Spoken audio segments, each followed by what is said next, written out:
fans, congratulations. Congratulations, Browns fans. So many Browns fans were rooting for it, and by golly, it's happened. Peyton is coming to Cleveland. How about that? It's amazing how that works out. Peyton coming to Cleveland.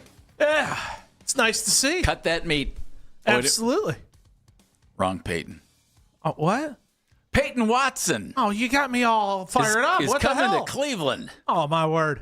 How about that? Well, I guess if you present it like that, it's How still about that? good, but if you're going to give me that lead off. That work?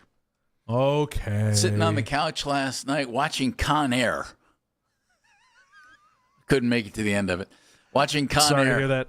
John Malkovich is so good in there. No, he's phenomenal, and Nicolas Cage couldn't do a worse Southern accent. Oh, God, that accent is... The only one that's worse might be his accent in Raising Arizona, but that's very different. It was just bad. But all of a sudden, pops up Peyton Watson, Cavaliers. They make a trade, and a big trade. It was. Welcome to Baskin and Phelps. Baskin is out today. Mennigan is in. Kayla Coljohn's behind the glass. MK, Matt Corrali is taking your phone calls at 216-474-0092. We have a couple of MKs here. Meredith Kane just did a 2020. Cavs pull off this deal. And the way these things work in the NBA, remember the Dennis Schroeder trade? All right, well, that thing got lumped in. And so it ends up being a 5-team trade. Cavs give up Max Strus, Dennis Schroeder, and a 2031 unprotected first-round draft choice. And they end up with Peyton Watson, young guy from the Denver Nuggets, restricted free agent.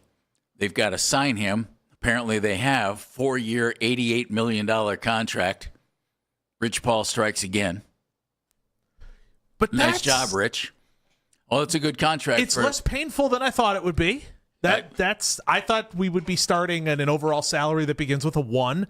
This does not. Well, he's not earned it yet. Right. But still, we know how these trades go. We know how this works. I mean, goodness knows the amount of those the Miami Heat were handed out for a while for Tyler Johnson. Yeah. I hate to say this because I like him. It looks like they're going to waive Cam Whitmore. Boo. Yeah, he's tough. 6'6". Now he's dealing with a blood clot in his shoulder. That's frowned upon.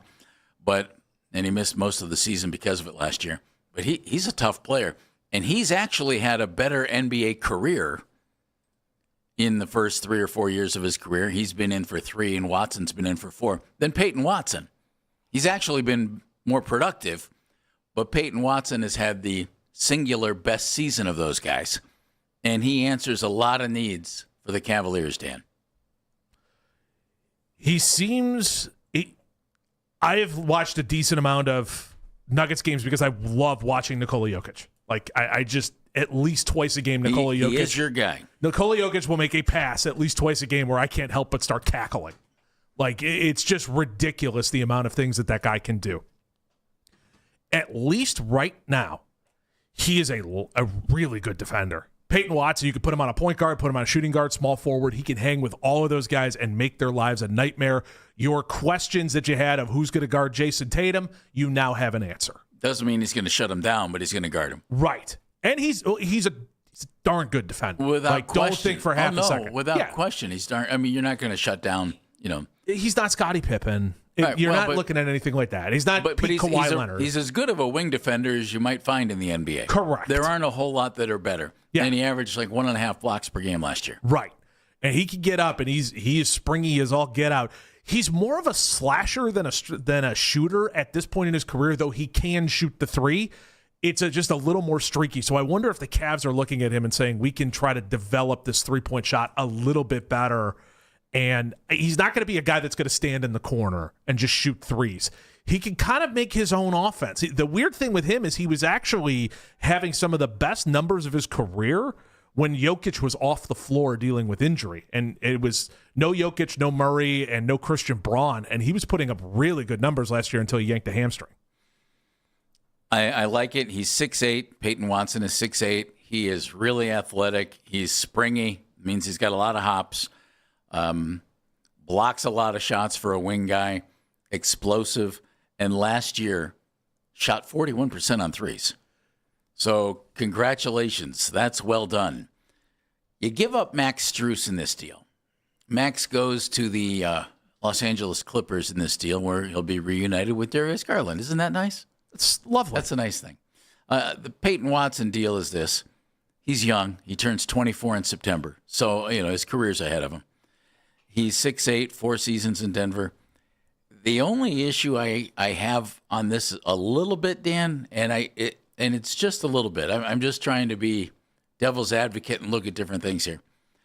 Peyton Watson, though last year he was really good, he averaged over 14 points a game. He averaged almost 5 rebounds a game.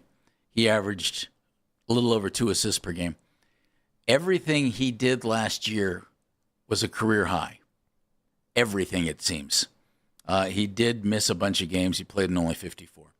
But it took him into, and it's okay, it took him into his 4th year to really establish himself as somebody who, that guy can really help us.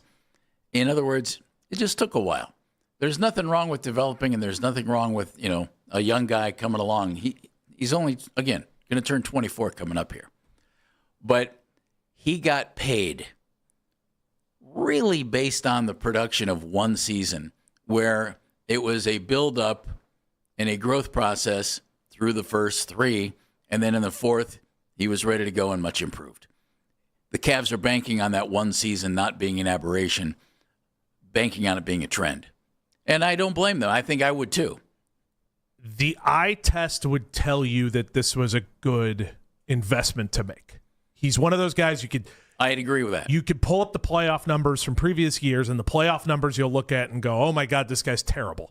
Well, if you actually turn the game on and then watch the game itself, you'll go, this guy's everywhere playing defense. They're just funneling an offense through Nikola Jokic and Jamal Murray, and Aaron Gordon is getting his cutting points and all of that kind of stuff. And at that point, Michael Porter Jr. was getting his shots along the way as well. Cam Johnson last year when he was healthy. He was definitely option 4, if not 5 in any given option given season. Then he'll fit right in here. Right. That's kind of part of it. And he can find his own shot off the dribble, which he showed when all of those guys were out, and he was able to score a little bit. Again, I cannot state this enough. I would not call him a 3-and-D guy. He shot 41% from 3, but we're only talking career high, other than a rookie year where he didn't play very much. We're only talking 3.6 attempts. So it's not like we're dealing with a large sample size of like a guy almost like a Klay Thompson, where you would be like, you stand over there and you just light it up. He's not that. He needs the ball in his hands. He's a little bit more of a slasher. So that's going to be interesting to see how they figure that out. I hope they continue to develop the three-point shot, but still let him be a slasher. One aspect of this that I think needs to make sure everybody understands, and I think this is a key part of it. You have Evan Mobley at power forward, former Defensive Player of the Year. This gives the Cavs a better defender on the wing than Dean Wade. Would you agree with that? Better defender than Dean Wade. And Dean's a pretty good defender. Dean Wade's an underrated good defender. Yeah, I know. Surprisingly good. I think I would say Peyton's more athletic. He's more athletic. Yeah. And I think that helps Evan Mobley a little bit on the defensive end. So they're, when James Harden and Donovan Mitchell, turn and say, right this way to the basket, fellas. There's now another guy along with Evan Mobley and Jared Allen. A fine Olay defense. Back there to cover up a little bit. Or I think that helps. Or one of my favorites, I forget who said it. I think it might have been Barkley who called it help defense. And by that I mean somebody goes by him and they just go, help! Well, that's accurate, isn't it? Very much so. That's accurate. And we've watched the two of them play some pretty darn good help defense over the years. They had Peyton Watson circled, according to all reports. And if you haven't, go type him into Google, watch some highlights, and you'll see what it is the Cavs are attracted to here. A really athletic guy out on the wing, not really athletic at 6'5", really athletic at 6'8". Mm-hmm. That's a difference. It doesn't sound like much, but it's a difference. By the way, finally. Can we both just take a minute and just say, finally, they went and got somebody who was between 6'7" and 6'10", who could create their own shot and play defense? Finally. Well, if the Cam Whitmore report that's out there now from Bobby Marks, ESPN, is true, and they waive Cam Whitmore, this isn't as legit as it was when I was thinking about it earlier this morning. But I was going to make the little joke. Apparently, Andrew Berry called Kobe Altman and said, "Hey, look, I needed wide receivers. I just took too early. I got it out of the way. Just jump in and go get those small forwards. Get those guys who can play out on the wing." And Kobe Altman apparently listened because Kobe brought in 3. Mario Hezonja, I'm interested to see what Hezonja Peyton looks Watson, like. Cam Whitmore, who apparently is going to get waived. I know, I know. I liked him in college, man. Again, I like his game. Think about he's kind of a stocky 6'6", about 225, with an outside shot that's not bad. He can score mid-range, and he gets to the basket. He can fill it up. So, and he's been more productive in his NBA career than Peyton Watson, although Peyton Watson had a nicer year last year than anything that Cam Whitmore's ever had. Now, the one thing I will say of Cam Whitmore is he kind of has that Russell Westbrook syndrome on any NBA floor he steps onto. He believes he is the best player, and he will show it to you at any point. In other words, the Jared Verse syndrome. Yeah, I guess you could throw that in there, too, if you want to keep that going. And then backs it up. Well, Cam Whitmore hasn't backed it up yet. He's been pretty good. But I'm not selling stock. As a 19-year-old, he averaged 12 points a game with Houston Rockets. I've always liked But him. they're going to waive him and stretch out his contract, apparently, which will save them money so that they can give it to a 37-year-old point guard. And now the Cavs are, to use one of their expressions from the fabulous marketing campaigns over the years, the Cavs are all in. They give up a 2031, no restricted, no protections, wide open first-round draft pick after giving up all those picks for Donovan Mitchell and signing Donovan to a contract that runs through 2031. Mm-hmm. So here you go, folks. This is your team. What exactly does it mean? Who exactly is where? We're going to go over that next, and we'd love to hear from you. 216-474-0092. Cavs get their wing guy. Now they have a couple of them to replace a couple of them because Dean Wade, Keon Brooks not here anymore. Or Keon's not here anymore. Keon Ellis. What do you think? Did they make the right move here? It's Baskin and Phelps with Mennigan on the Fan. My house has a new glow. I love my windows. Universal Windows Direct. Hey, it's Nick Wilson right now. Buy 4 windows and get 4 free.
led to Munkin ending practice early. Want to catch highlights from The Fan from throughout the day? Get over to 923thefan.com or favorite The Fan on the Odyssey app for all of today's headline segments. Headline sports news every 20 minutes on 923 The Fan. From the University Hospital Sports Desk, I'm Meredith Kane. As the kids get back to school, get back to the football news you need. The radio home of the NFL and Cleveland Browns is 92.3 The Fan. Chippiness out at football practice. I bet we have some of that today. Browns practicing with the Buffalo Bills. Daryl Ryder's our Browns beat reporter. He's going to join us at 11 o'clock. We'll talk all about that and the chippiness that might be coming along there. Dan Mennigan's in for Andy today. I'm Jeff Phelps. Cavaliers make the trade. They had Peyton Watson. They had Jonathan Kuminga kind of circled according to all reports. Needed a small forward, right? Well, for the fit on this team, you could make the argument that Peyton Watson's going to be a better fit than Kuminga, probably because he doesn't need to have the ball in his hands as much. And there are a lot of guys on this Cavs team that need to have the ball in their hands, Dan.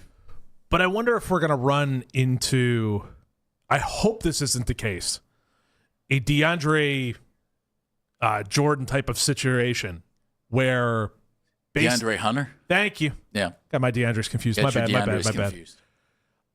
I wonder if we run into that situation where you have a guy who never truly feels like he gets into any rhythm in a game because he just doesn't have the ball in his hands. Well, get ready for 1040 because we're going to talk about how can this fail coming up at 1040. Well, we'll call that a deep tease then, won't we? You put together the rundown. It says right there, 1040, how can this fail? You've talked to me long at enough. At 1020, it says, how can this succeed? You've talked to me long enough to know that we're going optimistic now. I hardly remember where I parked my car. Before we go real optimistic, that's true. The mayor's in Brooklyn. Hello, Ken. Sir? Good morning. They make a move, Ken. What do you think? Well, it was either or, and I understand why they've done some things. Okay, so when you look at who is no longer here, okay, and most of the guys I thought that are no longer here weren't going to be here. The only ones I was surprised about was Dean, and now I can see why they traded Dean, because they wanted a more athletic guy, okay, that they can move around. And I am a little surprised about Strus, but I guess with what has happened the last couple of years and what he's making, they want a younger guy there too. So and he's in the last year of a deal, Ken. Yeah. So, who knows what happens at the deadline, you know what I'm saying? Yep. So, but, you get a little bit bigger, and too bad about Cam because I thought, like you did, Jeff, I thought he was a pretty good player. Yeah. He's had his health issues. I'd love to have him on this team, Ken, because if you keep Cam Whitmore, which apparently they're not going to do, with Hazonia and with Watson, man, those are three nice wing guys there. They need an irrational confidence guy. They need somebody who's going to come out and thinks he's the best player on the floor at any point. And I think at the same time, too, guys, this opens up also more opportunities for Jalen Tyson, too. You would think so. Because you could put him at the 2. You could put him at the 2 and whoever's at the point. So I'm not, I'm pleased. But we got to see how it's all going to work out. But you know what, Jeff, I still think we need a big. I don't think there's any question. And so, maybe that's one of the reasons that they're going to waive Whitmore. You would assume they have 15 guys right now that they think they're going to keep on the roster right now. Yeah, and one of them, who I wonder going. about, Ken, I don't want to go too deep on everybody here, but Ernest Uday, the 6'11" kid from Miami. Right. I wonder if they think, okay, here's our third big. Well, maybe. I mean, I didn't see a lot of him at Miami, okay? He's intriguing. He probably will start with the G League first, I'm guessing. I would think he'd get some G League minutes. Yeah, and then if he does well, you bring him up. But, they've got a lot of other fringe guys that they've got to take a look at. Are they going to stay with the big club or are they going to, stay with the G League? But I overall, like I said, I think that this team, I wasn't real happy with Kobe, but he's redeemed himself somewhat. And at least we got some guys that can play multiple positions and are athletic and can shoot the ball. Ken, I agree with you. Thank you, Ken. There's the mayor, Ken in Brooklyn. I think it was a week or two ago, Dan. People were shredding the Cavs. Disastrous offseason, blah, blah, blah, blah, blah, blah, blah. And I don't want to always be the voice of reason. Not that I always am. But I just said, the season doesn't start until October. Yep. There's a lot of time here. And when they traded Schroeder, I said here on the show, it smells like there's a big trade coming. Absolutely. Well, there it was. And that, it's not rocket science. But anybody who's locked into the NBA would tell you that exactly partially what you said, but also that this has kind of been in the works for a while. Mm-hmm. Like, this is a very they've been talking about it for a long time. It's a very non-Kobe Altman-like trade. Like, typically Kobe Altman works in the quiet, and then all of a sudden it just kind of blows up in front of you, and you're like, wow, I didn't see that coming. This one had been a long time coming. I mean, it clearly seemed like when LeBron picked where he was going to go, we heard they'd pivoted to Peyton Watson, and it feels like they had just been kind of working out the kinks in between until they could officially iron all of it out and go, all right, this guy's coming in, let's go. Joe's in Cleveland. Hey, Joe. All right, Joe. Hey, guys, love the trade. 6'8" or 6'4" guy. And actually, I ain't worried about the size. You got Allen and Mobley behind him. I think that just adds to it right there. Absolutely. Got Bryant. But, he was there. He came in as a defensive player. And now his offense is turning into something. Mm-hmm. And he was their best offensive guy for the first part of the year because everybody was hurt on the Nuggets. Absolutely. So I really think he's got room to grow, fits in with the rest of the guys on the team. Hopefully, our last couple picks, if they step up a little bit, that Malik looks really good. So, yeah, I think it's a perfect fit. I ain't worried about that first-round pick that they gave up at all. No, I think this kid's going to show it. And I just don't know about that player option, though. Don't really understand that one. I think it should have been more a club side, but I guess, they kind of had us because they know that kid's a lot better than Kuminga, I think. Way better. All right, Joe. Thank you very much. Well, and I think part of it, too, was to entice him to take less cash. We all kind of know the way that this works is usually more years or more money or more options. And so I wonder if they wanted to keep it because they knew what number they had in mind for James Harden because, sadly, you're stuck. And I think that's part of the reason why they went team or a player option on there instead of team option. So then that way, if he takes off at that point, he could opt out and get as much cash as he needs and could go elsewhere or whatever and give him more options. I could see why they did that. I can too. And, if he happens to opt out, again, it gives the Cavs a little money flexibility, but I'm sure they don't want him to opt out. No, they won't. But it gives them an opportunity to say, hey, I'd love to stick around. How about more money? Exactly. Kevin's in Cuyahoga Falls. Kevin. Gentlemen, how are we doing today? Wonderfully well, thank you. Dan, I think you vastly understated Peyton's ability when you say he can create a little bit of offense. Have you watched his dunk highlight reel? Yes, I have. Talk about rim rattlers. It was sent to me yesterday. It's why I used the word springy. Springy. Oh, my Lord. Donovan Mitchell now has a competitor to who's going to rim that rattler so much. This guy can bring it. And he gets, for a 6'8" guy, he gets down that lane so fast. I think definitely between him and Dean Wade, certainly athletically and athletic ability, we have increased a lot. Now, I understand he doesn't quite have the three-point shot. I get that. But you know what? Last year he hit 41%. On 3.5 attempts. But how many shots, Jeff? He didn't take a lot. Not a lot. 3.6. Which, Kevin, is part of my thinking on this. They're paying a guy based on having one really, really solid year. His first 3 years, it was like, hi, I'm a developmental guy. And he developed, which is good. And he got paid for it. So I hope for the Cavs' sake that the 1 year was not an aberration. And I hope that this situation doesn't kill his growth. And we'll explain that in the next segment.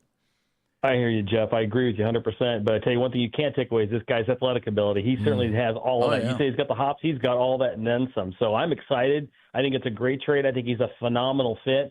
And if he sticks to that selective three-point shot, not taking too many, and maximize his percentage, I think he'll be a great fit for this team, and I'm super excited. So I say good job, Cavs. I'm excited, man. I can't wait to see this guy live and in person. All right, Kevin, thank you very much. I'm with you, Kevin. I'm excited. I want to see what this thing looks like. It's going to be fun. Well, here's what it looks like now, okay? If nothing drastic changes your starting backcourt is Donovan Mitchell, James Harden. Okay? Harden's coming back. Dan, I know you're not crazy about that. Yeah, I know. The last thing I saw, are you sitting, Dan? It would appear that you are. The best that I can. 3-year contract. All right, I'm going to go lay down for a while. Just hold down the helm for a little bit. I got to go lay down. That was the last that I saw. I got to go lay down. 3-year contract for James Harden. Why? Well, the highlight is he won't see the end of that because he'll have already demanded a trade. Wow. At forward, Peyton Watson and Evan Mobley. Jared Allen's your center. All right, so you've replaced Dean Wade or Max Strus with Peyton Watson. Good. I like it. Again, 6'8", athletic, doesn't shoot a ton of threes, but shot them well last year. That works. And then things get interesting. In the guard spot, your backups will be, and I would assume, we'll find out because this is where it's going to get interesting. Dennis Schroeder was your backup point guard. Mm-hmm. Well, you traded Dennis Schroeder. Mm-hmm. You brought in Trey Mann and then shipped him off to Washington. So he was, he ends up being part of this great big deal. Your backup point guard, you would think, is Craig Porter. I'm okay with that. Or can you play Jalen Tyson on the ball and have him facilitate? I'm okay with that too. Is 6'3" star of the summer league, second-round draft choice, Malik Thomas, at the age of 19 or 20, going to be able to be on the floor and play minutes for you and facilitate? Or is Tyrese Proctor going to be that guy? They're going to have to find a backup point guard. Yep. But they have several options on the team. Or, hey, Donovan, here, handle the ball. That's Sam Merrill over there. Kick it to him for threes. Donovan Mitchell can handle the ball and play a little point if need be. Absolutely. So they have enough options there that I think they have a backup point guard. At forward, behind Watson and Mobley, Mario Hezonja, who you just signed, who is the stud of the European League, which that and a couple of tickets will get you a couple of seats at the arena. A lot of those guys have turned out to be pretty darn good, though. Guys who can help you out along the way. I hope he's one of them. He was talented coming out of the draft. Oh, I like him, actually. But very rarely, doesn't mean it can't happen, do guys come to the NBA, they're a high draft choice, and after a couple of years say, yeah, I'm going back to Europe for like 4 years. And then go back to Europe and then, hey, I'm coming back to the NBA, watch me. And they're great. I expect him to be a part of the rotation, and I expect him to contribute. I don't expect him to set the world on fire. Right. His salary tells you all you need to know. Yes. Which is that he's on a 1-year deal for $5 million. It's not like Luka Doncic is coming to town. They're not keeping Cam Whitmore, according to reports. Whoa. Shame. To me, that was, maybe I'm wrong, that was almost as exciting as Peyton Watson to me. Because I love the guy's game is just get out of my way. I'm going to the hoop. Oh, wait a minute. I'm stepping back and hitting a three. And he's feisty. And Naquan Tomlin, who I like, and hopefully they can continue to develop. And then behind Jared Allen at center, you have Thomas Bryant and Ernest Uday. And I wonder about that. Is Uday enough of a backup that that's your guy? Now, how can this go wrong? Because it can. Maybe. We'll explain it next on Basket and Phelps. Cavs make a big trade.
the Harden, Kyrie Irving, Kevin Durant, Brooklyn Nets. Yep. And it was the greatest hypothetical team ever put together because the three of them played like 12 games together or something like that. Like it was the COVID year. There were injuries. Harden came in midway through the year. Like it was ugly throughout the entire thing. But in that season, when he was with Brooklyn, James Harden averaged 24.6 points, 8.5 rebounds, and 10.9 assists a game. Now, I don't think he can do that anymore because Father Time comes calling for all of us. But I think if that turned into 20 points a game, 10 assists, 6 rebounds, we would all sign up for that in a minute. Yeah. In 8 of Harden's 17 NBA seasons, he's averaged double digits in assists. So he's more than capable. I like his Philadelphia year, his second year there, because he averaged 21 and 10.7 assists and led the league in assists. He's led the league in assists twice. The guy can flat out pass. He'll do that. He's a pick and roll maestro. I mean, he's one of the greatest pick and roll players we have ever seen in our lives. And he had Joel Embiid, and he just hit him with pocket passes over and over and over until they started doubling and tripling the pocket pass, and he'd kick out to the open three-point shooter. I mean, he's one of the greatest pick-and-roll maestros we've ever seen in our lives. He also, Dano, he didn't take a whole lot of shots here last year. No. I mean, he was under 14 shots per game as a Cav. Until he hit the play. Well, not even as much when he hit the playoffs.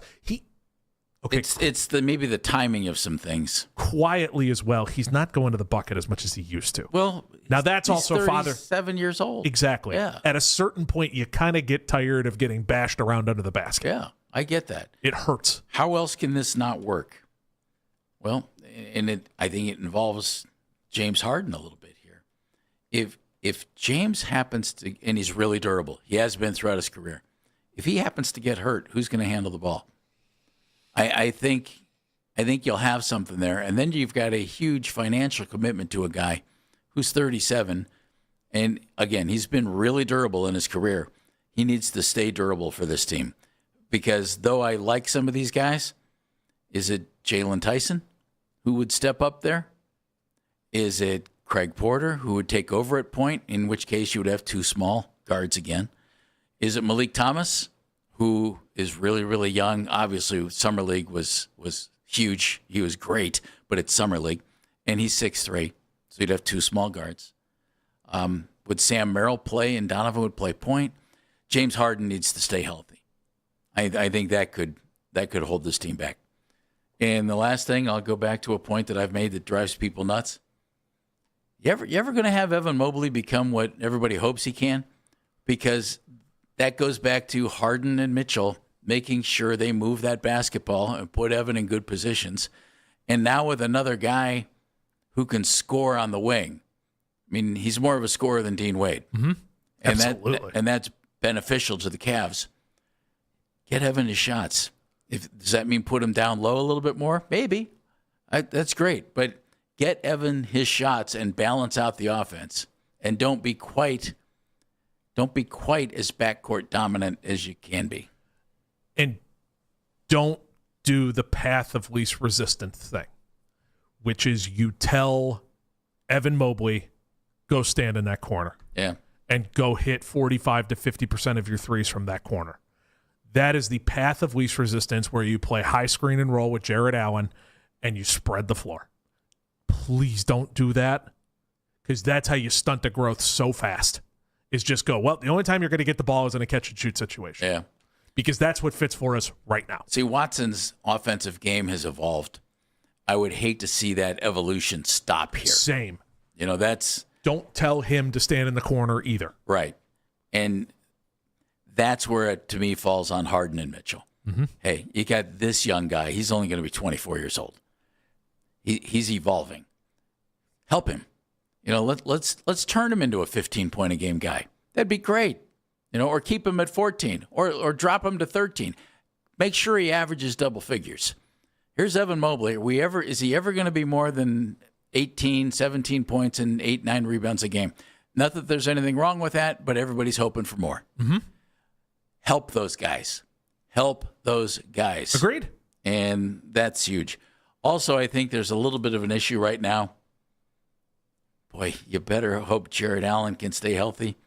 Is Thomas Bryant, is Ernest Uday, are they the answers if you need another big man inside? On the other hand, you have enough offensive weapons, you think, on this team right now that if you ended up just putting a guy in there to play center a little bit, you don't need him for offense. Would you play around with the idea of Evan Mobley at center? Yeah. With this team right now? And not have Allen on the floor? No. Well, at times, yes, but I would start Jarrett. Okay. I would start the starting five we talked about: Mitchell, Harden, Watson, Mobley, Allen. Okay. I'd be real tempted to play around with Evan Mobley as a center. At least. And then who's your other forward? Jalen Tyson? Yeah. Put like Tyson out there and maybe try some kind of 4-around-1 type of thing. And like just because I want to see if. Bring Jarrett off the bench. Maybe, I said, like 10-minute stretches, in games where you go, all right, let's take this 10 minutes and let's see what this looks like. Yeah.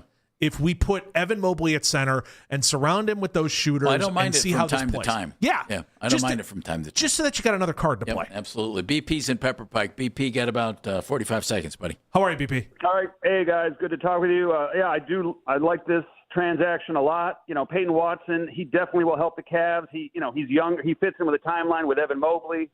He's 23 years old. He's tall. There's a sequence from this past season. He blocked 2 shots in the same defensive possession against Phoenix. Where I know the one you're talking about. Yeah. I mean, it's making all the highlight reels. You guys got to check it out.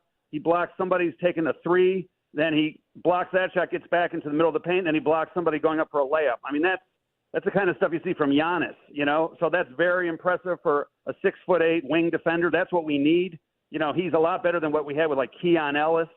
So, and his offense is developing. I love your guys' take on this. I mean, again, he's not a 10-time perennial All-Star, but he's a very good player that I think he's going to grow with the Cavs. So I love this transaction. Thank God Kobe Altman did something, and I think this propels us back into the top 3 or 4 in the East. But I do like this transaction a lot. He reminds me of a younger version of Jeremy Grant, who was a very good two-way player back, about 4 or 5 years ago. BP, good thoughts. Thank you very much. BP and Pepper Pike. We're going to talk more Cavs coming up at 1 o'clock. Chris Fedor covers the team for the Plain Dealer, Cleveland.com. He works with us here at the Fan as well. Chris at 1 o'clock. Next, Daryl will be watching the Browns practice with the Bills. Before that, he's going to talk with us. And I asked AI a couple of questions about the Browns quarterbacks. Oh, no. That's at 11:20. Yeah, now we got to deal with Claude's opinion? You won't even believe. Coming up at 11:20. This is an Odyssey Sports Minute. Sponsored by Metal Supermarkets, the convenience store for metal. Find a store at metalsupermarkets.com. When you think about the best teams in the National League, it's always the LA Dodgers, the Milwaukee Brewers, the Atlanta Braves, and the Chicago Cubs. But don't sleep on the San Diego Padres. The Pods have won 17 of their last 22 and now in sole possession of the third and final wildcard spot in the NL. No one wants to see them in October. I'm Nick Costos. Did you know that driving under the influence of marijuana is illegal? Driving high will get you a DUI. And if you're wondering if law enforcement can tell you're driving high, well, everyone else can. Friends? I can tell you drove high. Parents? I can tell when you drive high. Relatives? I can tell. You drove here high, didn't you? So what makes you think law enforcement can't? I can tell. If you feel different, you drive different.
by the way, this is not even talking trash about Shedeur out the door because there's no door to go out of.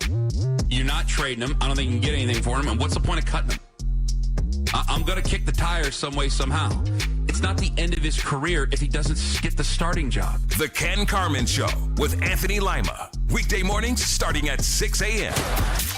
We are Sports Radio 92.3 The Fan. Oh, thank God it's finally here.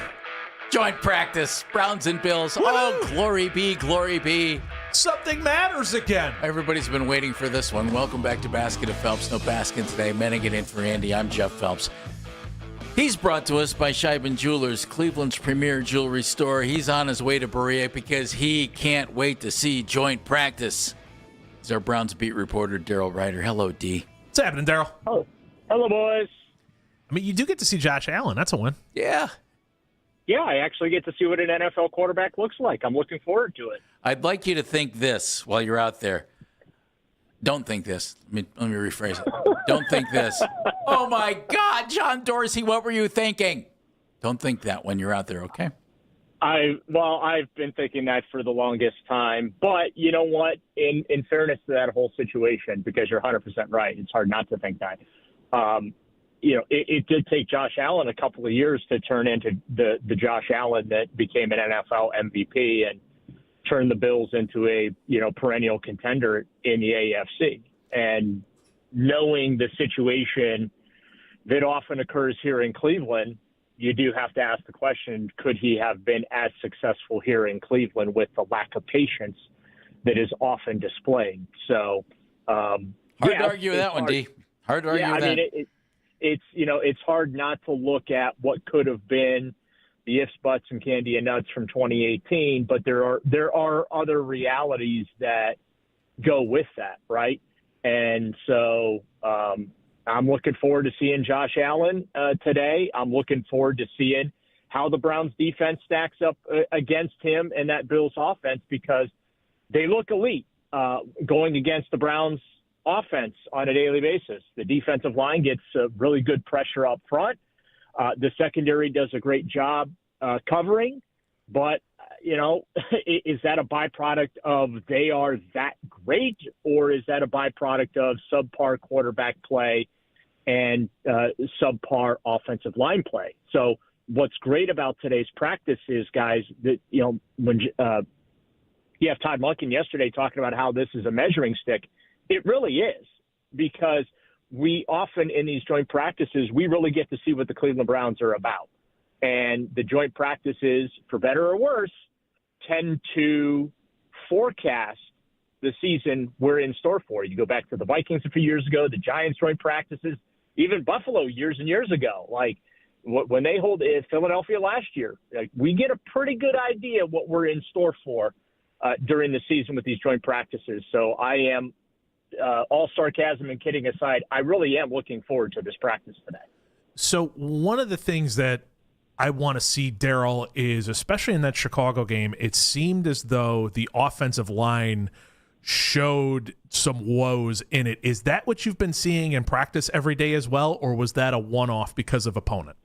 Well, it's hard to gauge it because there's not a lot of live stuff going on in practice except for when they're in the pads. And even when they're in the pads, the defensive line gets tremendous pressure on the quarterbacks. I firmly believe that starting five for the Browns offensive line, I think Todd Monken should play those guys for over a quarter on Saturday. They need time together, but I don't think he's going to do that. I think if they play at all, it's not going to be for long, similar to Chicago. I think that what you're referencing, Dan, is there's not much depth there. On the offensive line. That is, again, reps, right? And work. But we're going to get a good look at, that group today when they go against that Bills defensive front. Daryl, how settled is that group? With Austin Barber moving inside for a couple of reps, Todd said, and, Titus Howard I would assume he's at right tackle. But it looks like they're still kind of searching for the best five guys there. Well, the starting five, I think, is set, Jeff. You think it is? Okay. Yeah, what they're trying to figure out who's the first interior lineman off the bench, who's your swing tackle. Like those are, I think, the answers that Todd Monken is looking for, and that's where you're talking about KT Leviston. He started out on the interior, now they're putting him back outside again. You mentioned Austin Barber, putting him in. Like they're bouncing guys around to find out who their role players on the offensive line are, but I do believe that starting five is pretty much set. Yep. Elton Jenkins is your starting center, and Kevin Jenkins will be your starting right guard. Could this be a situation, Daryl, where we see different guys play during a game once we get into the regular season, or do you think they're going to roll out five and that's going to be your starting five? Yeah, I am never into the platooning thing when it comes to the offensive line, Jeff. It's been done before. We've seen it. It tends not to go very well. So I am about the five best guys play. That's your starting five. And obviously you cross your fingers and hope everyone stays healthy. But I'm not interested in a lot of platoon work when it comes to the offensive line. You dip into the bench only when you have to. Daryl Ryder joining us. Of course, he's presented by Scheibin Jewelers, Cleveland's premier jewelry store. Daryl, one of the guys who has blown me away to this point has been Isaiah Bond. How much should we expect to see Isaiah Bond in this offense? Because this wide receiver room has seemed to have gone from pretty empty to pretty packed with talent pretty fast. Well, I am putting him in front of Jerry Jeudy. To me right now, Jerry Jeudy is the fourth receiver. He's dropping a lot of passes in practice, which I don't like. Shador put one on a dime to him on the near sideline, and it went right through his hands. So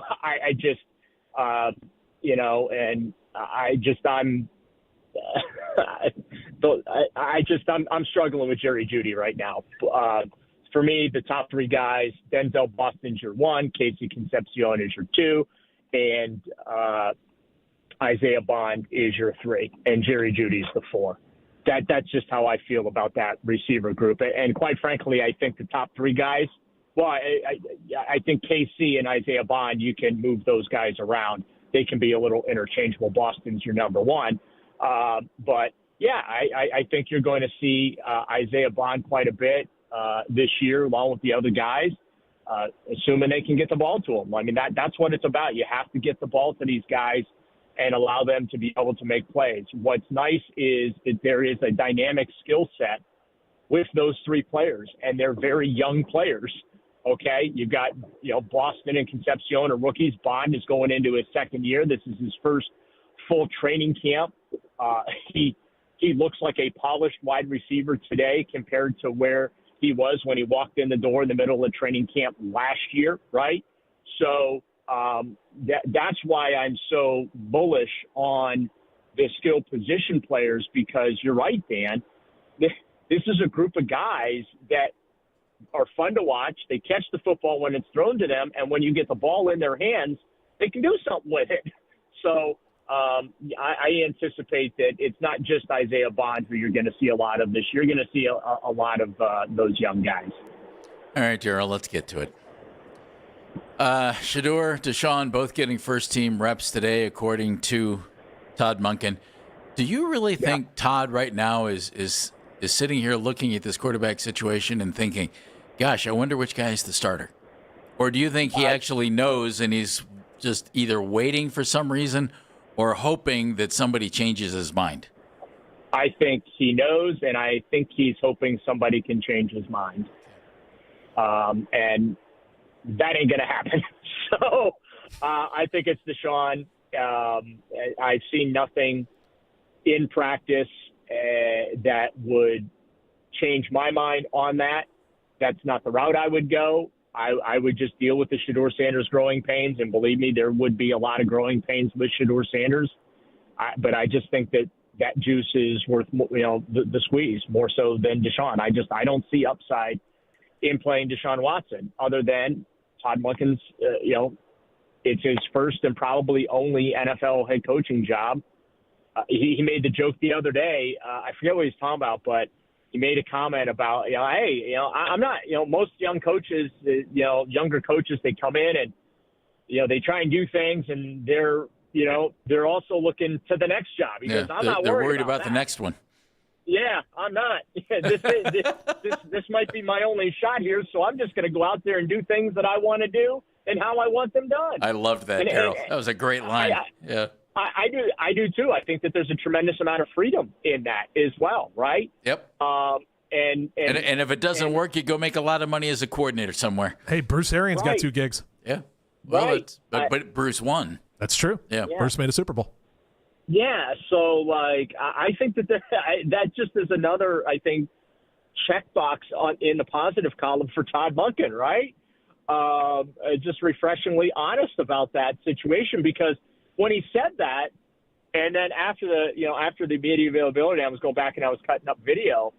I sat for a second and I thought about that, and I was like, you know what? That's refreshingly honest, but at the same time, brilliant as well. That he's not worried about if the Browns show him the door and having to, can I be a head coach again? No, he's looking at this is his shot, and so he's going to do it his way, and he's gonna pass or fail on his way of doing things rather than just trying to do some stuff that might conform to some sort of norm or something like that, right? So I think that's great, but. I think it's going to be Deshaun, and Deshaun's going to have a leash, maybe 6 games. I'm just throwing a number out there because, whatever. But and then they turn it over to Shedeur, and the positive there is Shedeur's made tremendous progress between the time Todd Monken walked in the door to today. He's a much better quarterback, but he's not there yet. He's got a ways to go. And so, hey, if you can buy him another 6 weeks to continue attacking this thing and working behind the scenes and getting better and things like that, so that when you do put him on the field, he has a better chance of being successful than he is in week 1. And the counter argument obviously is if you pull the plug on Deshaun, that means things have gone really bad. And now Shedeur takes over a lost season for the second straight year in a row. And is that fair to Shedeur? And I understand that conversation, but I'm to a point now where I'm just trying to rationalize why on God's green earth they're going to make us suffer through Deshaun Watson for X amount of weeks going forward here. Well, if you want to have a brainstorming session, D, I'm available. Because I'm baffled as well. Deshaun does not look good in practice. He threw 2 more interceptions yesterday. I counted at least 3 non-competitive throws. And I define non-competitive throws as not within the same zip code of anybody. Would Yao Ming catch this ball? Yeah, he's not good. He really is not. Look, Shedeur's not any better. Let's be very clear about that. But at least with Shedeur, there's some upside there. I still think Deshaun is seeing some ghosts, which is natural. He's only played 19 games in 6 years, right? Of course he's not going to see the field the way he's supposed to and process the way he's supposed to. At least with Shedeur Sanders, he's not seeing the field and processing the way that's needed to be an elite quarterback in the NFL. But at least with him, you can teach. You can go through those growing pains and hope that he gets better. I have no expectation that Deshaun Watson is ever going to be a better quarterback. Enjoy joint practice. Can't wait to see your coverage on it, and we'll enjoy you and Lance and everything else that's going on, podcasts and everything else. Thanks, Daryl. Thanks, D. You bet.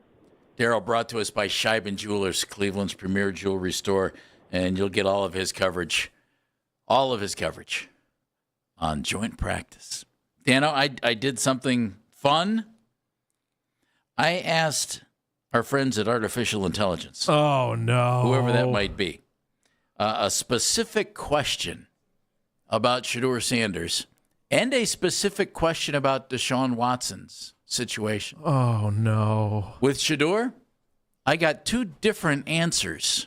Uh-huh. One will make Shedeur fans so happy, and the other will make them lose their lunch.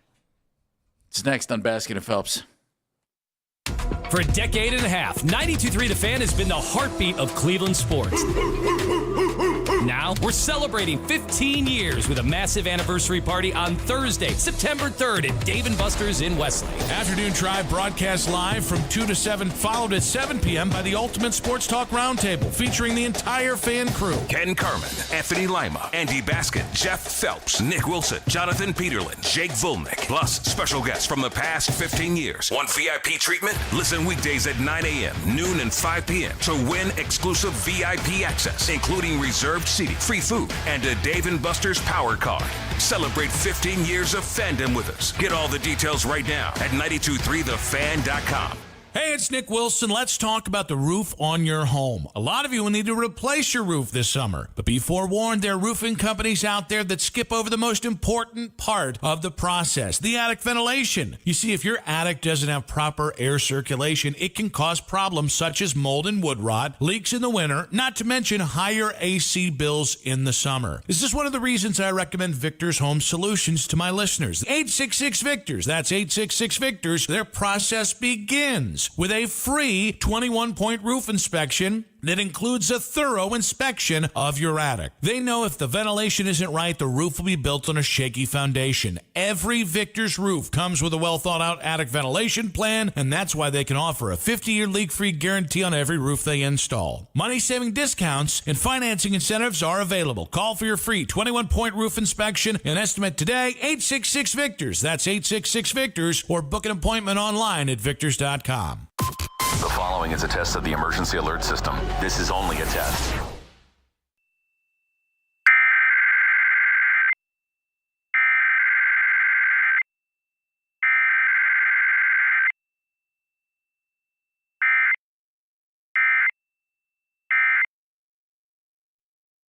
This concludes this test of the emergency alert system. Northeast Ohio. Training camp is open. Head coach Mike D'Amato here on the field at Nissan in North Thompson and I-90 Nissan. And there ain't no holdouts here. I got my team running two-a-days to guarantee we're at the top of our game. Even my veteran quarterback and my DB, Dale Belza, is giving up naps, taking snaps, and he's even running laps. So he can three-step drop back and give you even more money in the pocket. He can hand off up to $1,000 off the new Nissan. And my first team, bottom linebacker, is ready to cover interest rates as low as 0%. Are you kidding me? So if any other dealer is trying to blitz you, blindside you, give him one stiff arm and say, stop.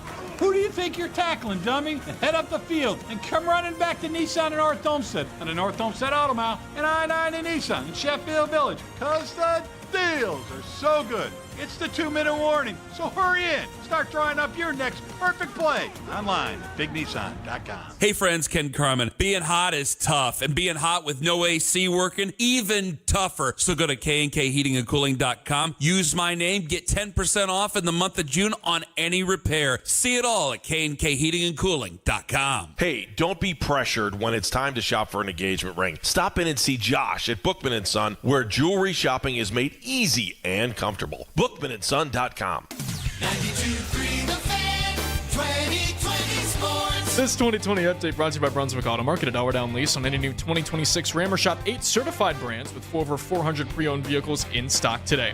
Yesterday, the Cavs making a big move. It sees them acquire Peyton Watson from the Nuggets. It's a 3-team deal that also including the Clippers acquiring Max Strus. Along with that trade, Cleveland also sending Trey Mann and next year's second-round pick, along with cash, to the Wizards for Cam Whitmore. Guardians lose to the Giants yesterday 1-0. Parker Messick tying his career high with 10 strikeouts, but Cleveland leaving 7 men on base in the ballgame sees them come up short. They'll try to win this series this afternoon at 1:10. Gavin Williams will get the start for Cleveland, while Landon Roop will counter for San Francisco. And the Browns welcoming in the Bills for a joint practice today. We'll see how much work the starters will get against Buffalo. Depending on how this practice goes, head coach Todd Monken saying that he will sit the starters in Saturday's preseason game if the ones get enough work in. You can now find 92.3 The Fan on YouTube. Subscribe to our YouTube channel and get the best content from our shows each and every weekday. That's 92.3 The Fan on YouTube. Headline sports news every 20 minutes. Right here on 92.3 The Fan from the University Hospital Sports Desk. I'm Matt Corrali. That'll be 54-52. Perfect. Grab the bags, honey. Mom, why do you always check your phone before we pay? I'm just claiming my cash back on the Upside app. Since we're getting a $10 bonus on groceries here and we filled up the car on the way, we already earned enough this morning to pay for some extra treats you can bring to school this week. Wait, so the app pays for snacks? Not exactly, but the cash I earn on stuff we need helps us pay for the stuff we want. It's just a little win for our family every week. With Upside, you can earn cash back on your everyday essentials and back-to-school favorites. The free app also gets you cash back on routine purchases like gas and dining out at more than 100,000 locations nationwide. No points, no rebates, just cash back straight to your wallet. Download the free Upside app and use promo code HANDBOOK to get a $10 bonus on your first purchase. That's promo code HANDBOOK to get a $10 bonus. Remember, use promo code HANDBOOK. Offers vary by user and location of participating merchants. Go to upside.com for terms and conditions. Deshaun Watson, Shedeur Sanders. The Browns QB battle is back. We're your home for preseason coverage. The radio home of the Cleveland Browns. 92.3 The Fan. Training camp coverage powered by Expert Renovations and Consumer Tire. 92.3 The Fan. You can listen to The Fan anytime, anywhere on the free Odyssey app or by telling your smart speaker to play 92.3 The Fan. And now, right now, you can be like the kids. You can watch 92.3 The Fan on the YouTube. You get hip to the YouTube, just like the kids. Huh? Right there. You can be right there with them. They'll be watching their, other people play video games and all that kind of good stuff. And you can watch us. Just shoot the breeze. It's a wonderful thing. Yeah, amazing, you can do that what people put up there. You can do that with the Ken Carman Show with Anthony Lima from 6 to 10 a.m. You could do it with us, 10 a.m. to 2 p.m. Yeah. Jeff Phelps right there next to your kid's favorite streamer. Yeah. And me. Right there. Wonderful. One click away from that person who's been playing college football and is 10 years in. It's unbelievable. What a world. An afternoon drive with Nick Wilson and Jonathan Peterlin from 2 to 7 p.m. live each and every weekday on 92.3 The Fan's YouTube channel. Subscribe to the channel for free and watch all the best content from your favorite shows on The Fan, live and on demand right now. In our never-ending quest to provide quality content and information, I was sitting on the couch yesterday and thought, what would be fun about these quarterbacks? And according to all reports coming out of Berea, there's nothing fun about these quarterbacks. But I thought, well, this will be fun.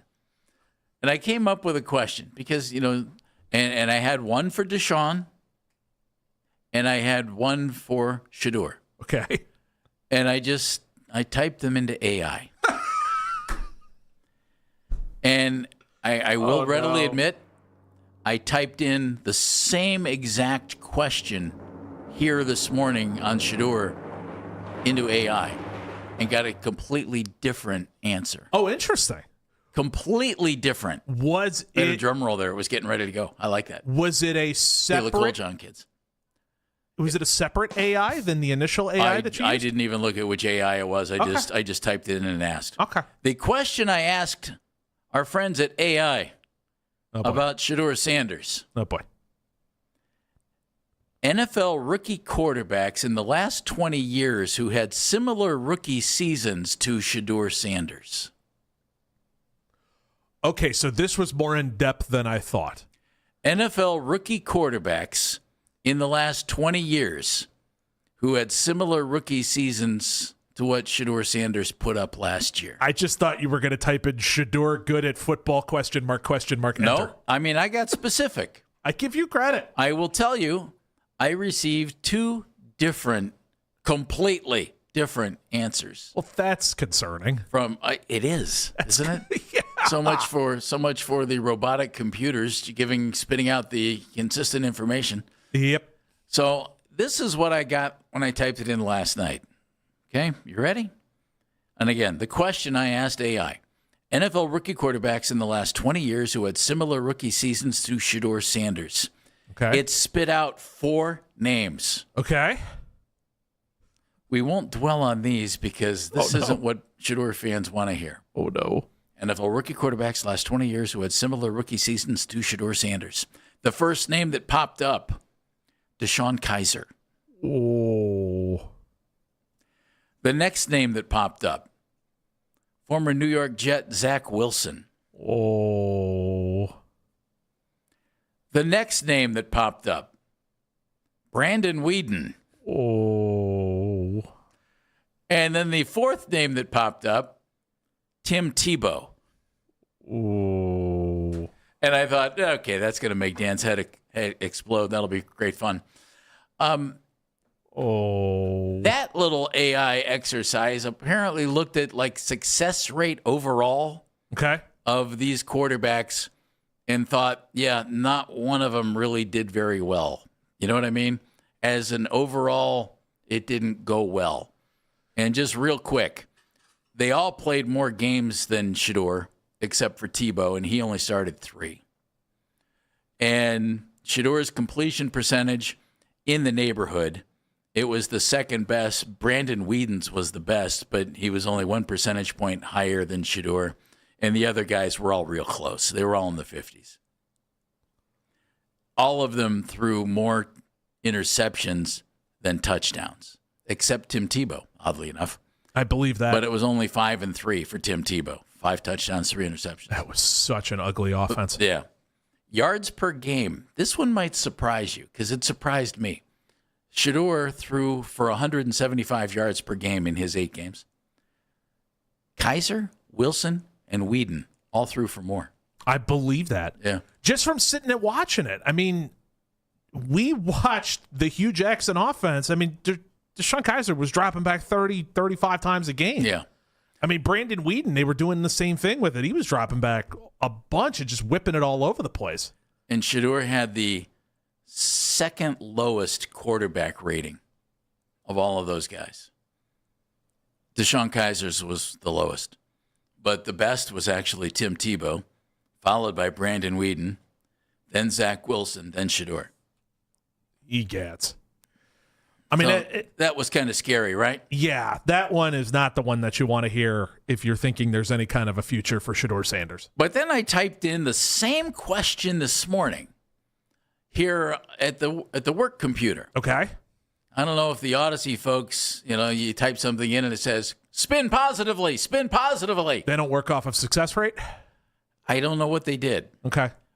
But success rate's not a bad measurement of quarterback play. This search actually narrowed it down a little bit more, apparently. I typed in the exact same question. NFL rookie quarterbacks in the last 20 years who had similar rookie seasons to Shedeur Sanders. And this search gave the first 7 games of guys. Seven starts. I was going to say, we just going to get win-loss record now? Like Shedeur had. Comparable rookie starts. Shedeur fans, get ready to rejoice and call and say, see, I told you. 216-474-0092. Comparable rookie starts to Shedeur in the last 20 years. Peyton Manning. Yep. 2-5, 8 touchdowns, 15 interceptions in his first 7 games. He was bad on that Colts team. That Colts team was a mess, though. Trevor Lawrence. 1-6, 8 touchdowns, 9 interceptions. I never sold all my stock. Troy Aikman. Yeah, he was pretty dreadful. 0-7, 4 touchdowns, 10 interceptions in his first 7 rookie appearances. Hall of Famer Drew Brees. 2-5, 4 touchdowns, 11 interceptions. And Matthew Stafford. Yeah, I believe that too. 1-6, 8 touchdowns, 13 interceptions. So how you can type the exact same question into the exact same thing and come up with either Peyton Manning, Trevor Lawrence, Troy Aikman, Drew Brees, and Matthew Stafford, or Deshaun Kaiser, Zach Wilson, Brandon Whedon, and Tim Tebow, I don't know. Well, it's actually pretty easy to figure it out. It's the metrics you look at. Well, it's just what you decide. Tell the computer and Mr. AI to quit looking at different and to pick one. Right. Yeah. But that's what it is. It gave me 2 completely different answers. It's the same arguments. It's so funny because everybody has said that sports arguments have gone to hell thanks to the internet. I hate the fact that we can now look this stuff up. But the thing is they haven't for the exact reason that you laid out right there, is that it really does come down to which statistics you trust more than other statistics and which ones you think better describe the narrative that you're trying to tell. Matthew Berry does it every year in his 100 Facts column that he puts out. It was for ESPN, initially fantasy football writer forever. ESPN, Really he's doing good. it for fantasylife.com. I get his morning newsletter. It's a good newsletter. But he said it forever. You can spin anybody any way, just depending on the numbers that you want to look at to make your point. Well, I didn't type in any numbers. I didn't look for a point. My question was simple. NFL rookie quarterbacks in the last 20 years who had similar rookie seasons to Shedeur Sanders. Well, clearly one data center was pro Shedeur and the other data center was anti. One is owned by Dion, and the other is owned by Deshaun Watson. Exactly. See, now that's where this all falls. Isn't that funny, though? I can see exactly what they're saying. I mean, you can see on both of those with the metrics that you look at which description you're wanting to tell. Yeah. And what story you want to tell and where you want to shift it. Because we watched it. We watched last year as Shedeur Sanders went out there and looked really shaky at times. Yeah. And looked like he didn't see the and had field. a couple of moments where you thought, well, that looks pretty good. And then you'd see some throws, and you go, damn, okay, we can work That's with not this. bad. This is nice. And then you watch Robert Saleh go out there and play man on one side of the field and zone on the other side of the field, and Shedeur not be able to figure that out. And then you'd see the next game where he'd hit 2 bombs, and you'd go, damn, okay, we can work with this. Like, that's the Shedeur Sanders experience, is that there are things that he cannot process and grapple with yet. And then there are things that he can do that are just, okay, I like this. I like what I'm seeing. I want to build around this. So if you're a Shedeur fan, think about his first 7 games or so, because one AI source says, hey, comparable to Peyton Manning, Trevor Lawrence, Troy Aikman, Drew Brees, and Matthew Stafford. No We'll clunkers in that eliminate list. Deshaun Kaiser and Brandon Whedon. And Zach Wilson. And Tim Tebow. And Tim Tebow. Yeah. It's not really what you're looking for there.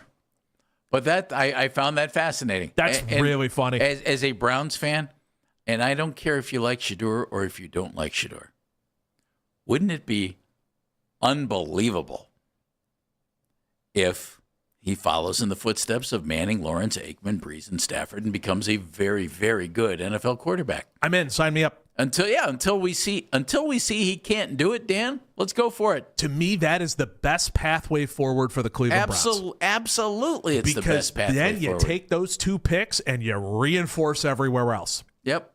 Those 2 picks don't need to be played at quarterback, not to mention he's cheap, which, God, that's a win because then you can build That up helps. everything else Build in free everything agency. else. But that's the best path forward. The problem is I don't know if it's the most likely path forward. I also asked AI a question about Deshaun Watson. That's coming up on Baskin and Phelps. Your calls as well. I'd love to hear what you think about what AI said about the Shedeur comps. 216-474-0092. Next on Baskin and Phelps. Training camp coverage powered by Genesee Brewing Company. 92.3 The Fan. Hello, Haven. Haven, I'm sweating through my tux here. Through your tux? Time stood still as I watched the priceless treasure slip out of my fumbling fingers. The shiny jewel tumbled downward, mocking me as our happily ever after vanished before my very eyes. So, it's your wedding day and you dropped the diamond ring down the sink? Wow, you are good. I'll send a Haven plumber. For HVAC, plumbing, and electric, say Haven! Liberty Mutual customizes your car and home insurance. And now we're customizing this rush hour ad to keep you calm, which could help your driving. And science says therapy is great for a healthy mindset. So enjoy this 14-second session on us. I think you've done everything right and absolutely nothing wrong. In fact, anything that hasn't gone your way could probably be blamed on your father, not being emotionally available because his father wasn't emotionally available, and so on. And now that you're calm and healing, you're probably driving better too. Liberty, liberty, liberty, liberty. Hey everybody, it's Anthony Lima for Van Scoy Hair. You don't have to wear a hat all the time. Restoring your hair has never been so easy. That's because Van Scoy Hair has all the proven technologies, and right now 0% financing available, treatments as low as $75 a month. You don't have to wear a hat all the time. You don't have to worry about taking a dip in the pool and dipping that face underwater. You know why? Because Van Scoy Hair has got you covered. 216-370-7980. Proven and trusted for thinning hair and the latest in hair transplants from a company you know right here in Northeast Ohio. 60 plus years treating those men right here in the area. And also women, thanks to Exosomes, a plant-based treatment that is pain-free, where some have seen results in as few as 45 days. Celebrating National Hair Loss Awareness Month with Van Scoy Hair Clinics. Get the thicker, fuller hair you deserve with 0% financing for up to 24 months. Call Van Scoy Hair Clinics today for your free evaluation. 216-370-7980. vanscoyhair.com. All guests appear on the 92.3 The Fan Hotline, powered by Wise Hard Right. We make it right. Call Kyle Wright. Cloudy for your Thursday with a high near 80. Weather brought to you by Duke's Mayo. Welcome to Duke's Mayo Country, where the mayo is so smooth and creamy, it makes every bite better. Duke's Mayo. Look for the yellow lid. I'm here with Ari, owner of Pucher's Design Center. It's summertime, so you got specials going on? We always have something going on here at Pucher's. So we have 12 months no interest financing. We'll offer you 5% off when you mention the radio ad. When you say window treatment, what does that actually mean? Window treatments are basically anything that can cover your windows: blinds, shades, shutters, drapery. And there's other benefits that people don't think about. It's summertime, right? Your air conditioning's running like crazy. If you add a window treatment to your windows, it will increase the R value of your windows and make them much more energy efficient. Huge difference. The other thing is the functionality, right? You want to watch TV at 3 o'clock in the afternoon, and then sun's coming in the window, you got sun glare. Push one button, clear as day. You guys have two locations. We have Berea and Broadview Heights, both very easy to find right off the highway, or visit us at Puchers.com, Puchers.com. Beautiful homes begin here at Pucher's Design Center. I'm Bob Burke, founder and chairman of Burke America Parts Group, a family of brands that includes RepairClinic.com, an appliance and HVAC parts solution company that's grown into an international brand. Before AmericanEagle.com, we partially launched a new technology platform developed by another firm. American Eagle helped take our technology to a whole new level with digital marketing, software development, and business insights into our key markets, appliances, HVAC, and outdoor power equipment, and did so both on time and on budget. AmericanEagle.com has the resources, experience, and talent needed to produce solutions. Our new technology platform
continues to heat up.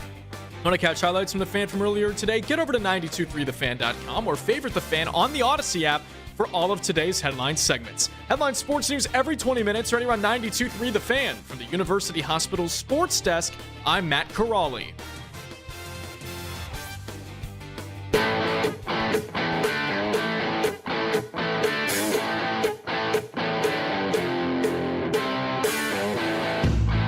Take the Fan with you wherever you go. Listen to us on the Odyssey, iHeartRadio, and TuneIn apps. That's Mennigan. I'm Phelps. No Baskin today. Browns practicing with the Buffalo Bills today. Daryl Ryder was just with us. Chatted all about it. Mike Martz is coming up. Chris Fedor going to talk Cavs trade with us coming up at 1 o'clock. I put a question into artificial intelligence. I love it. And this is amazing. I asked AI, NFL rookie quarterbacks in the last 20 years who had similar rookie seasons to Shedeur Sanders. I did it twice, got 2 completely different answers. First time I did it from home, Deshaun Kaiser, Zach Wilson, Brandon Weeden, Tim Tebow. A real cavalcade of crud. And then I did it here at work. Again, just typed in the exact same question and got Peyton Manning, Trevor Lawrence, Troy Aikman, Drew Brees, Matthew Stafford. That's 3 Hall of Famers and a future Hall of Famer. And a bastion of brilliance. And a lot of good hair with Trevor Lawrence. So, I asked a Deshaun Watson question as well. Yeah, I'll get to that first. But Mike is in Austin, Texas. Hello, Mike. All right, Mike. How y'all doing, guys? Yeah, I noticed. Did you say that you first asked the whole season, and the second time you actually went game to game? I asked the exact same question. So 7 games. I didn't ask 7 games. I said NFL rookie quarterbacks in the last 20 years who had similar rookie seasons to Shedeur Sanders. Correct. Yeah, seasons. They had a whole season. They had training. They had commitment from their organization. They weren't just thrown in there, just because they ran out of quarterbacks. And thus my point for asking AI. Yeah. Mike, I'm not drawing any conclusions here. I'm just telling you what I asked the computer. Right. And the computer gave me 2 very different answers. I didn't tell the computer, he didn't get first-team reps, and he was 4th string coming in, and then they traded Kenny Pickett, and they had Joe Flacco, and then they played Dylan Gabriel because obviously Stefanski wanted him because he was the 3rd-round pick. I didn't ask all that. I simply said NFL rookie quarterbacks in the last 20 years who had similar rookie seasons to Shedeur Sanders. That's all I asked. And when you went to work, you asked the exact same thing on the work computer. Completely different answers. Isn't that funny? Mm-hmm. Yeah. Oh, yeah. Yeah. Well, I thought you said that you only asked about the 7. Nope. Yeah. I asked the exact same question, and they came up with completely different answers. I mean, hey, the Peyton Manning, Trevor Lawrence, Troy Aikman, Drew Brees, Matthew Stafford answered. That one gets me excited. Sign me up. Yep, we'll do it right now.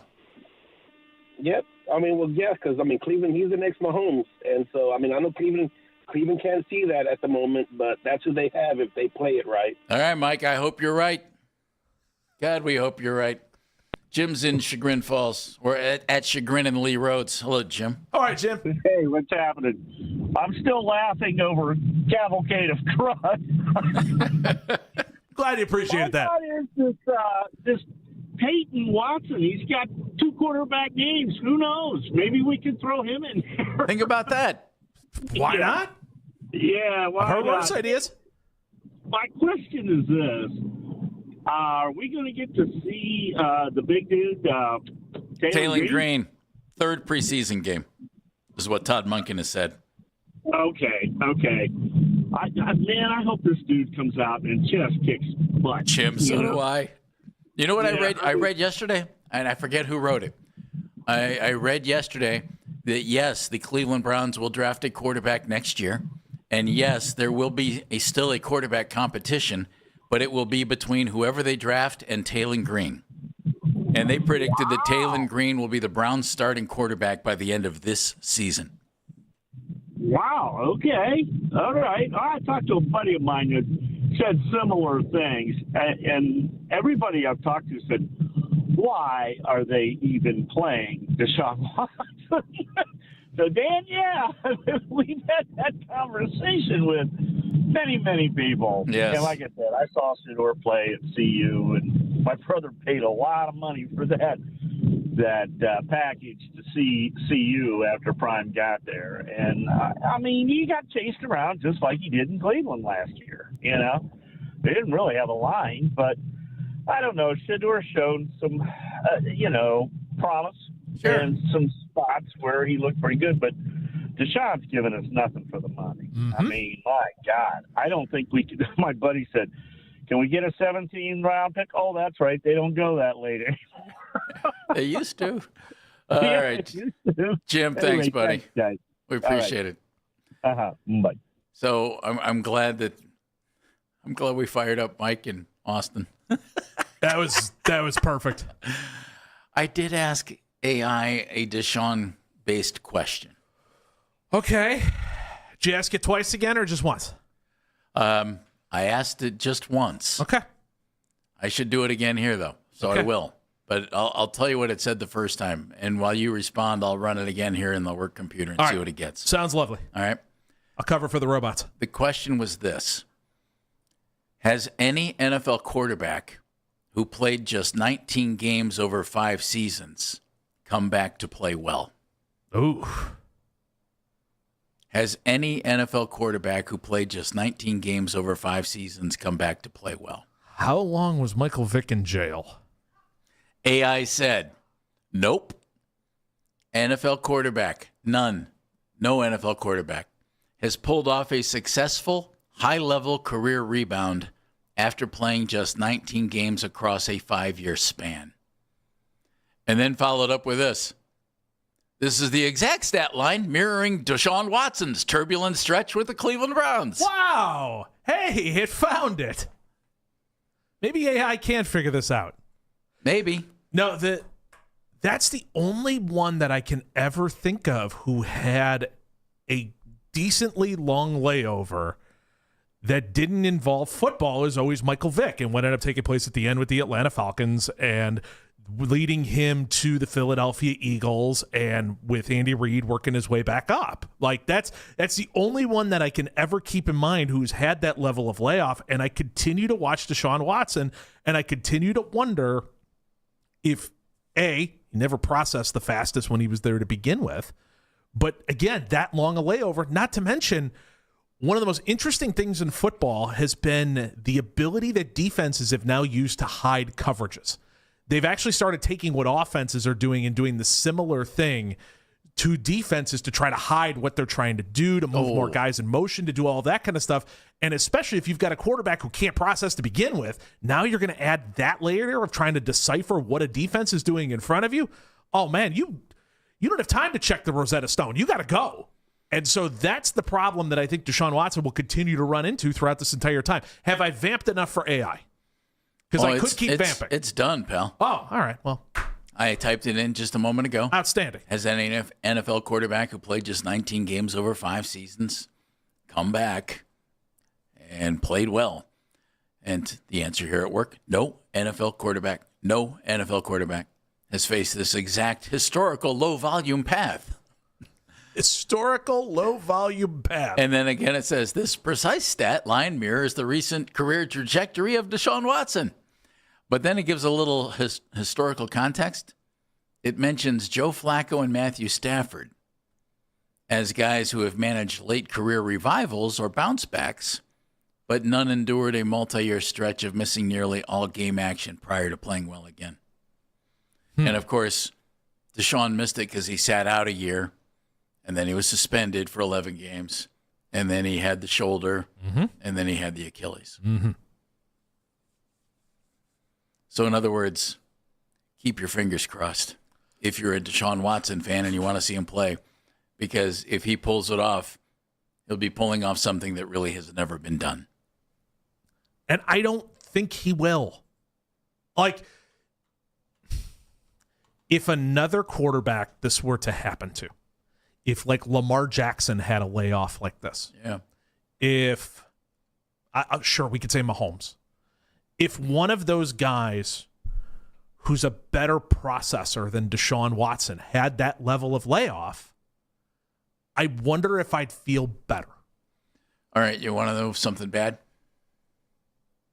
Am I smarter than AI? The answer is no. But I just wanted to double check something. Okay. So I just typed something in. Okay? Okay.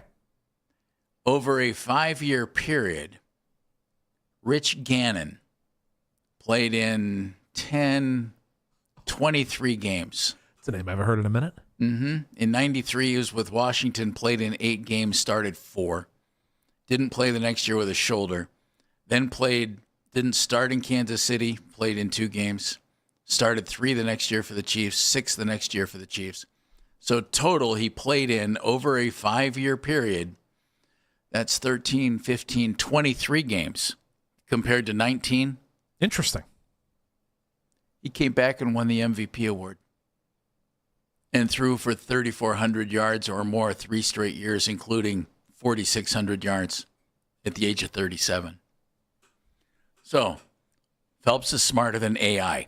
216-474-0092. Take that, data center. But it's not 19. Jeff Phelps doesn't make your electric bills go higher. We could start writing political ads for you right now. Mine's just dead. I just changed my search from 19 games to 25 games.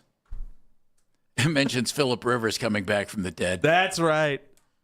Oh my gosh, that was so funny.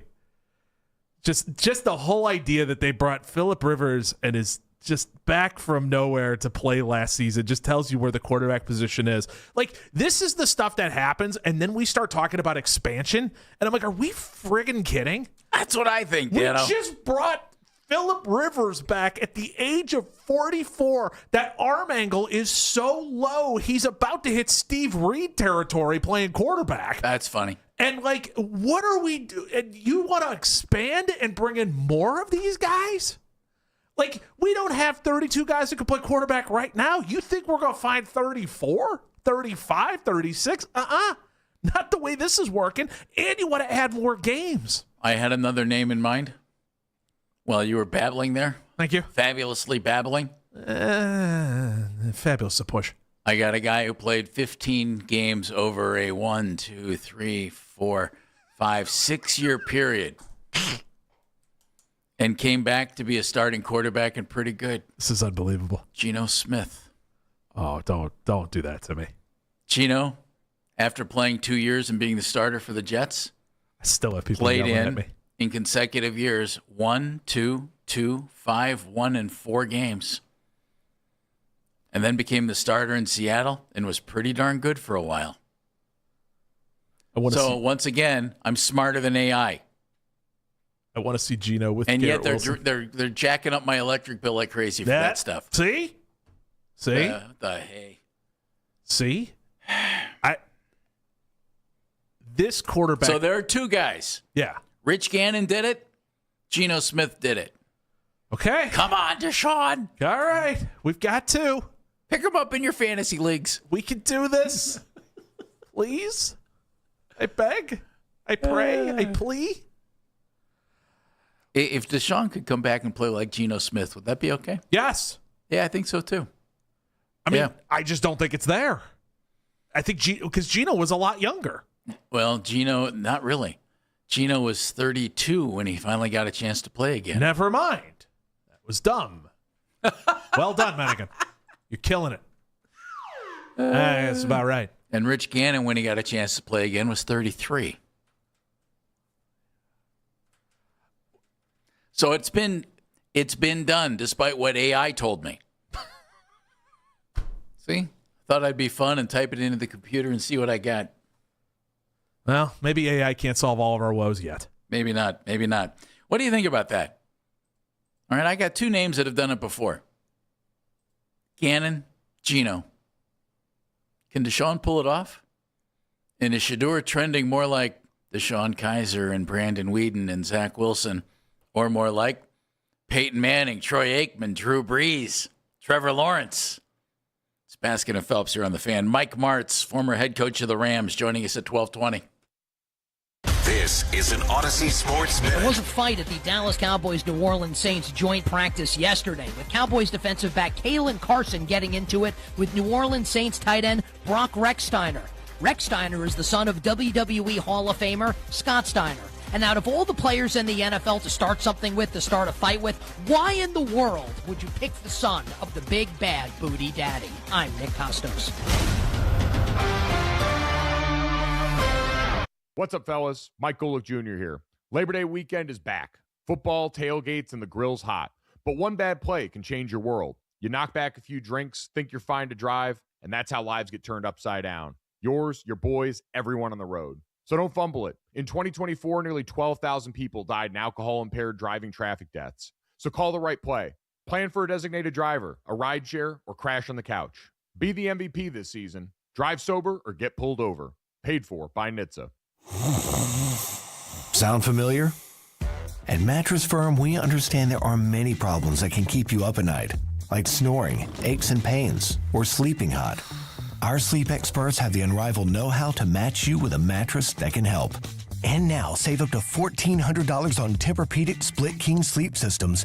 For the great sleep you deserve, visit Mattress Firm. We make sleep easy.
they think they never wanted to trade for him. They'd rather have Baker Mayfield.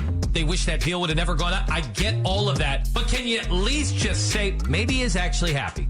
Maybe he's in a better place. And maybe that helps him get in a Todd Monken offense. The Ken Carman Show with Anthony Lima. Weekday mornings starting at 6 a.m. We are Sports Radio 92.3 The Fan.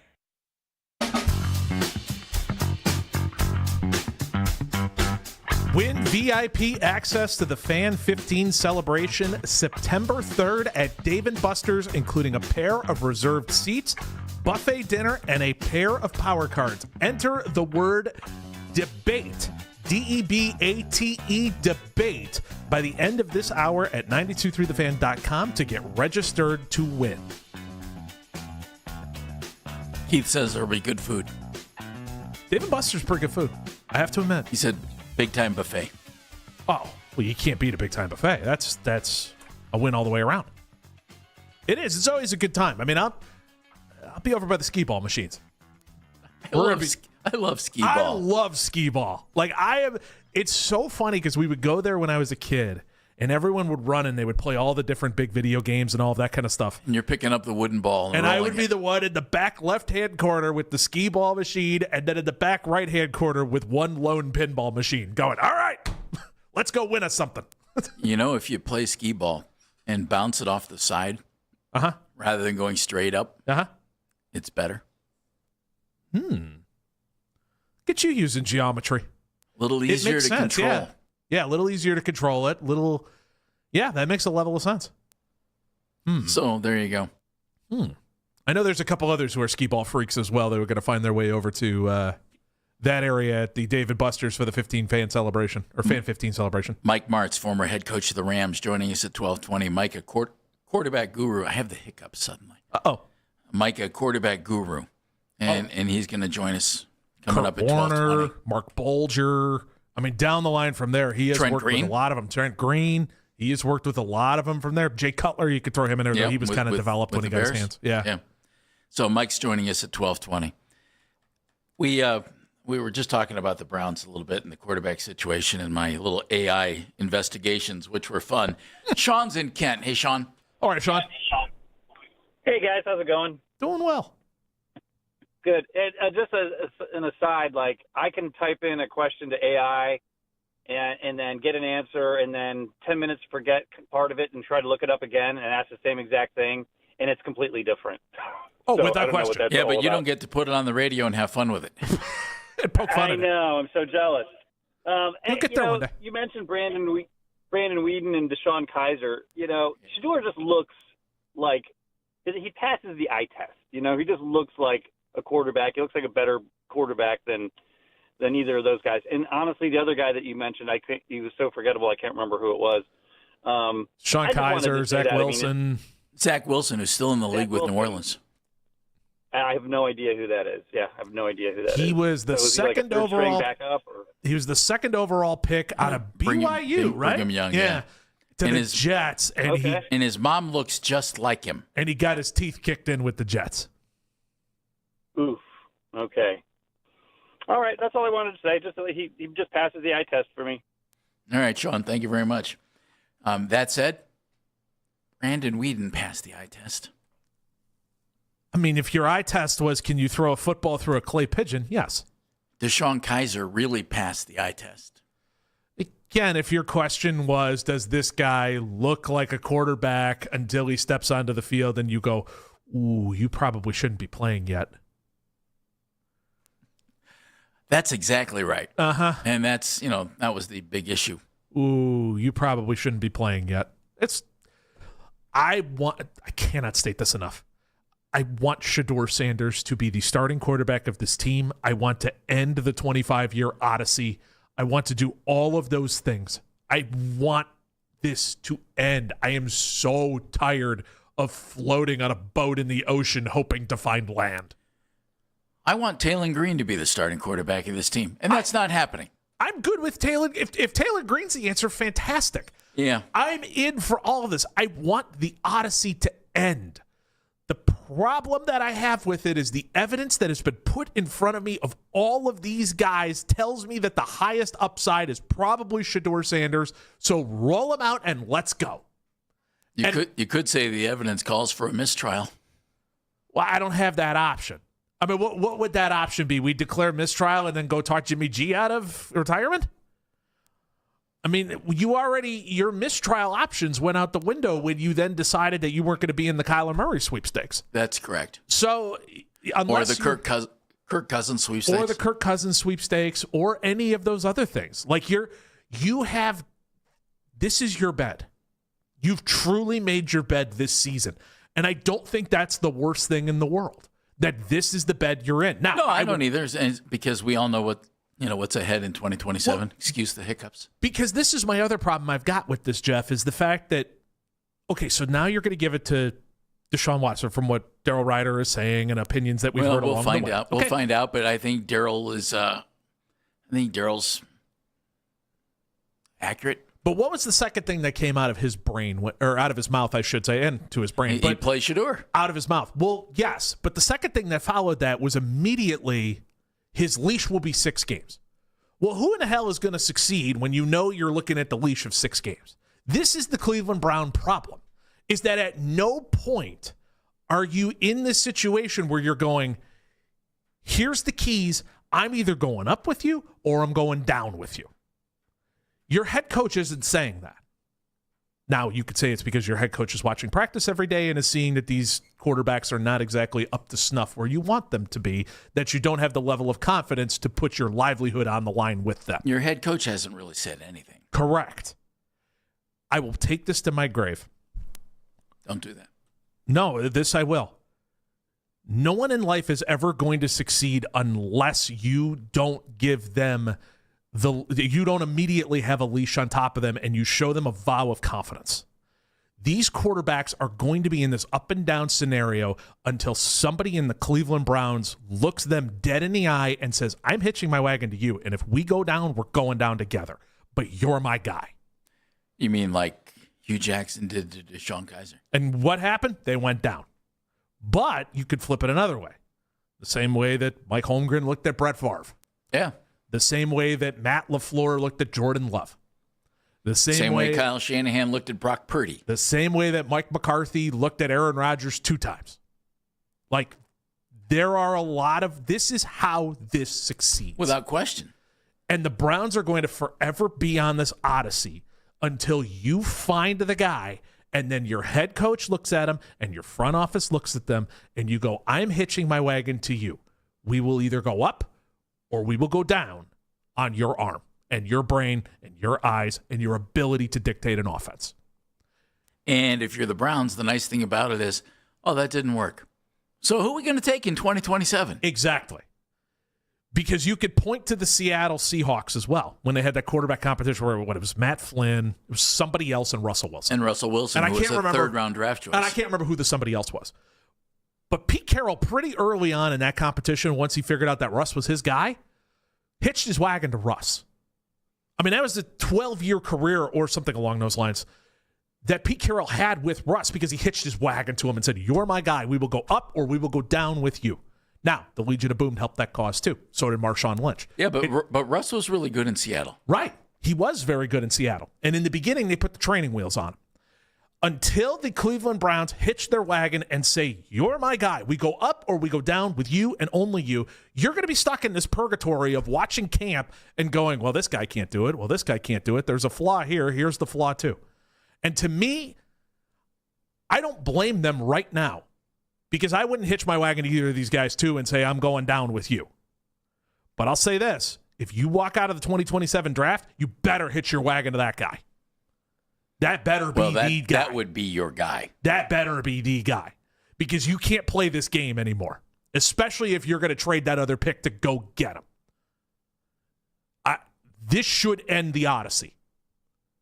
Well, we've thought that before. This should end the odyssey. We thought that when they drafted Baker. This should end the odyssey. And then they decided they wanted more. Jeff, stop it. This should end the odyssey. I'm losing my mind. I'm floating on a boat. I've looked at nothing but water and fish for the last 26 years. They thought it when they drafted Mike Mike Phipps after trading Paul Warfield to get him. I just ran out of the cave with the Cyclops. And all of a sudden, here comes this architectural student from San Diego. We just went by the island with the sirens. Brian Sipe looked pretty good. I can't keep doing this.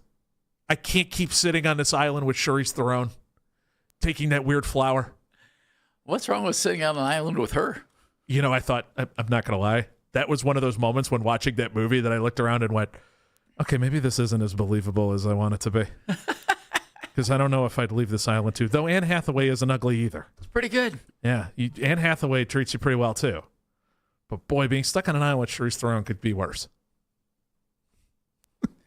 Sorry to derail that conversation once again. I don't have any idea about the movie you're talking about. I didn't see it. But it's Homer's Odyssey. Okay, good. Yeah. But I mean, that's what I feel like we're in the midst of right now. And like, I just, at some point, they need to make a decision that isn't treading water, and they need a head coach with the intestinal fortitude to go, you're my guy. Well, along with the agreement of the front office. Agreed. Or even if you don't have it, they'll want to go out there and go, this is my guy, let's go. I mean, we're going to talk to a guy in a little bit, and Mike Martz, who did that with a guy who was bagging groceries in Canada. Only because the other guy got hurt, though. But notice they didn't go back. Now, that's a fact. Notice that guy ended up finding his way to Kansas City. So there was some level of commitment that took place. He did the same thing with a 6th-round quarterback in Mark Bulger that he developed and then hitched his wagon to. Was pretty darn good for a period of time in the NFL. He was, actually. Mm-hmm. That's the thing.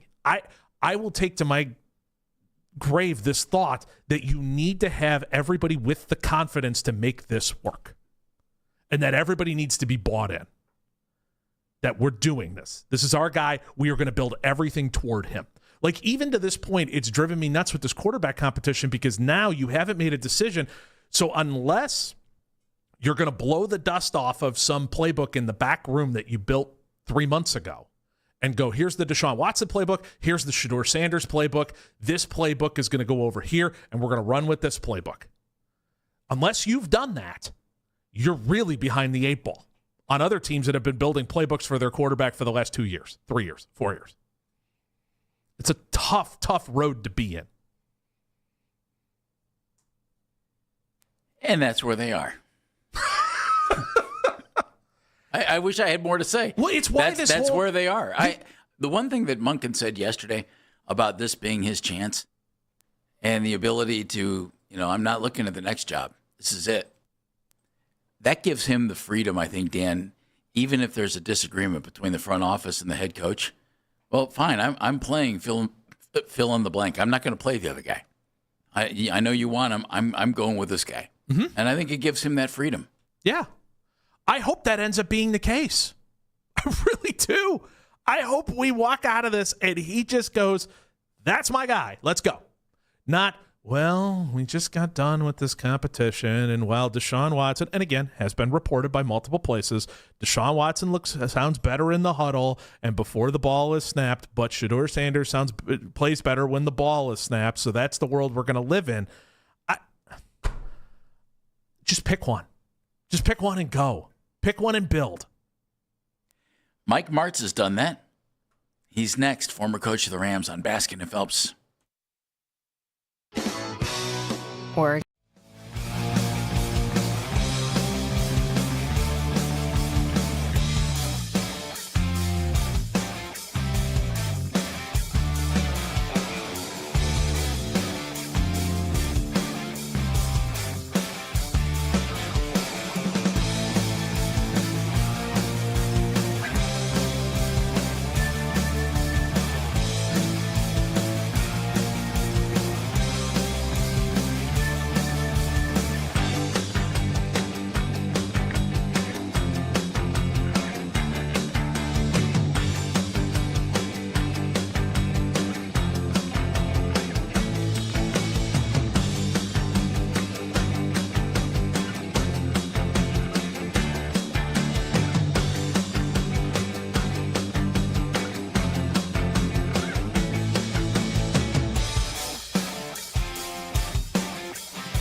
lot of reasons. I think he's got a lot to prove. And a guy that's got a lot to prove, that's got talent, can be a dangerous guy.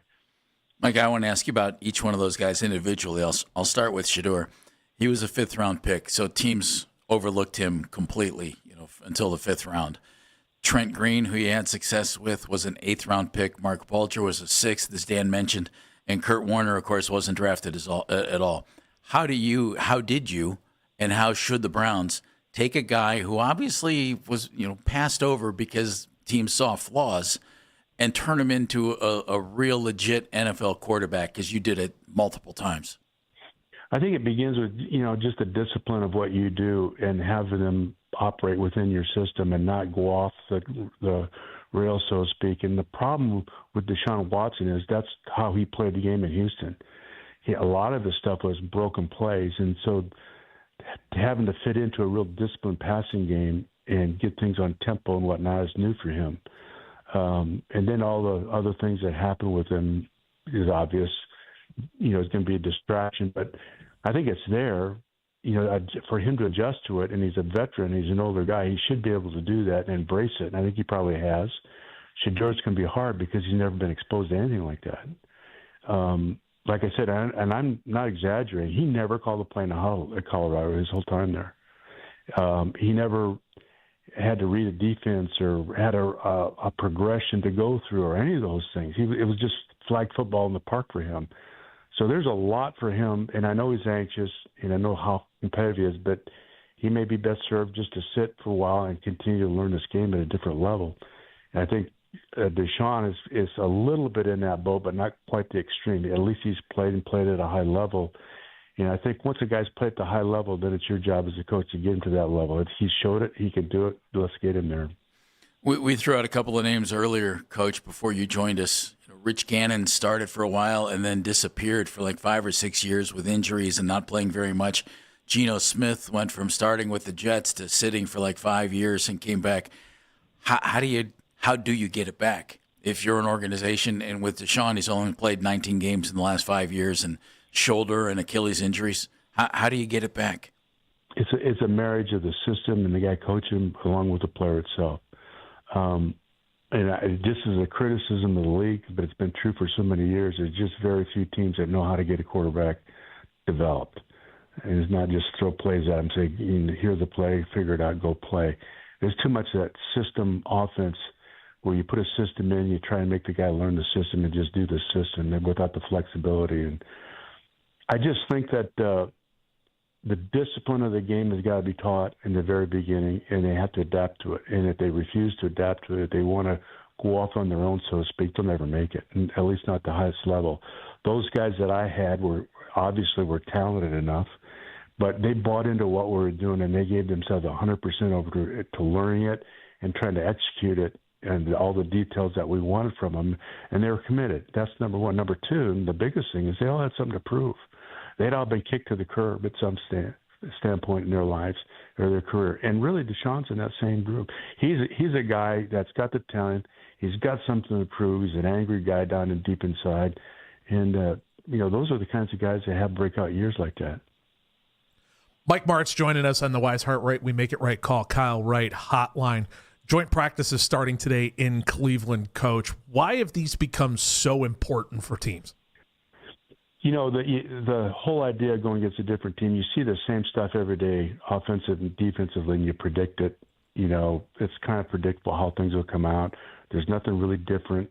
When you're putting in an offensive play and the defense knows it, they go through walkthroughs for it. Now when you see somebody completely different, you don't know what to expect.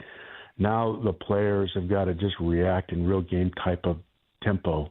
And the tempo of the practices just changes to basically a game tempo. That's why there's so many fights and altercations, because it becomes very, very competitive. And, guys are trying to make the roster, and these tempers flare. But I think it's the competitive part is really good, but the other part is just seeing your guys under pressure against something that's totally different, being able to react in the right way that you want them to react to something different. And, that's such a big part of this game instead of just being robots. And you get into a bit of a groove when you practice against your own guys. You know what's going to be good and what isn't. And you see something that's different, and you can show where it doesn't count, and you can make these mistakes under pressure and correct them is a really big deal. Mike, you told us many times you like Kevin Stefanski's work as an offensive play caller and his play designs. I think he got a raw deal being the guy that got let go here. You know, I thought either keep both the GM and the coach or you let them both go, whatever. Instead, they split it up. Todd Monken comes in. What have you thought of Todd's offensive work over his career? I think he's excellent. I think Todd's real good, solid, and I think Kevin was too. You know, the biggest issue is going to be the relationship with that quarterback and getting them ready to play, whether that's Todd or the coordinator or the quarterback coach. And being specific, the biggest deal that's missing in quarterback play in the NFL are specifics with the quarterback. The really good teams have great guys in there that can be specific about what they're trying to do and teach them, and here's what we can expect, here's how we're going to apply this and the reason why and all that, instead of just running a system in there and say, well, coach, wait a minute, what if they play two men? Well, you know, make something happen. You know, I've heard that so many times in meetings it makes me sick. You'd be shocked at how poorly the quarterback position is coached by probably half the teams in the league. You'd be dumbfounded. Wow. It's funny you say that, Coach, because it always makes me laugh. And Mike Martz joining us on the hotline. The amount of times that I hear the phrase the head coach is playing quarterback when watching the NFL with talking to people around there, that's what popped into my head the minute you say that.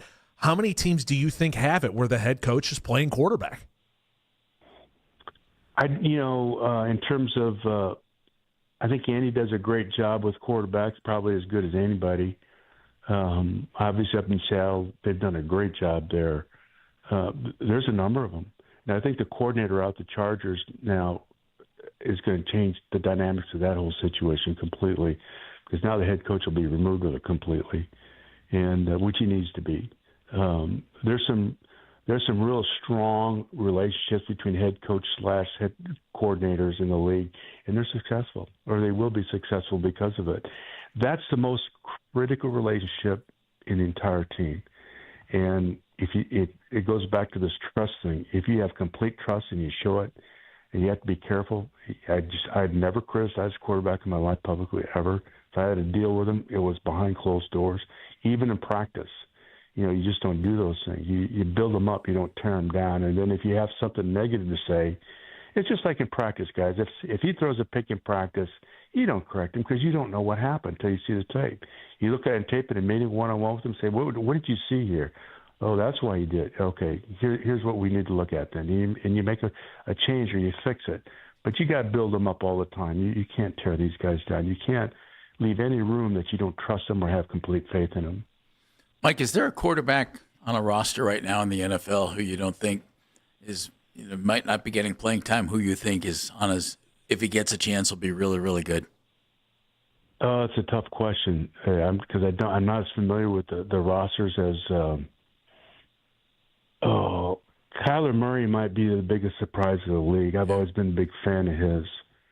And I think now in a system, there's a great quarterback situation right there. If you don't play quarterback, that's a place you want to be.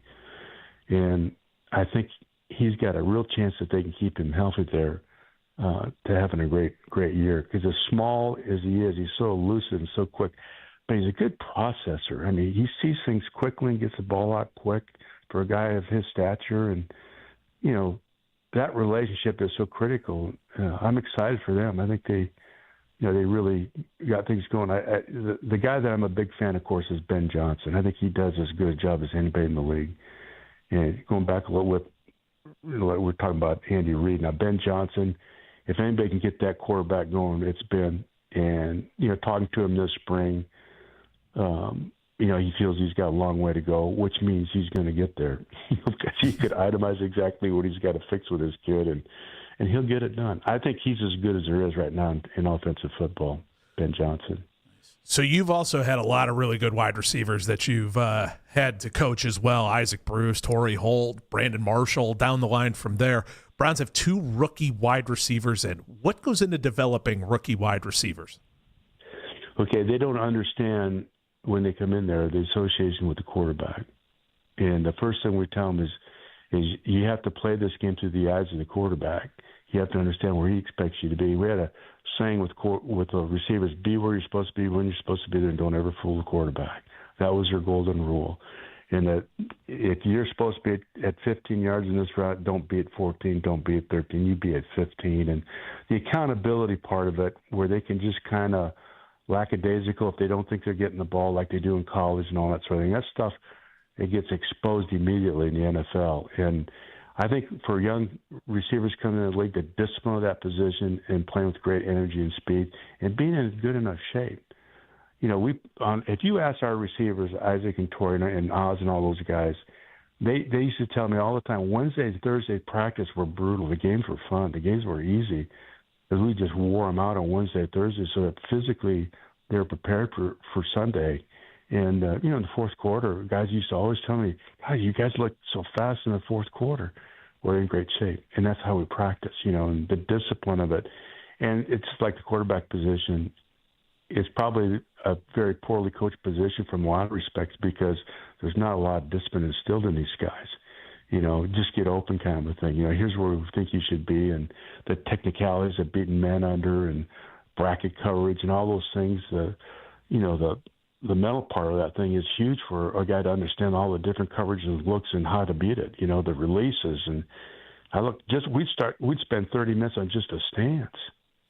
With these guys come in, their toes, they all want to put their toes in, and they want to drop their hands down and stand tall like it's cool, you know, and that's everything about that's wrong. So you have to go back and redefine how they even get in a stance, and where they put their hands, what they do with their eyes before the ball snap, the whole gamut. And, you know, those kids that come in, they never had to learn that stuff before. Wow. Mike Martz joining us. Mike, last thought. The Browns are sitting here with a quarterback competition that I loved your thoughts on it. They don't work. They're trying to figure out who's going to be their quarterback while having assets to take a quarterback next year high in the draft. How do you handle that as a head coach, knowing that that's sitting right over there in the draft? You know you're going to probably draft a quarterback unless something weird happens, yet you have to coach this team with these quarterbacks this year. Well, you know, you like one of those guys to step up and make it a situation where you don't need to draft a quarterback, you know. I just think, you know, one of these two guys, however they decide this thing, you get them ready and they've got to have a great year. And then, you know, and those good quarterbacks in the draft, they come from everywhere in the draft. I mean, they come from everywhere. You know, we drafted Fitzpatrick in the 7th round. What he played for 15 or 16 years in the league. So you find them everywhere. And, you know, so the evaluation part of that is so important. But the biggest concern is, you know, hey, whoever it is that they pick, you know, just make it so that we don't need to draft a quarterback next year, you know. Your whole focus is on getting into play at such a high level this year. And unfortunately, all that's going to depend on the offensive line. And like I've told you guys before, the most important position in all football is the offensive line. If you're good in the offensive line, takes the pressure off your defense, allows you to run or throw it when you feel like you need to do it to win the game, you know. And you know, if they can get that offensive line squared away, then I think they got a chance. Mike, always a pleasure to have you with us. Your book coming out, Third and Long. We'll be looking for it. We can't wait to read it, and we are so appreciative that you have become a part of our show. Thank you, bud. Thank you, Coach. Talk soon. Well, thanks for having me, as always, guys. I really look forward to it. Thanks again. Mike Martz, talk soon, man. Former head coach of the Rams, joining us on the Weishart Right, We Make It Right, Call Kyle Wright hotline. I'm bummed that was over. My biggest, we could talk to him for I could talk to him 5 for an hours. hour. My biggest takeaway, they don't know how to coach quarterbacks in the NFL. And quarterback competitions are stupid. I want us to discuss that next on Baskin and Phelps.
She gets it. Hey, thanks for nothing. For the first time ever, switch to T-Mobile, pay nothing. No taxes, no fees, no money down. And walk out with a new phone. There are 250 reasons to choose T-Mobile, and now nothing is holding you back.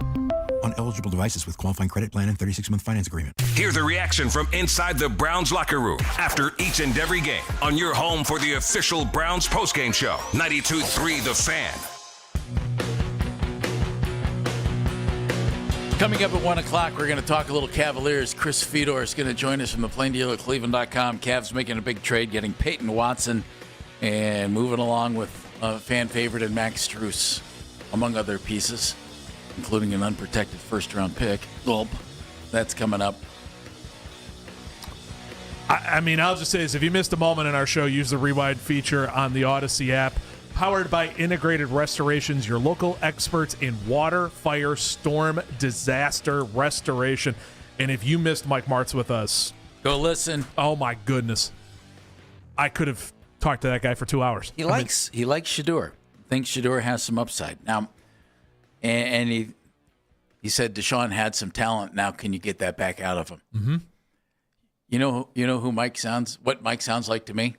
And, you've cultivated a great relationship with him, and he's a regular guest on our show, and I thank you for that because he's phenomenal. And I listen to that guy, and it's, you try and ask competent football questions and just tee him up and, get him going in a direction, and then he takes it from there. Absolutely. I loved his comment about I'm paraphrasing.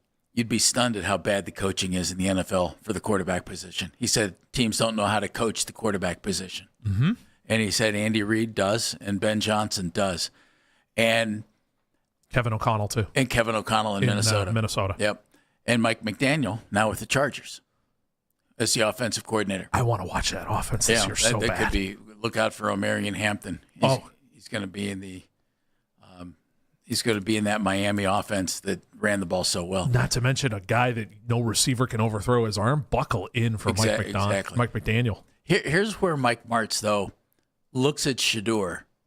And, Mike's different. Mike knows how to coach quarterbacks. He looks at Shedeur and thinks something, and then looks at Deshaun and think, can you get that back? He had an 8th-round draft choice in Trent Green. Mm-hmm.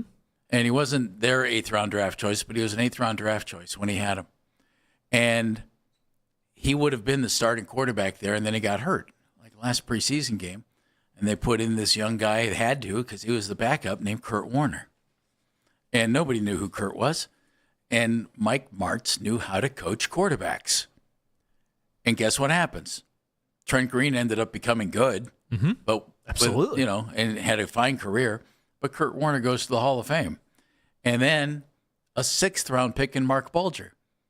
And Mike said, you get quarterbacks, they come from everywhere. And he mentioned Ryan Fitzpatrick, who they drafted in St. Louis when he was there. And he didn't have success early on in his career because he was learning. And then he ends up in Buffalo as a starter and ended up with a bunch of different teams and was very competent. Mike trusts his ability to coach a quarterback. That's why he looks at Shedeur Sanders and sees upside. And what he said about, Mike's been a longtime offensive coach. He knows people. Said Shedeur never called a play. Never had to do anything except throw it to the open guy. Well, he had Travis Hunter, who wins a Heisman Trophy. That helps. So if Mike Martz were the quarterback coach here or the offensive coordinator, and nothing against anybody who is because I'm not comparing, but I think Mike would be gung-ho, and he'd be enthusiastic because this is a challenge. I think this kid has some things I can work with. I agree. I mean, I see where Mike Martz would look at a Shedeur Sanders and say, this is ground zero. Yep, where can I take this? But more than anything else, he needs time. I know he needs time. I can try to do everything I can to protect this kid from getting onto the field because he needs time. Mike basically said put him on the bench this year. Right. He said redshirt him.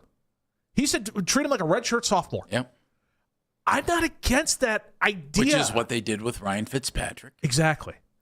But that's also in a world where you can drop a Super Bowl ring on a table And it kind of could quiet a lot of arguments when it comes to, we just drafted this guy, you need to play this guy. We just drafted this guy, you need to play this guy. This guy's struggling, just needs to get out there. Clank. Oh, okay, sorry. You're right. Like, it's really, really easy when you can drop that ring on the table and all of a sudden everybody goes, oh, yeah, that's right. Greatest show on turf. Oh, yeah, that's right. Exactly. Like, it's the problem you're going to run into with this. Because, again, I think you should start Shedeur. I think you should let him go through all of the lumps that need to be. I think you should cater the offense to him. You should build the offense to him. And on top of that, add more as time goes on and he gets more fluid. Then you can expand it more and more and more and more. Almost treat it like you got training wheels on him. That's what I would do.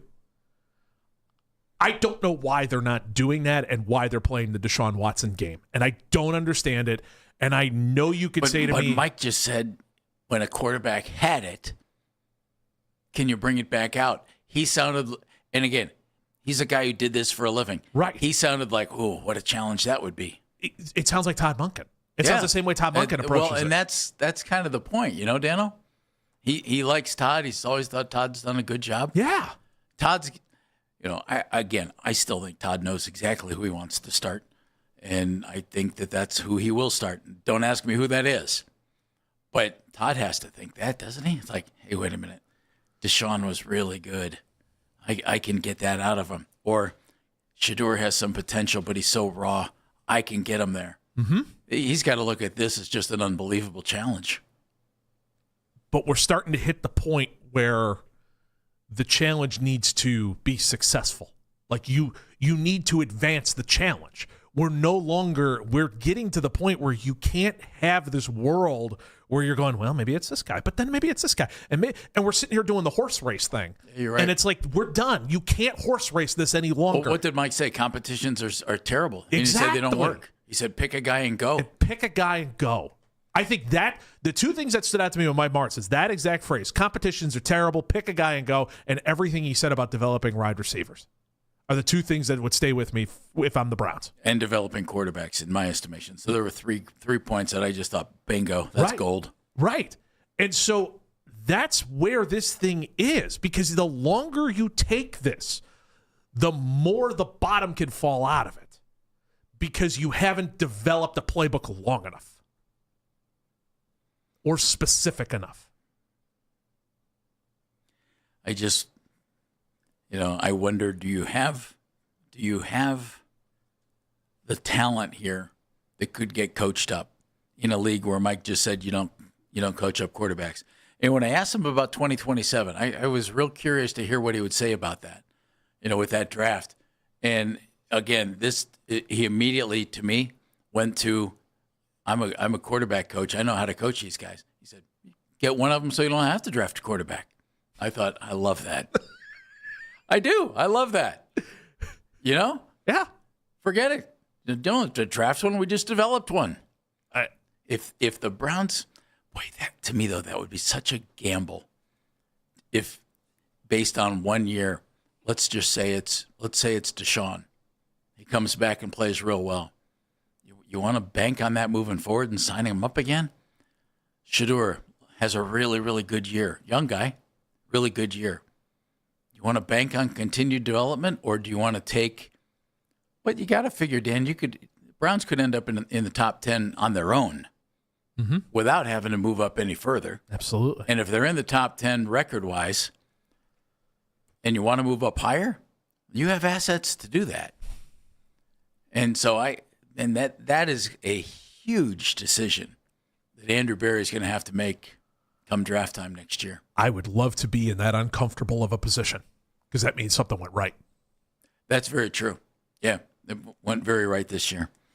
Cavs pulled it off yesterday. They picked up the wing player that, and it doesn't necessarily mean Peyton Watson. They picked up the wing player they so desperately wanted to add to this team.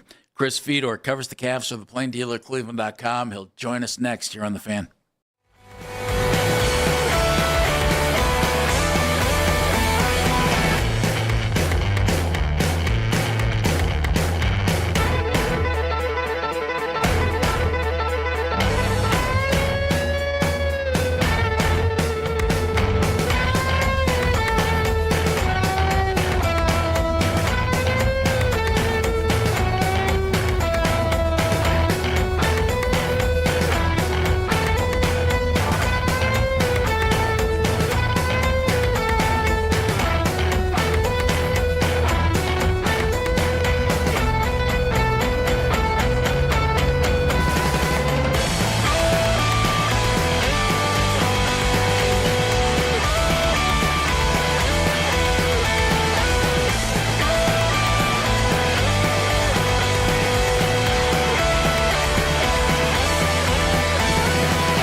joins the show next. Headline sports news every 20 minutes right here on 92.3 The Fan. From the University Hospital Sports Desk, I'm Matt Corrali.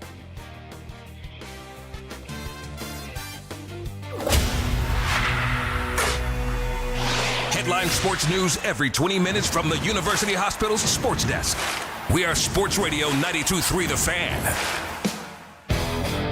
Chris Fedor is going to join us. We just had breaking news on the Cavaliers. Chris has to do his job, so he's not going to help us do ours. Fedor's going to write, and maybe we'll get him tomorrow. 92.3 The Fan is looking for a winner. Enter the code word SUBS, S-U-B-S, SUBS, at 923thefan.com before 2 p.m. for your chance to win a 4-pack of combo meals from Mr. Hero. There's something for everyone to crave with the legendary Roman burger, hot buttered cheesesteak, and a variety of steak sandwiches, chicken, deli subs, over 8 sidekicks, and more. Mr. Hero has all your cravings covered. Order in-store or online at MrHero.com. There was the breaking news. There's the Harden contract. Cavaliers clear a little space, and James Harden re-signs with the Cavaliers 2 years plus a player option for a third year. Player option for a third year. So the Cavaliers make the big trade yesterday, big 5-team deal. Key in that is they end up getting Peyton Watson, the wing guy, who they wanted a wing guy, so they got a ring guy, and that's a good thing. Wing guy, ring guy. If a wing guy can turn into a ring guy, you really got something there, Dan. And now James Harden returns to the team. I wonder about the James Harden contract. James is still a very good NBA player, but that's a lot of money for an older guy who, though I like him better as a fit for this team than I like Darius Garland, I still wonder, okay, you got 2 ball-dominant guards in the backcourt. What are you going to do? This is the cost. This is the cost of the trade you made for Darius Garland. This is the cost you decided to go with. Would I have done this move? No way. But this is the cost. 3 years, $97 million. Player option on the third year. This is the cost. I mean, I hate to put it that way, because the problems that I've always had with James Harden are the fact that, A, James Harden plays James Harden ball at James Harden pace. And I hope that Kenny Atkinson can get through to him that if this team is going to go where James Harden wants this team to go, which is to win a title, so then that way he doesn't have to listen to that for the rest of his career. He wants to win a title. The Cavs want to win a title. The problem is Kenny Atkinson's going to need to get through to James Harden that we can't just live life playing high screen and roll basketball until the end of time with you playing with the ball in your hand going pound, pound, pound, pound, pound, then kicking it to Donovan Mitchell to go pound, pound, pound, pound, pound. Like, that's the part of this that I hope has been explained to James Harden, that if you want to win a title, you need to evolve. Just over $32 million a year on average if he picks up his third-year option. You ready for this? This is according to Shams Charania. Harden's career earnings now reach $511 million, making him the 4th player in NFL history to eclipse $500 million. NBA.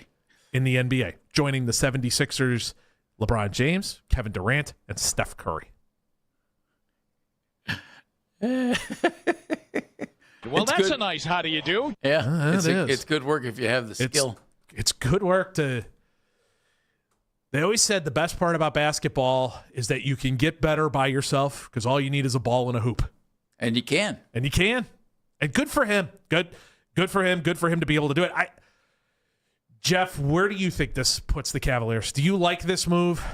Honestly, Dano, I thought when they made the Garland trade, for some reason it just immediately struck me that, okay, they're clearing Darius's money off the books. Harden's deal is up. He will leave, and they'll have that money to use on somebody else. I did not envision James Harden becoming a part of this long term. And by long term, I mean during this run with Donovan Mitchell. This, to me, it's all in focus now. Donovan signs his contract extension. What was his? 4 years, $290 some odd million or whatever, 260, I think it was, something like that. And he's under contract through 2031. they've given up control basically of all of their draft choices in the first round. I think they have one of them. I think they have the 2030 pick, but they traded the 2031. So you're not really going to, and you do have another first round pick that you traded the best pick of the two with Utah. And so you would assume that if the Cavs do what they're supposed to do, they'd keep their own pick that year. But I believe there's still, so now 3 more first round picks that are off the board. Okay, as long as you have an owner who's willing to spend money like crazy, you can fill out a team, and that's okay. I get that. And a first round pick means you only get one a year.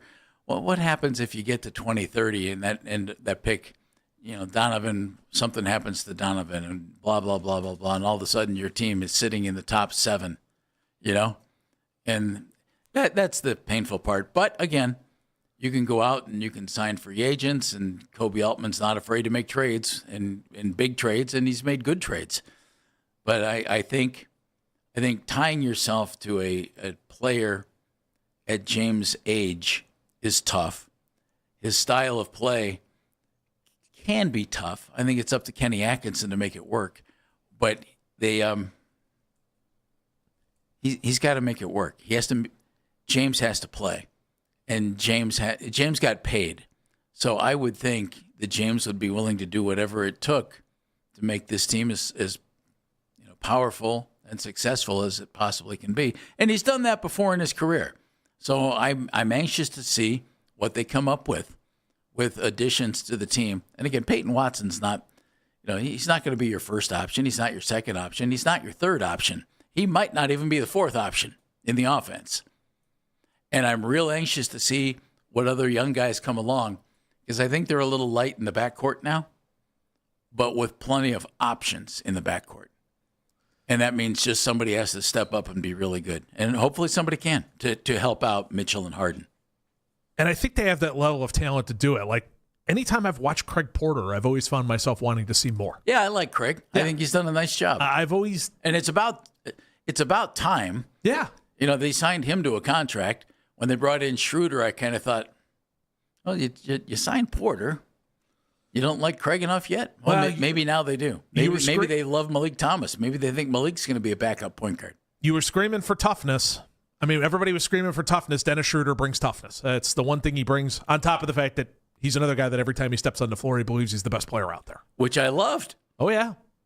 But you can see why Schroeder's tough, man. Absolutely. But you can see how that philosophy would rub teams the wrong way. We'll say that. Well, he's been on, 12 of them? Exactly. Something like that. But I knew from the beginning when they made the trade that there was no way that this was just going to be a half season and done. Especially when you start hearing things like waiving trade kickers and whatever else would come with it. You're like, okay, you're signing up for this. And this is it, folks. This is the all-in move. This is your chips are in the middle of the table. Your team going into this Eastern Conference is going to be Donovan Mitchell, James Harden, Evan Mobley, Jared Allen, Peyton Watson, Sam Merrill, and Jalen Tyson. Thank you. Mario Hezonja. And whoever else is out there. This is it. Because all of the major assets that you could have moved around have now been allocated for. Yeah. And so this is the team. And I am fascinated to see if this team is going to be able to conquer the 7 games against the Raptors that they had last year and be able to turn that, into a 5-game series.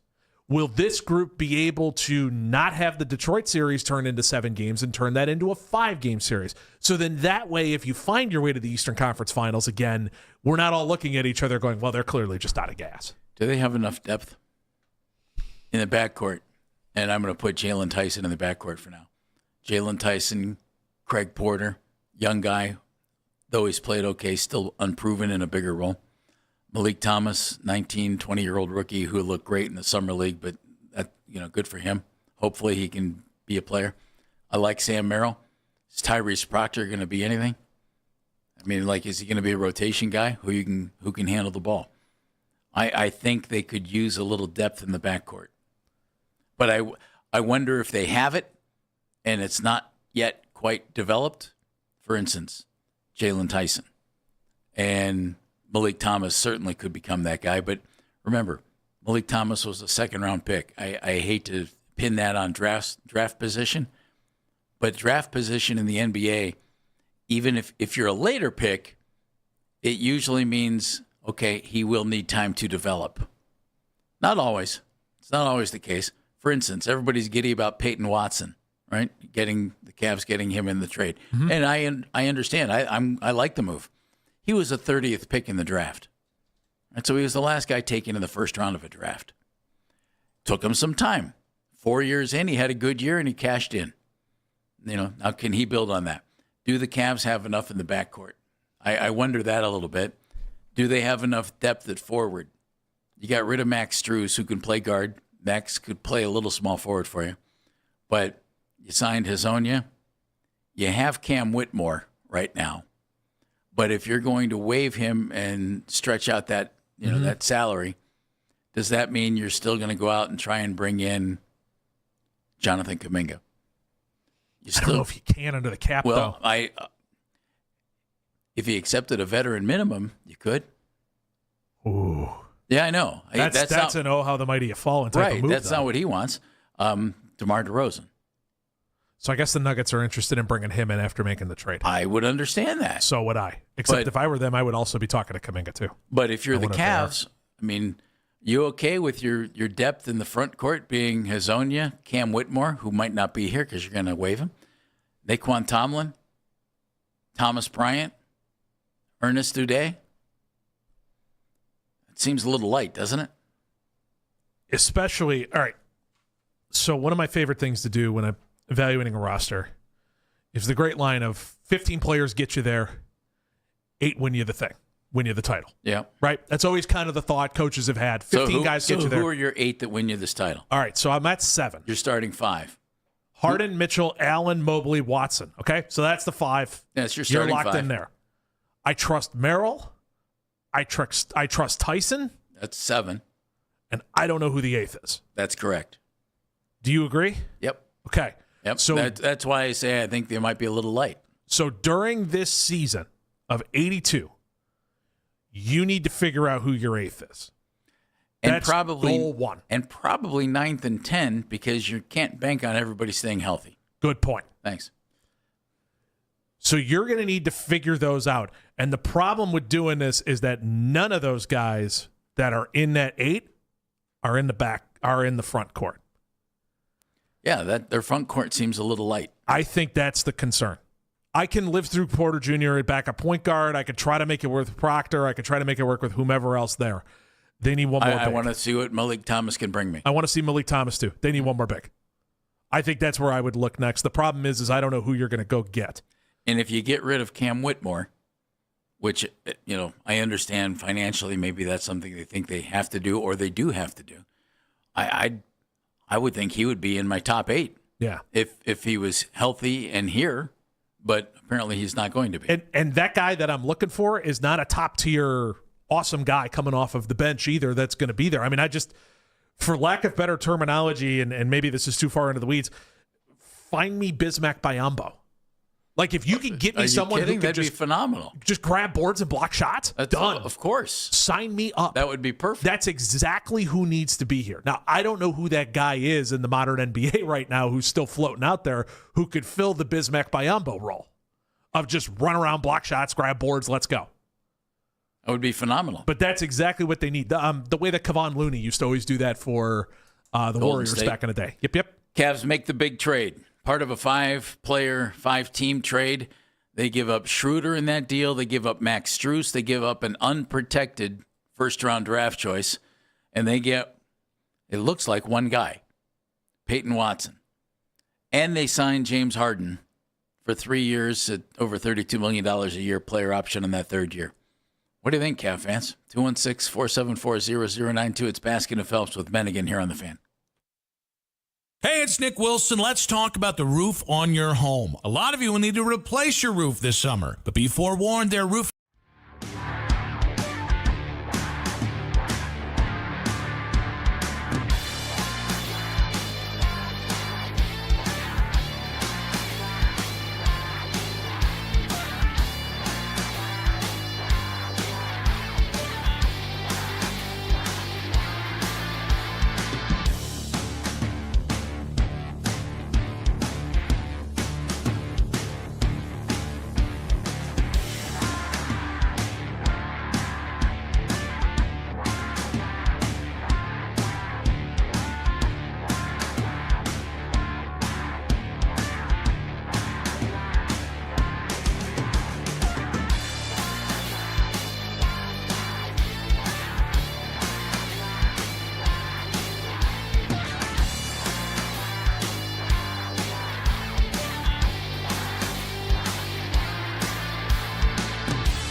That's 92.3 The Fan on YouTube. Headline sports news every 20 minutes right here on 92.3 The Fan. From the University Hospital Sports Desk, I'm Matt Corrali.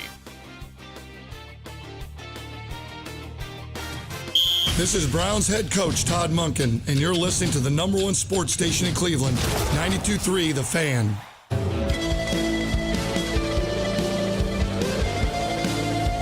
What was that stat you had about money in a career? Was LeBron, Durant, and Steph Curry, all players who've made over $500 million in their career, and now James Harden joins them. That would be $500 million, by the way. $500 million. It's good to be good at basketball. All because you're good at basketball. It's good to be good at basketball. Isn't it weird, our priorities in our country and the way things work? Jeff. I am the best dang high school social studies teacher east of the Mississippi. Hey, congratulations. Here's your 55G. Jeff, Okay. We don't have time to go down the fact that maybe some of this stuff is slightly out of whack. That's another show, isn't it, Dan? That's a deeper conversation that could, parallel with what I found for But by sports golly, history coming up. I am really it's some of the stupidest stuff. Sports is the stupidest stuff. Now, I've made my career, Same. like talking about covering, reporting on sports. It's so stupid, it's ridiculous. It's the great unifying distraction. It's fantastic. And you can It's do the it. great unifier. You can do it in every sport. Golf. I'm going to hit this little ball over all of this acreage with a stick. And if I can hit it fewer times than you, I'm better. And I make money. Absolutely. Not only money, but I can find someone who is going to give me $700 million to hit that little white ball for my tour. I've always, and then have the tour go defunct, but still have to pay. I've always loved baseball in so many ways. Pitcher. I'm really good at throwing this round ball to that guy in there over that little weird-looking square thing in a way that you can't hit it with that round stick. That's something. And for your ability, That's something. I will make sure that you do it here and only here for the next 8 years for $325 million. That guy's really good at picking up the ball that these guys hit with a stick and throwing it over to that other square, that guy who's over at that square thing over there before you can run down to where he is. And for you will get 2 years for about $20 million, especially if you stand in the center of the diamond and not in either of the corners for that ability. We could go on and on and on. It's insane. Yes, you're right. Again, this is not the place to Sports do are silly. Sports are We so say silly. here on Sports It's Talk the Radio. best. It's the best. It's why it will forever make me smile. It's the greatest distraction we all have going to everything else. And I'm really good at taking this bigger ball and throwing it through that circle. Mm-hmm. And I'm good at giving it to other guys who are good at that too. And I can stand in front of you and stop you from doing it. Well, And for that, I get $500 million. I was going to say, the guy who did that just get 2 of those 3 things. Woo! Just got 3 years and $99 million for being really good at doing 2 of those 3 things. I'm forget all of our just stupid conversation we just had. I said last week, I said the week before, everybody was all over the Cavaliers. Oh, they're not doing anything. It's a disastrous offseason. The season doesn't start till October, folks. And hell, Calm down. LeBron would tell you the season doesn't start until mid-February when the trade deadline passes. Well, yeah, that's probably true. But the Cavs have now made moves, and they get Peyton Watson, a wing guy, much needed wing guy, and they sign up James Harden, which we kind of figured would be closely followed. Would follow after the trade, whatever trade it was. I still think they could use another body or 2. My guess is they'll find one, but that's your Cavs team. Mm-hmm. Henry is in Akron. Henry, thank you for calling back. I know you wanted to talk earlier in the show, and we were talking football. All right, Henry. Henry wanted to talk basketball, but he doesn't want to talk now. Henry, call back. So there. That'll happen. Do you like the look of this team? And do you like the look of this team as a top-notch competitor in the Eastern Conference? So I was going to do that. I was going to make that list. So I think Philly, and again, this is all on paper, right? It's all we have right now is paper. I think the Knicks are still better if everybody's healthy on paper. Then the Cavs. Yes. Okay. Agreed? Or am I nuts? I like the Knicks. Okay. Philly is the interesting one because I don't think they're going to go through the whole season with Joel Embiid being healthy. Now, the question is they might not need him to be. Well, yeah, it's valid. But you do need somebody who can play defense and can rebound, and he can do As that you said, really well. Somebody rebound for me and play some D inside. And he's a pick-and-roll monster who can take some of the pressure off. That's the type of a team that could just go get somebody to play center and just drop him in there and have that kind of a center. Because with Maxey and Edgecombe and LeBron and Jaylen Brown, you don't even need Embiid to score. Yeah. Yeah, but it is nice having somebody who's 7 feet tall and can pass the way that guy can. And take some of the pressure off your ball handlers. When Embiid's healthy, he's phenomenal. Right. He's one of the, I would say, when he's healthy, he's top 5. The question is, can that guy be healthy? By the way, I don't expect you to have this answer because I don't think any of us have this answer in any way. He's Joel Embiid. He's the ultimate wild card going. You dream that he would be healthy. Danny hasn't been healthy in his career. Right. He came into the league not healthy. Right. And when he was healthy, he won the damn MVP. You would assume that he's not going to be healthy. However, if you can get him healthy for March, April, May, and June, that's all you need, really. That's all you need. It's really all you need. That's all you need. Yep. Henry was in Akron, and Henry is called back. Henry, you there now? Henry, how are you, man? Yes, I'm there now. Thank you for taking my call. I was going to say that was an awful deal to retain Hardy. And then I was going to say this again.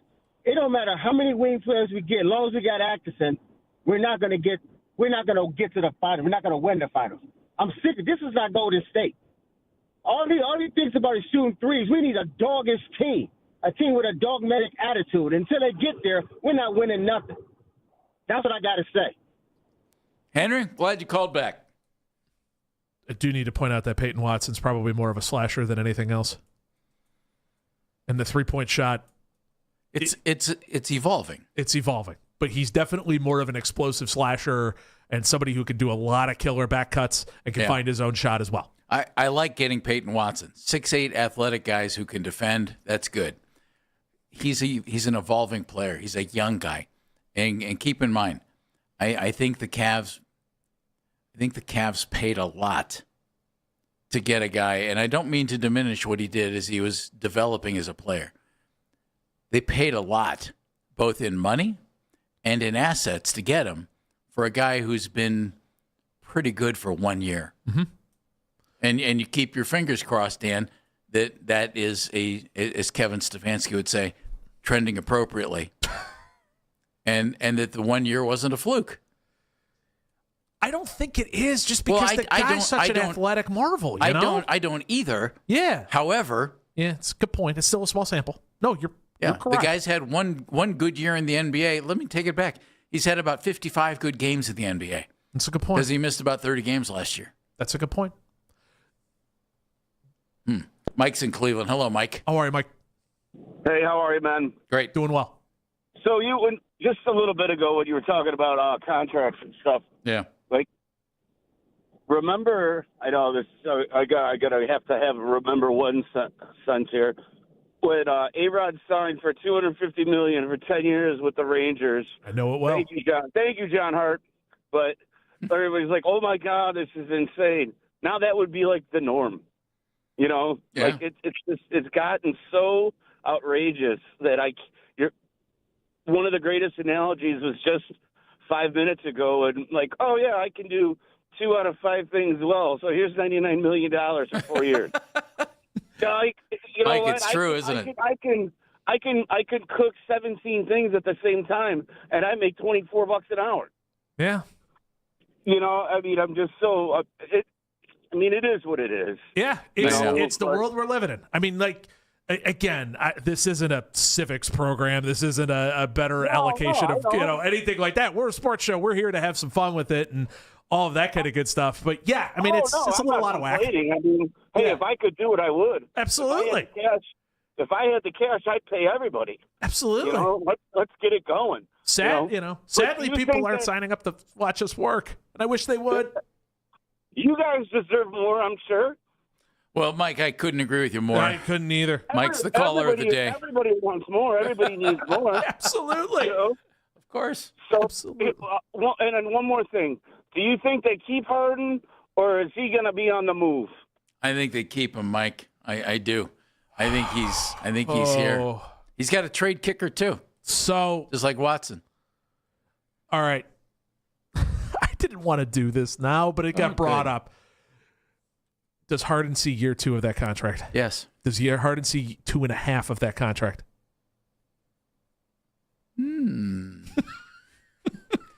216-474-0092 is the number to join us. This is the problem, is it's James Harden. At any point, he can throw his hands up and just go, I'm out. I'm done. I've done everything I can. Get me the hell out of here. Because he's done it. He went MIA on the Clippers. They couldn't find him until they were watching the Arizona Wildcats basketball game and saw him sitting courtside during their own game. This is James Harden. Can I tie this back in with what we talked about earlier? Sure.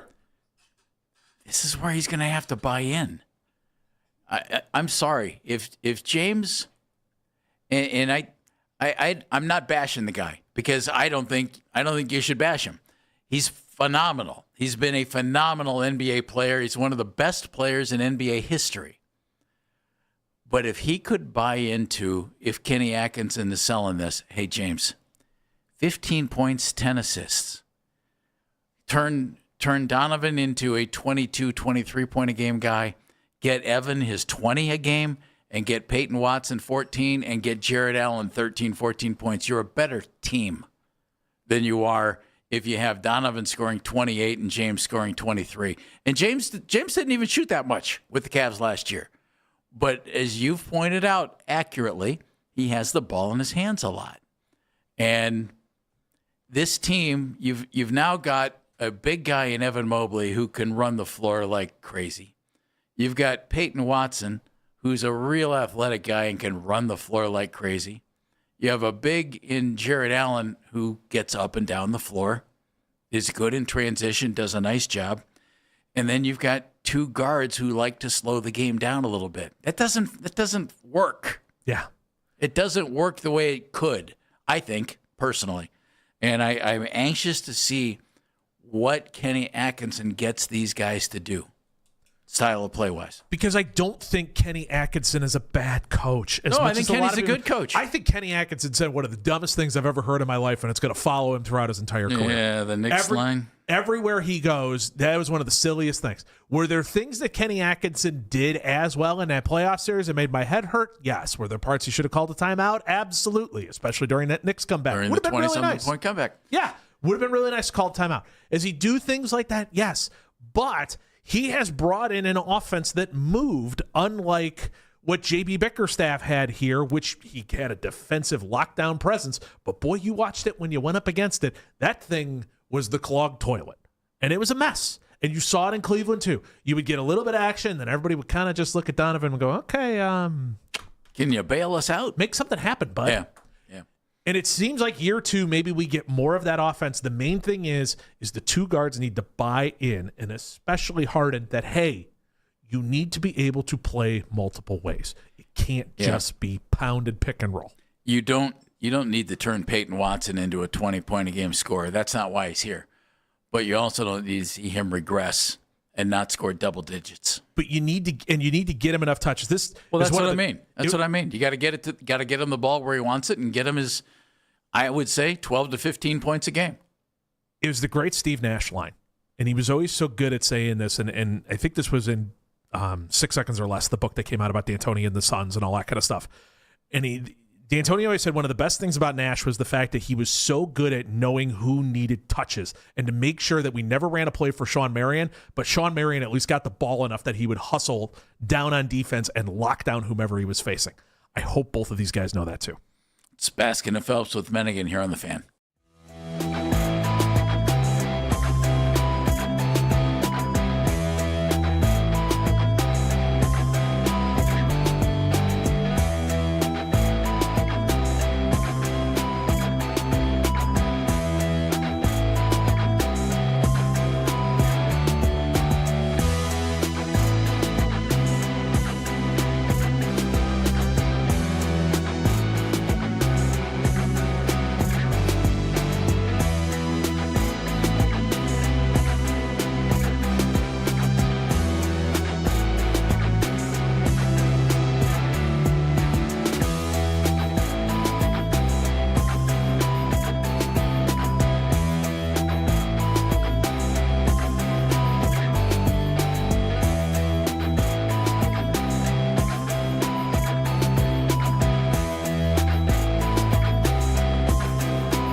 Sign consultation. Mention Nick Wilson for your extra special discount. Save 25% on siding, including a Polar Wrap with 5-year 0 interest at Weather Seal Home Services, 330-920-4494 or weathersealhomeservices.com.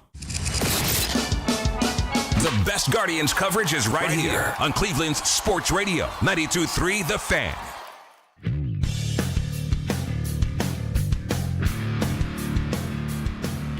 Had a lot cooking today. A lot cooking. And now the Browns and the Bills are out on the practice field together. And it looked for a while, Dano, like it might rain. And it did sprinkle a little bit this morning in downtown and around town. And can you imagine if the Bills had come all the way here, they had the big practice that everybody's been talking about forever, and they had to move inside? Wouldn't that have been terrible? Wouldn't have happened. You had 2 open-air stadiums. You may as well do it outside where you're going to be playing. You'd have shredded that practice field. Well, that's for certain. They're a little cautious on that. That's very true. And things like a fairway. That is true. Actually, the construction down there is really nice. They've done a nice job building all around there and building a new grandstands and all that kind of stuff for people to be able to watch practice. It's very cool. It's going to be cool. It is very cool. All right, Jeff, you ready for this? I am ready for whatever it is. This day in sports history, powered by Bomber Sports Cards. Trade Up Thursday. Sell your cards for up to 90% value for in-store credit to use toward Sealed Sports and TCG products at Bomber Sports Cards in Broadview Heights. This day in sports history. Yep. August 20th, 1920. 1920. The first meeting was held of the National Football League, or at that time it was known the American Professional Football Conference. Today was the first meeting for the league to then get ratified in September. That's wonderful. Very cool. And, of course, in a car dealership in Canton, Ohio. Yeah. Yeah. Isn't that great? That's really cool that today was the day that they all got together and started building this thing that we've now come to know and love as the National Football League. It is pretty stunning the way things have gone, you know? Could you imagine now building something that big in such a small area, you know, in like a small car dealership, especially now because, you know, everything is so grandiose and there's, you know, catered lunches all over the place and the creme de la creme doing it in catered lunches. Country clubs. That's what it's about. Of course. Jeff. Come on. Do you think any committee has ever been put together involving any of our professional sports? That's the bare minimum. That's funny. The first year of the NFL, okay, in 1920, first year, the winning team with the best record, Akron Pros. The Staleys were in second place. The All-Americans were third. You had the Cardinals, the Independents, the Triangles, the Jeffersons, the Canton Bulldogs, the Heralds, the Cleveland Tigers, the Chicago Tigers, the Hammond Pros, and the Panhandles. And that's from NFL.com. Amazing. They didn't list cities on some of those. That's amazing. I've got the History Channel website up here just because I was looking this up. The 11 professional clubs, a month later when the deal was struck, Hay gathered representatives from 11 professional football clubs sprinkled across Ohio, Illinois, Indiana, New York, the Akron Pros, the Canton Bulldogs, the Cleveland Indians, the Dayton Triangles, the Hammond Pros, the Massillon Tigers, the Muncie Flyers, and, you know, the T-shirt that I'm sure we all have. Sure. The Racine Cardinals, the Rochester Jeffersons, and the Rock Island Independents. Gotta like all that. That's very cool. Very cool. Have you been to the Hall of Fame lately? We did our show from the Hall of Fame a couple of years ago. No, it was great fun. They don't let me leave the panic room very often. I understand. It's understandable. Nor should they. I haven't. It's probably been about 10 years, and that's on me that I need to get down there because I've heard really they've done a ton of renovations, and they've made it really hands-on now, too. The room that has all the busts in it, you know, the bronze statues, those are really cool, man. Continues to be so cool. That's a really cool This day in sports history, powered by Bomber Sports Cards. The Browns and Bills practicing together, and I would think we might get a little clarity as to what Todd Monken's going to do after practice when he speaks. You'll hear it on the afternoon show. His press conference will be with Nick and Jonathan, so they'll get the honor of hearing from Todd. And then we'll see what happens on Saturday. And then, Dan, for the love of all things football, can Todd please name a starting quarterback either on Sunday, and that would be on Zoom, or on Monday when he meets with the media? And I believe he's meeting with the media on Monday. Can we just end this now? God, I hope so. You don't have to go through the third preseason game, do you? Please, no. Well, no, I'm serious. Please, now. I know. I'm serious. I beg of thee. You don't have to. No, you're going to name a guy, right? You shouldn't. You shouldn't have to go through that far. There's no reason to take this that far. If you don't know after being in that building, he got hired in. It was before the Super Bowl, right? Yeah, he was hired before the Super Bowl. I think that's correct. It all runs together. So he's been hired for, let's be generous and say 6 months, right? Let's say it was in February because I don't remember off the top of my head. We'll be generous and say 6 months. Okay. If you don't have this answer in 6 months, that might be a you problem. That might be. Yeah, that turns into, none of these guys are breaking themselves away. Well, then find something. You know, one thing I've wondered about with this search, have they done it this way for controlling the narrative afterwards reasons? And what I mean by that is this. Yeah, explain. Hey, Shedeur fans, we gave him every chance to win the starting job, and they had equal first-team reps, as close as you can possibly get to it. And we're going to let him develop for a year, and we're going to start Deshaun. Because that takes away the entire argument that folks, and we heard it here daily, well, he didn't get first-team reps. How do you expect him to look? Okay, blah, blah, blah, blah, blah. That's not fair. That's not, it's pro sports. It's not fair. But they've gone out of their way to try and make this as even-steven as possible. Or, let's flip it. Hey, we wanted to give Deshaun every opportunity to win this job back.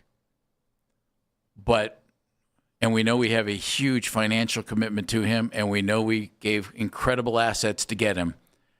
We think the other guy is better, and we're going to start him. But we gave Deshaun every opportunity to win this job back.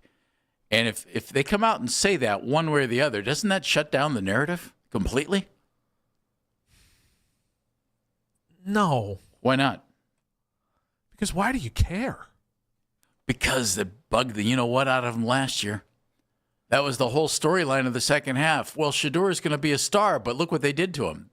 They screwed him over. I just don't know why you would care. I don't know why either. Yeah. But that's what I'm wondering. Why are they delaying? It must be because they're so neck and neck, right? No. It can't be. Well, Todd Monken has been looking at quarterbacks for the last 40 years. Yes. You don't think he can sit there and tell you which guy is going to be a starting quarterback? He could have done that in OTAs. You'd hope. I would be flabbergasted if he didn't know in OTAs who his starting quarterback was. And he just never said anything. And they just laid it out as this competition. And I don't understand why. I'm just trying to figure out and throw out possibilities as to why. Yeah. Would it calm the Shedeur fans down if they're able to say, hey, look, Deshaun just beat him out. We think Deshaun gives us a better chance to win. Would it calm down the Browns really screwed up with Deshaun Watson, blah, blah, blah, by the trade and the money and blah, blah, blah. But we're not going to throw him back out there just because of that. We're going to start Shedeur. Right. I think that calms both situations down. It's the only thing I can think of as to why it's taken so long, because I find it really hard to believe that they didn't know which guy's going to be their starting quarterback. I'd be stunned at that. They're better than that. The coaches are better than that. They know. You'd hope. I mean, I hate to keep coming back to that and sounding so, wishy-washy, but it's just this whole thing has been so convoluted that you would hope that they would have all of this and have figured it out from the very beginning, but yet we're still going through this. So why would you continue the charade if the whole goal is to get the... I don't know. If you had an answer, right? Wouldn't you just go, this is my answer, let's go? We had a former NFL offensive guru tell us today competitions are stupid and they don't work. I agree. And you should know who your guy is. The and longer that was this Mike goes, Martz at 12:20. the more I agree. Moment of the show, Matt Corelli. All right, moment of the show coming courtesy of Mike Martz, talking about how Shedeur might have a disadvantage in this quarterback competition, but he still sees great things in his future. With Shedeur, I think he's got a chance of being a good player. I really do. He's so far behind. I know what he was taught at Colorado, which was zero. They gave him the ball and just told him to find the open guy. And to go from that to seeing and complex defenses, and see, everything was called from the sideline, so he never had to call play at the line of scrimmage. And now being in the huddle and call play, everything's new. And to be behind a veteran that I know he's anxious to play, I think he's going to be a good player. I really do. But perhaps Deshaun at this point is the right guy, and for a lot of reasons, I think he's got a lot to prove. And a guy that's got a lot to prove, that's got talent, can be a dangerous guy. Yes, he can. Mm-hmm. Yes, he can. Had talent. Does he still have talent? Well, maybe Todd Monken will enlighten us in the next day or two and let us know. Why Are We Smarter? Brought to us by QC Kinetics, the leader in regenerative medicine. If you're in pain, give QC Kinetics a call, 216-770-5488. She's been behind the glass all day. She's Kayla Coljohn. Kayla. I'm smarter after today's show because I found out Jeff Phelps is smarter than AI, and that just means everything looks bad. Yes. That was, if you missed that part of the show, it was in the 11 o'clock hour. We asked AI about the quarterbacks. That sums it up perfectly right there. Some of it. Corrali. Smarter day because of Darryl Ryder. Good stuff out of him on his way to joint practices today. It's very exciting. Big day in Browns camp. Oh, it is. Do you know why? Joint practices. There's another team, and they're wearing a different color helmet. That's right. Dano. Smarter today, courtesy of Mike Martz. I could talk to that guy for 3 hours. He's unbelievable. 93thefan.com, wherever you get your podcasts, and of course, social media mentions powered by Scheib Jewelers. And I'm smarter today because AI is as confused about Shedeur Sanders as it appears everyone else is. Ask AI the same question twice, and you get a completely different thought process. If you missed that, go back and listen in the 11 o'clock hour. You'll enjoy. It was kind of fun. Don't forget, Browns and Bills on the practice field right now. Afterwards, Todd Monken is going to speak. You'll hear him on the air with Nick Wilson, Jonathan Peterlin, as that press conference will be right here on 92.3 The Fan. And then tomorrow, no Browns and Bills. And then on Saturday, preseason game number 2. And we're anxious for that. We'll get you going about 9 o'clock in the morning on the Browns Radio Network. Daniel, thank you very much, buddy. Good job. Thank you, buddy. It was fun as always. Afternoon, guys. We'll be talking Cavs as well as they pick up Peyton Watson in a 5-team trade. He comes from Denver. He gets a contract. James Harden gets a contract. Everybody gets a contract. Add it all up, and the Cavaliers spent about $180 million in the last 24 hours or so. It's good to put a ball through a hoop. That's Mennick, and I'm Phelps. We're on The Fan.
immediately look at Mike Rutenberg and go, what the hell are you doing? Jim in Strongsville. Welcome to the show. Jim, how you doing? Hello, Jim. I'm good. And Nick, before we get going here, you have a better chance of stumbling into generational diabetes. Oh, there's no stumbling into that, Jim. Yeah, that's called charging head first and yelling tally ho. It's the Afternoon Drive with Nick Wilson and Jonathan Peterlin on Cleveland Sports Radio, 92.3 The Fan. Tally ho is back. Nick Wilson, Jonathan Peterlin, back with you for the next 5 hours. We got day baseball for the Gardos and Gigantes. Don't lose it, Big Rig, is what all of Cleveland is thinking right now. We got big dealings in Berea, Browns, Bills joint practices. You're going to hear Todd Monken's press conference today talking how the quarterbacks do. We've talked a lot about the Shadots. We got a dot. We got a Deshaun Watson dot in practice. He actually threw over the middle of the field, and it wasn't intercepted. Praise Jesus and pass the ammunition. And big dealings for your Cleveland Cavaliers, but that open, courtesy of Jax Gregory on the board. Yes. Hi, Jax. Good to see you, buddy.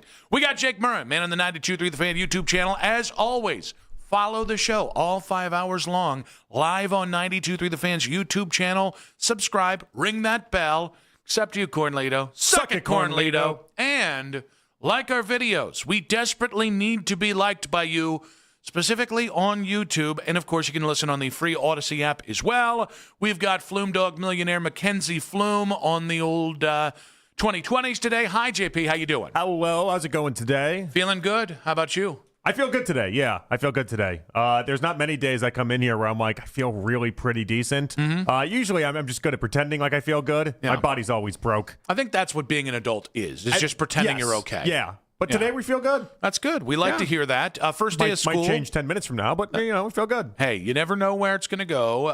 That's the beauty of live radio. But, today's the first day of school for a lot of parents out there. It certainly is. I don't know why some school districts like ours started on Thursday. That feels especially masochistic. You get a bunch of waking up at 5:30 2 days in a row, only to then restart the sucker next week. But I'm not an educator. I don't know. Yeah, did you get the photos of the kids and everything as they're all getting ready for their next year in school? I sure did. And then somehow Vanessa got to post them. I took these beautiful pictures. Oh, you took the photos? And then she was like, send them to me. Yeah. And I was like, you didn't take these photos. Who cares? All right. Well, I'll be honest with you. I didn't care until the first thing she said was, one thought on how you take photos. Oh, she critiqued the photos then. And I was like, wait. Big Papa woke up at 5:30 today, woke his girls up, made them eggies in a basket for breakfast. Yeah. And then I assembled them on the front porch. Mama Bear walked down the stairs at about 6:15 today. We're getting on the bus at 6:30. Okay. And then I take the pictures. She was up in time. She could have taken the photos, I guess, herself. Correctamundo. I had thought maybe she slept through it, which is perfectly acceptable. Dad does all these beautiful, would have been more acceptable, quite frankly. I would have maybe taken the note a little bit better in that event, other than you walk in, you're 5 minutes awake, you're sipping the coffee that I have not even tasted yet that morning, and you go, maybe we go side profile next time. Maybe haven't you just accepted as a guy that we're never gonna live up to the photo standards of our wives? Like I tend to think I'm pretty decent at taking photos. Mm-hmm. There's always something wrong with them when I take them and at least once them, and that's fine. They act as if we're supposed to be professionals with this, and it's not. It's just not the case. Yeah, But I've accepted that fact. I just kind of roll my eyes at it and say, okay. I'm gifted in many ways, but if you ever see me become the guy who's being the wrong half of the content creator, right? Because whether it's my daughter or my wife, they want to do like let's take another one. That guy who sits there for 30 minutes patiently, that man's a saint. I will never be that man. What do you mean? Oh, you haven't seen it? Like just walking around when a girl wants to get a picture out in public and basically turns her significant other into a photog, or this is the tough one. Oh, where the guy then has to take the photo of the woman? Is that what you're saying? And then she sits there and critiques him to his face and makes him take it again. Oh, well, those people just seem a little nasty is all. That's all right. It seems like the internet. That's all right. But news to celebrate. What do we have? Well, we've got a James Harden contract extension, and that is allowed. That happens because the Cavs finally consummated a 5-team trade that sends out Dennis Schroeder, that sends out 2 seconds, that sends out a future first, that sends out Max Strus, and brings back little fella named Peyton Watson there. And it's interesting. Like, I actually understand the risk that comes with Peyton Watson. Mm-hmm. Last year was his best year by far. He only played 50 games last year. Yep. But yet, and oh, by the way, they didn't have a lot of bullets to spend on this. But yet, in terms of what you could actually pull off, the fact that they did this with only giving out what they sent out, this is a absolute slam dunk, great deal, great risk taken by the Cleveland Cavaliers. Yeah, you make this trade 11 times out of 10. He's 6'8", 23, can defend multiple positions, protects the rim from the wing spot, and really the question comes down to, did he just have a career shooting year last year, or did Peyton Watson actually learn how to shoot the basketball? I don't know that answer. We'll find out that answer, but if he shoots anywhere close to 41% from three, limited sample size, but if he shoots anything close to that, then this is a hell of a steal. Yeah, it's interesting. I'm going to assume he's going to get more than like 3.5 three-point attempts per game in this scenario. Well, and typically, though, that's where then the numbers come back down to earth. Yes. So when you start adding more shots, typically that it then becomes harder to keep that pace up. If he can keep doing it, if he can keep it within the 37%, 38%, which is right about league average, while maintaining higher catch and shoot numbers, you will take that. Oh, definitely. Yeah. I mean, he would have become the exact freak that we always talk about not being able to find in this league. The athletic archetype wing that everybody wants. I know we're not sure what's happening with Cam Whitmore. I don't know if that's officially been announced. He gone. He is officially? I don't know that anything's official at this point, but I'm telling you, he's gone. Well, the funny thing is, I actually don't understand doing that, considering he's making such paltry money. Like, I don't think they've officially announced the trade even at this point, have they? But the reason why I say that is, one of the things that I like that they've done is they've reloaded on youthful talent to give Kenny Atkinson to work with. There's a decent chance where you look at what they've got here and go, Peyton Watson. I know people have given up on Mobley getting better, but Mobley still has theoretical upside. Malik Thomas, Tyrese Proctor. I'm not as high on CPJ, but Naquan Tomlin. And you throw in Watson there, and if they would have kept Cam Whitmore, there's a lot of young guys with talent that have the kind of NBA bodies you need, and now you just need to see what you can maximize. Like, Peyton Watson could be a guy that outlives his contract value within a year just by maintaining his numbers for Denver in a bigger sample size in about 70 games this year. Yeah, I mean that's the whole idea. Is they're betting on an ascending player is the hope here, and if he can be that, I feel like the Cavs, and typically when we go after these wing type players, we're getting guys like DeAndre Hunter, for instance, that has already gotten to his apex and is now kind of on the way down. What I like about this is that Watson could be on the rise. You could be buying at a time where he could just be developing everything and getting everything right. I mean, go back, look at his numbers at UCLA, Nick. I mean, I think he averaged like 3 points a game at UCLA. Yeah. He did basically nothing offensively. And then even in the first couple years in the NBA, he did basically nothing offensively because he was a defense-first guy. That was his bread and butter. And he was 6'8", and he's a freak, and there's a lot attached to that.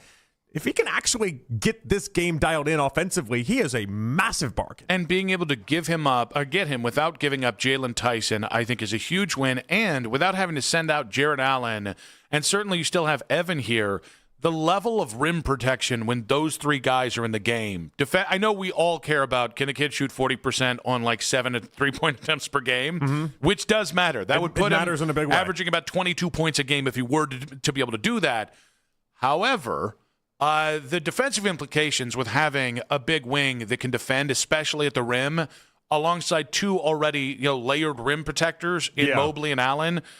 I know nobody gets excited about the defense. The defensive implications are awesome as well. Well, and so one thing, if we're just going to stay defensively then for a second, one thing that's a little bit different from when people talk about other guys that kind of fit his stature is that his block numbers are insane. They had 81 blocks last year, averaging over a block a game. Like his and block that's in numbers, 50 games. Yeah, his block numbers are insane. And so like that's an added element to this that I think when people think about him, you wouldn't necessarily suspect. So while we're having this, we also have to address James Harden's contract extension. There are some funny parts about this, like he's only the second NBA player that's above the age of 37 or 37 or above that's getting a 3-year contract extension. It's about 3 years, $97 million. The other guy's LeBron James, a little different.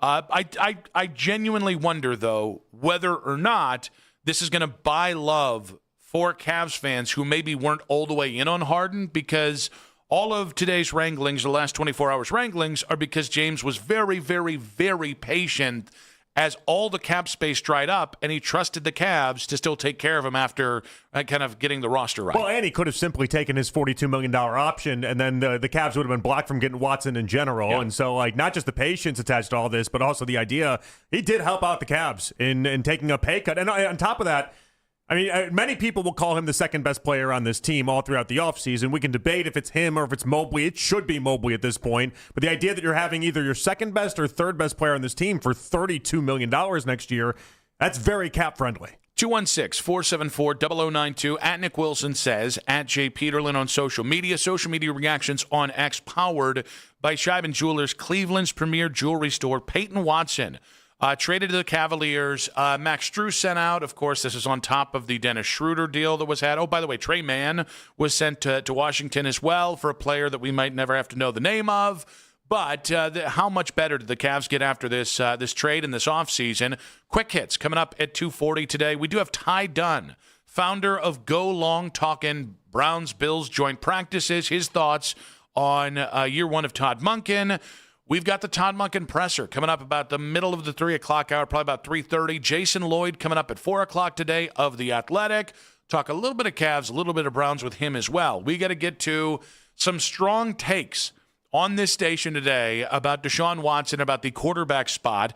We do have to continue on having the conversation about James Harden's contract extension and, of course, the Peyton Watson acquisition. And, of course, day baseball, when the Gardos game does go final, we'll have some sort of reaction to that as well. The lead coming up at 5 o'clock, but 216-474-0092. How much better did the Cavaliers get this offseason?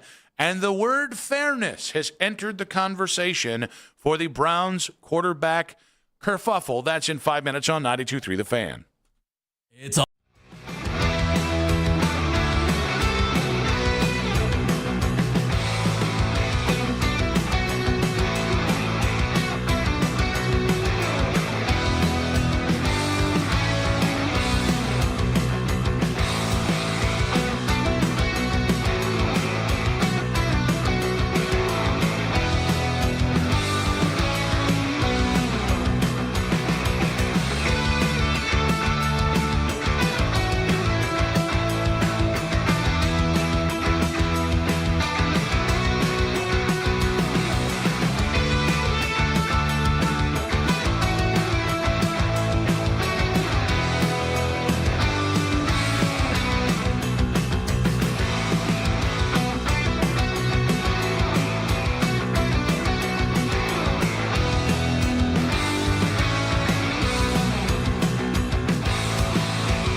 Comfort now for same-day service or book online at jacksoncomfort.com.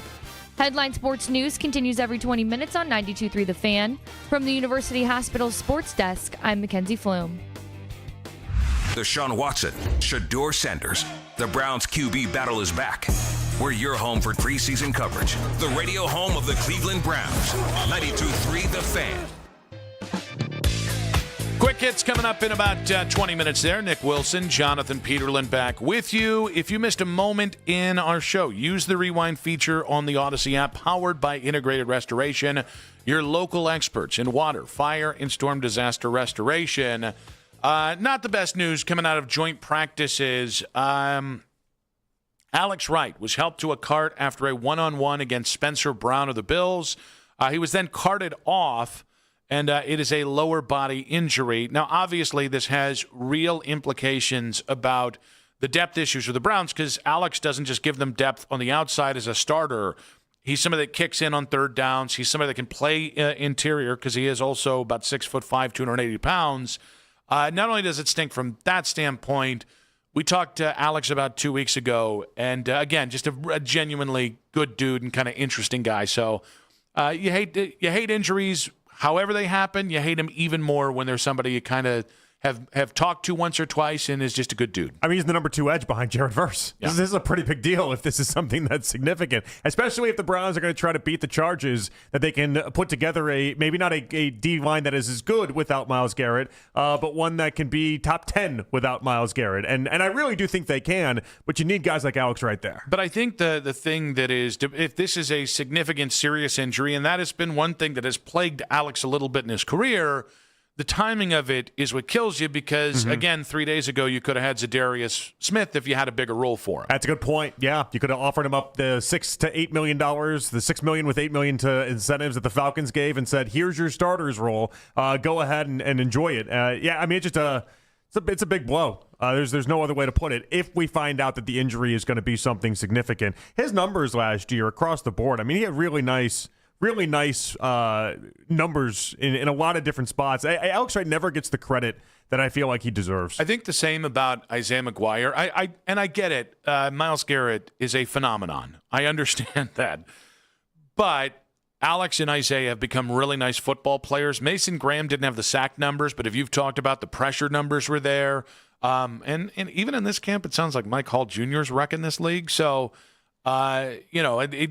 I do feel like Myles got a lot of credit that belongs to a lot of other guys on that defense as well, on top of Myles' credit. But again, that's the latest on Alex Wright, the latest from Browns camp. We will be having Todd Monken's press conference in about 1 hour's time after joint practices wrap up, expecting some level of an update on Alex Wright. But Mary Kay Cabot was on the station earlier today, and she got into the quality of the Browns quarterback competition and the fairness of the quarterback competition. I think they've done a really good job of giving these two guys a fair chance to win this job and equal reps. And I think that Shedeur has done a really nice job in the competition. He's kept himself in it to this point, and that's not an easy thing to do when you're going against a 3-time Pro Bowler with all that kind of experience that understands how to run this kind of an offense, which is very QB-centric. So, no, I think it's been a very fair competition. And I think Shedeur, every time he's had an opportunity to rise to the occasion, I feel like he's done so. All right. So I'm going to withhold my take on this just to start here. We did put out the Twitter poll earlier today. Have the Browns held a fair quarterback competition this camp/preseason? About 200 votes in right now. At Nick Wilson says just under 66% of people saying yes, that they feel like the Browns have. As you are one of the preeminent Shedeur scholars in Northeast Ohio, I'll ask you, do you feel like it's been fair? I guess what I need a better definition of the word fair. Do I feel like Shedeur Sanders ever had a real shot at that? That answer is no. I mean, do I feel like Haslam and the front office wanted it to be Deshaun Watson? That answer is yes. Do I feel like Todd Monken, probably the idea that he got hired was with the idea that when they answered and had all those questionnaires of like, hey, what do you think about this guy? What do you think about this guy? He probably answered the part about Deshaun Watson with, yeah, I think I can get something out of him. Yeah, I do. Now, do I think that Shedeur could have done better to maybe insert himself in this a little bit stronger? Sure. That's obviously there on the table. But yeah, I think it was always going to get to this spot with Deshaun Watson starting week 1, and that's why none of this has come as a surprise. The only surprise out of this is that they've kept the charade going as long as they have right now. I think it is fair to say that Todd Monken wanted Deshaun to start this whole time for reasons that don't necessarily make sense to me, but I think he has wanted Deshaun to start. I also think Deshaun had a pretty relatively low bar to clear.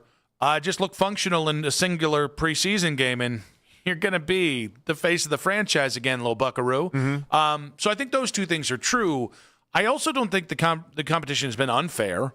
Like, I think if Shedeur had come out and whatever the thing that, whatever part of cadence or operation, if he had been able to muster that, I think he would be the starting quarterback right now. Now, does that feel nebulous based off the things we've said previously? Yep, sure. But I can't hold Todd Monken accountable for Kevin Stefanski's blatant misuse of the of truth in the English language.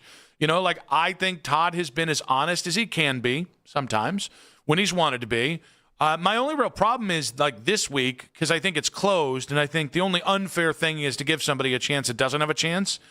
But even then, it's not going to stop Shedeur, or it shouldn't stop Shedeur from getting another chance in maybe October to play. So and that's it. It's not hurting him for when he's going to start in October or when he's going to start later on this series or season. So you just kind of go with it. So I do think, I think it has been much more fair than last year was. Last year was a ridiculous bleep show, and it's not even from the Shedeur side of things.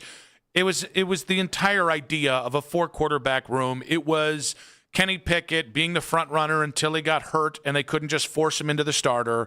I think Todd has shown that he's not going to force it. I still would prefer Shedeur. I think Shedeur has been the better quarterback, and it drives me crazy that so many people just accept, operationally, Deshaun's ahead here. As if that's the biggest thing you've ever seen on a football field. Listen, I understand everything we see in practice isn't the end-all, be-all, and that there is additional context. Deshaun has had one really good performance, and the rest of them have just kind of been there. Yeah. And by the way, those are his best practices. Yeah. So I really struggle with that.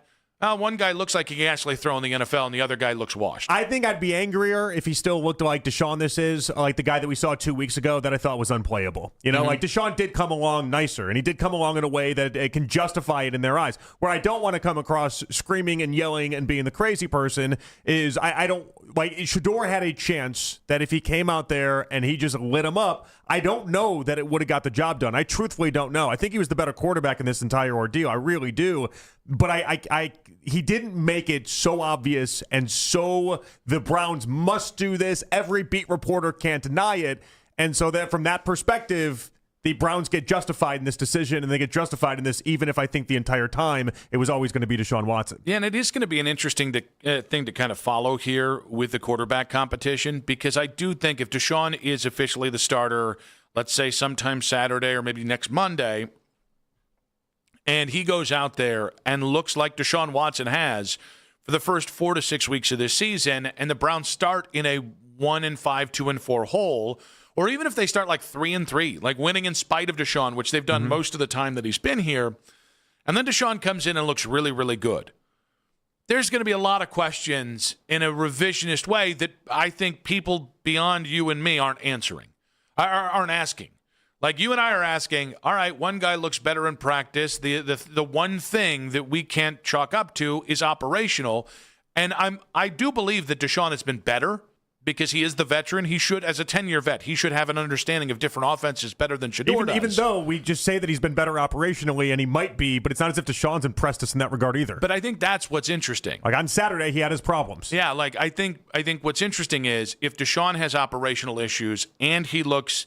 We saw the delay of game. It happened. We all watched it. We saw them getting in and out of the huddle and not being able to do so properly. We watched that in the game Saturday. I think there's I don't know if it's the most likely scenario, but there's a scenario out there that I think is one of the more likely scenarios. Not the most likely, but one of the more likely scenarios where those first 6 games of the year are the reason you do have the 15th pick in the NFL draft this year instead of maybe being a more competitive team. And I think that's where it's going to be frustrating. So you get the angriest if it turns out that Deshaun stumbles out of the gates and absolutely stinks up the joint, and then Shedeur comes in, puts the cape on, saves the season, gives you some hope, but it was just too late because the first 6 games tanked you? Yeah. I mean, again, so much of how you handle this matters. That's why, again, I have enjoyed this. Lima poked fun at me on Twitter the other day because I was going in saying, let's enjoy this thing as best we can.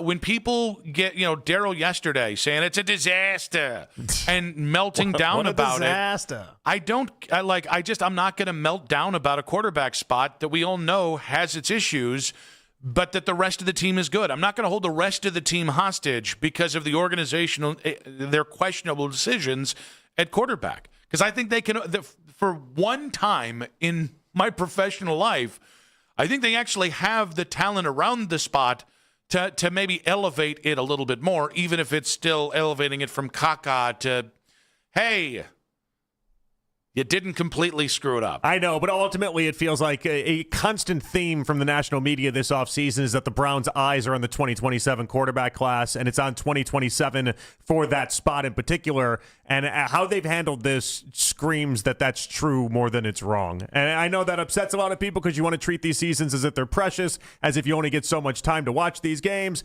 But they do give me the impression that they're more worried about 2027 quarterback instead of 2026 quarterback. So if they start 2-4, and let's say they go, 2-4. That means how many games will be left after that? 11? 11, yeah. So they go 7-4 afterwards with Shedeur. Okay, so you did, wow, okay. So we got ourselves a 9-win season. Yeah, and they missed the playoffs. Yeah. You won't be a little pissed at those 6 games? Of course I'll be pissed. Okay, yeah, making sure. Of course I'll feel vindicated if it goes directly that way. Oh, we will have an I was right party. That might be the biggest that might be the biggest I was right we could ever throw. Yeah. Why I can't do anything about that right now is because it seems as of this moment that Deshaun isn't wildly impressed. And I was waiting for Shedeur to go out there and grab it. Even if I thought he was going to be stopped in his tracks, even if he did do that, he himself hasn't gone out and grabbed it the way that I thought he would. There's still time to impress in this camp. He's been good. He hasn't been otherworldly. And so I don't know. If he goes out there and wins 7 games after Deshaun gets benched, I'll feel pretty good about that. So as we talk about the quarterback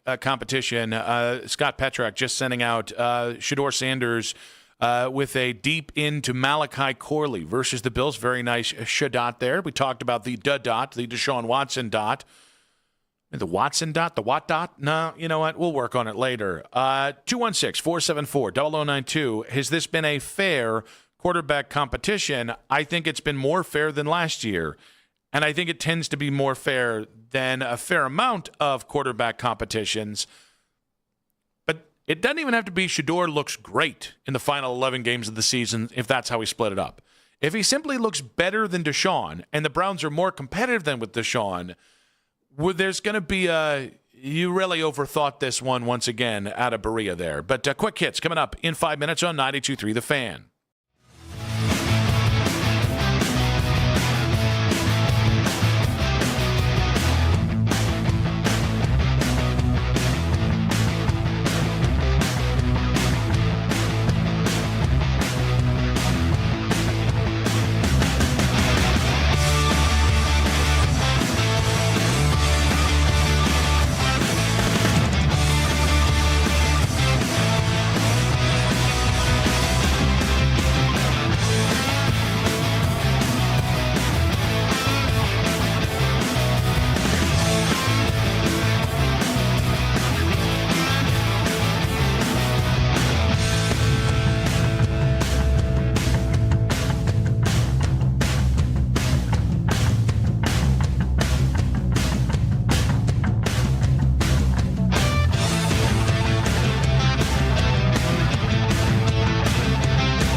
acquiring him in a 5-team sign and trade. Headline Sports News continues every 20 minutes on 92.3 The Fan. From the University Hospital Sports Desk, I'm Mackenzie Flume. Talk sports deep into the Cleveland night. Overtime with Jake Volnick. Weeknights at 7. Sports Radio 92.3 The Fan. Back on Afternoon Drive, Ty Dunn coming up in about 20 minutes' time. Long-form NFL reporter. We'll talk Todd Monken. We'll talk the Bills, joint practices. Of course, Todd Monken's press conference coming up in the 3 o'clock hour as well. Daniel Oyefusi, by the way, I thought McAfee in the appearance of the McAfee show is going to be the highlight of his year. He actually gets the tweet of camp so far. Appearing on the McAfee show is the highlight of the year? Yeah, it was because it was before the Bad Country album. You've noticed, ever since Oyefusi left those airwaves, McAfee has not been the same. So it's the Oyefusi curse? No, I think he was feeling himself a little bit because he had Oyefusi fever. And then... Oyefusi fever? Yeah. I like the sound of that. The only cure is more... no, I was going to butcher that one. But Oyefusi does get tweet of the year here because he tweeted out, overheard from a Bills defender, quote, this bleep, check down city. Yeah. End quote. Which is funny because the whole actual 11-on-11 highlight that everyone will be talking about when this thing is done is the Deshaun Watson pass to Casey Concepcion, which is the farthest pass we've seen Deshaun Watson make. If it was in Saturday's game, let's say, that would have been the farthest one by a long shot. And so, that's kind of funny. Even a throw from Shedeur to Corley over the middle that went into the touchdown, which looked like an interception waiting to happen. That was definitely not a check down. Sometimes it's a good reminder, though, and I feel like we think about this every now and again. When you watch other teams' quarterbacks, the idea that we lose our minds over a 25-yard pass, for a lot of quarterbacks across the NFL, that just happens a lot. It happens way more than people think. And so Josh Allen in these practices, I would imagine, goes deep pretty often. Yeah, I think you're right. In comparison, a lot of quarterbacks across the NFL and a lot of camps would probably look like check down city. But yeah, that's because Josh Allen's your quarterback that you're going up against every day. Also, Tom Withers says we're on the verge of a fight. We've had multiple dust-ups in the last 5 minutes. Because that's pretty much what you get there in joint practices. Guys losing their mind a little bit. Like I said yesterday, usually it's joint practice number 2. I think we're going to be able to escape it because joint practice 1 is... We've had a lot of skirmishes in about 5 minutes here. Skirmishes aren't fights, Nick. Yeah. They're not fight. And so let's see what happens. Well, what leads to a fight? A couple of skirmishes. We also think that, Monken enjoys a fight, though. So it's true. There is that thought process. Will Verse start a fight just because he knows Monken likes it? Maybe. I'm just going to say this. Big company man, that Jared Verse, by the way. If Todd Monken big company man fought Joe Brady, I don't think Joe Brady would have a chance in hell. I've seen that man in person in Carolina. Very sinewy. Very sinewy. Todd Monken's got that old man grip. He's not ready. Joe Brady is not ready. Let's get to quick hits. I never thought of Joe Brady as a badass in the fighting department. Yeah. Wow. Cool. He's got like a Chet Hanks thing, white boy summer going on. I bet Todd Monken got in some bar fights back in the day. You mean like Tuesday? No, he's the guy that's like wizened up and been like, yeah, that's in my past. We don't do that anymore. Yeah, that was Georgia Todd Monken, not Cleveland Todd Monken. Georgia Todd Monken. That was like 6 years ago. Also, if I was gonna not even that long ago. If I was gonna bar fight somebody, I'm not bar fighting in the South. From the latest news and rumors around the sports world Angel. To the sound bites you need to hear. Hurry. It's Quick Hits. All right, so the Eagles and Patriots held day one of a two-day joint practice session yesterday, which led to this question to Patriots wide receiver A.J. Brown on if he had talked to his former quarterback, Eagles QB Jalen Hurts, since being traded earlier this offseason. No. Succinct. Now, that was met with this follow-up about the relationship. How did you leave things with him? Philly, man, y'all tough, man. Man, it's love. But listen. I'm honestly, guys, none of that stuff even matters. Yeah, I think you all should want to report something positive. You know, asking the question is going to turn negative. So let's not get into that. Let's keep everything positive. It's love my way. Just move forward. That's all. Did A.J. Brown stick the landing on his second attempt to answer this question? I thought that sounded pretty reasonable. I don't understand why we want everyone to like everyone that's our former coworkers. Mm-hmm. How many jobs have you left and you just don't talk to, I don't know, 95% of the people? And you're someone that likes to stay in touch for the most part. But like, you know, and I was just thinking about when you left here, and I like barely heard from you for like a year on end. That's fair. But like the point is that like that's usually how that works. If your coworkers, somebody leaves, you don't stay in touch with everybody. You don't stay in touch with 95% of the people. They're coworkers. You're gone. It is what it is. It does. The second answer is lame, though. Oh, you're trying to turn it negative. You guys should want to report something positive. No, they're trying to report what is happening. And A.J. Brown and Jalen Hurts, I do think this common era of athlete has the wrong idea of the media's job. The teams have media whose job is to kiss your ass and make you look good. Then there is the rest of the media whose job is to, say the truth. Or at least get as close to it as they possibly can. And Truth like, adjacent, we'll take it. Yeah, and like the idea that... Ooh, that could be a great... Maybe like a you and me venture after this. Truth adjacent? Yeah. As opposed to sports and state. Yeah. Truth adjacent. Okay. Yeah. We'll come relatively close to hitting the truth on the head. Yep. And if we get it wrong, we'll just be like, we did try. It is one of those We flashy, got you in the ballpark. It's a flashy title, and really that's all you need. Yeah. I think I just sold title. it for $500 million to Apple. Who knows? Hello, Apple. Odyssey, they buy a lot of podcasts these days. That's true. We can stay in the family. Not for $500 million. I'd rather the $500 million. If I'd love to stay in the Odyssey family. That's like family. Spotify money. You need that Spotify money. But Apple's got even more money, so let's make it 6 then. You got to stop wearing seatbelts to get on Spotify, though. Nah, I'm not going to do it. Yeah, no. Omaha! All right, Hard Knock shows John Schneider admitting that the Seahawks would have cut Terrion Arnold if they were in the Lions position. The back and forth he had with Jay Harbaugh was documented, and he said basically we would have had to have let him go. It's the nature of like when you're the team. It's different than the second chance team. And him and Harbaugh went on a back and forth around that. The admittance there that you could not possibly have Terrion Arnold on your team if he was with the Seahawks when this happened, but he gets to be the redemptive team, I find fascinating. Yeah, and listen, I want to say he's not wrong, and I'm not criticizing John Schneider here because he's saying what I think is inevitably the truth. But the idea that you get to be the redemptive team, when Terrion Arnold, it was like a month in between him getting arrested for armed robbery and hostage taking. That doesn't feel like there was a big redemptive period there. Well, and then he's on the phone. He's on the phone with Arnold's agent and is like, we're going to turn you into a good kid. Okay. Really? I don't think he's going to see the football field. I'm convinced he's going to go to jail for a very long time.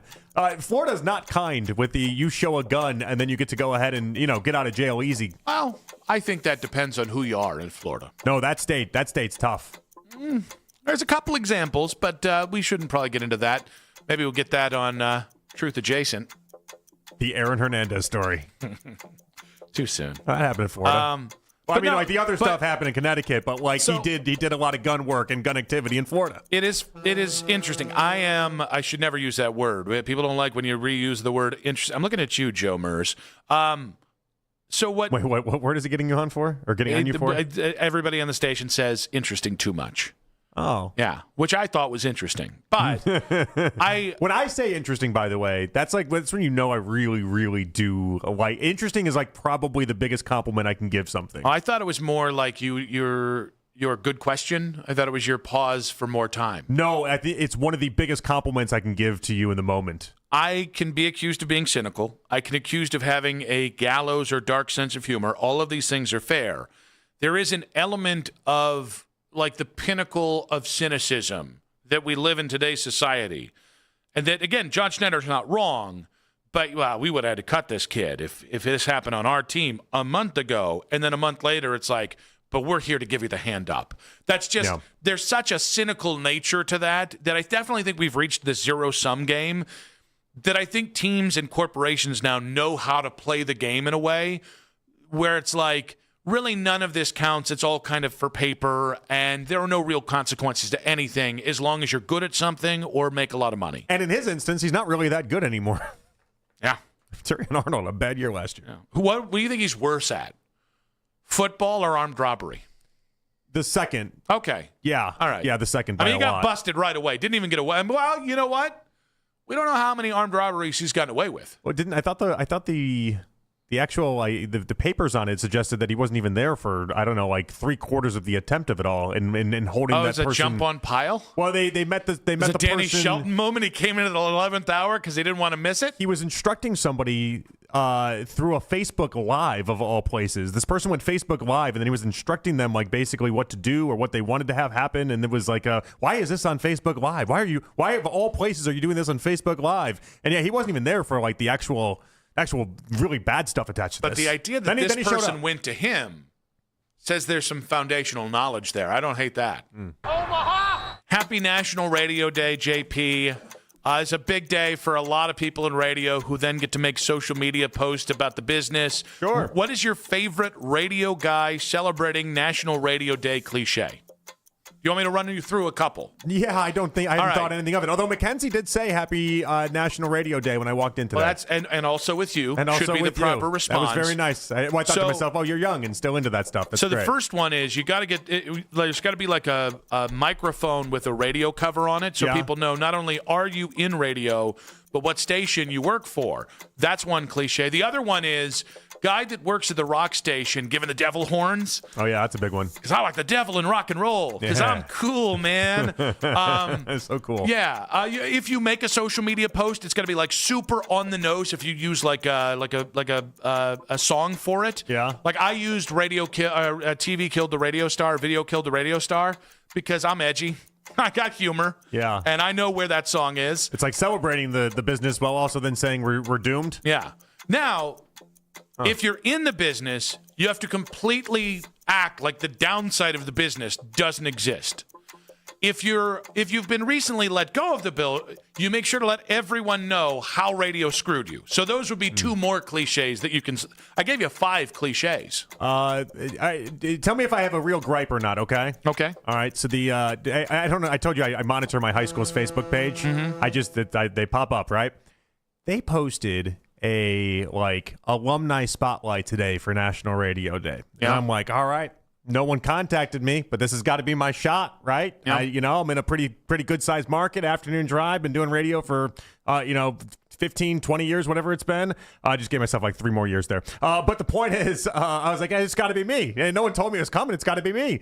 They highlighted this kid. Graduated from my same high school, obviously. Okay. Also my same grade school, oddly enough. He grew up in Beverly, the same neighborhood I did, all this stuff. Okay. He's been working at ESPN 1000 as a producer for 1 year. Yeah, okay. He got the alumni spotlight. So let me ask you, which social media Happy was this National on? Radio Day. Facebook. All right, for Brother Rice? Yeah, Brother Rice. Yeah. All right. I will be contacting him. Do not do that. I'm getting on I swear Facebook. to you, I will get mad if you do that. Do not do that. I'm getting on Facebook. Do not do that. And I'm going to say, who is this schnook? Nope, don't do that. Who is this Please lame do not do ass that. Nope. that you were highlighting here? Yeah, just because like, hey. You ever heard somebody called Jonathan Peterlin? Had a nice write-up in the Beverly Review and everything. This young kid, this man went through the hell young whippersnapper of being raised and groomed by many great Catholics in the Chicago area, and you can't give him you can't give him the tit for tat here of making sure you give him the write-up. I followed the kid now on Twitter to be why I wanted to send him a message being like, hey, wow, that's wild. Same grade Find school. his problematic tweets. Same grade school, I same like where high you're school. Like this is crazy that now you're in the business too. Like only for a year, but like you're in the business too. This is crazy. I didn't get a follow back. How young is he? He's got to be like Jax's age, right? I think he graduated from Mizzou like 3 years ago. I bet you he quote tweeted rap lyrics in high school. Yeah. You expose those. Yeah. That competition will be out of the way very I wanted quickly. a buddy in the business. I wanted to that's competition right there. You walked the same steps I did for the first 18 years of your life. That's wild. No. And I didn't even get a follow back. I'm going to Brother Rice. I'll all find going him great. there. Please do not do that. I think you want to. Please do not. Happy National Radio. This is how we celebrate National Radio Day here. I would be way too embarrassed if you did that. Please don't do that. By taking people down a peg. When we come back, Ty Dunn, founder of Go Long, talks Browns football in 5 minutes on 92.3 The Fan.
history to have 200 career strikeouts in a season, 11 so far today.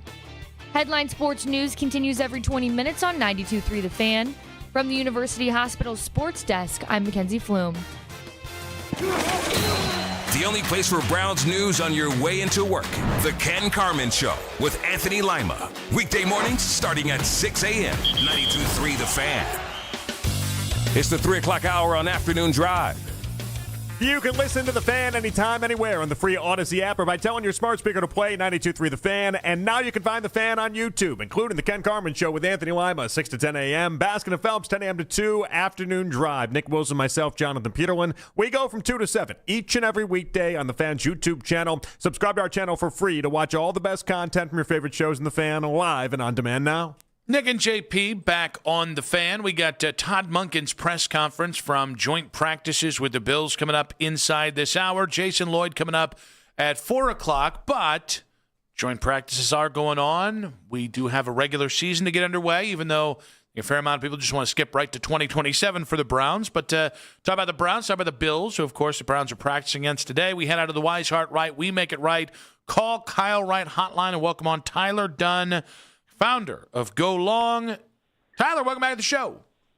What's up? What's happening? I love the way you prefaced everything there, man. Can't you just tell all your listeners, all right, we're hitting pause, see you in 2027, and just everybody goes on vacation for a year? So I could, because I do think that is what about 97% of my fellow radio guys are doing, our media members are doing with this.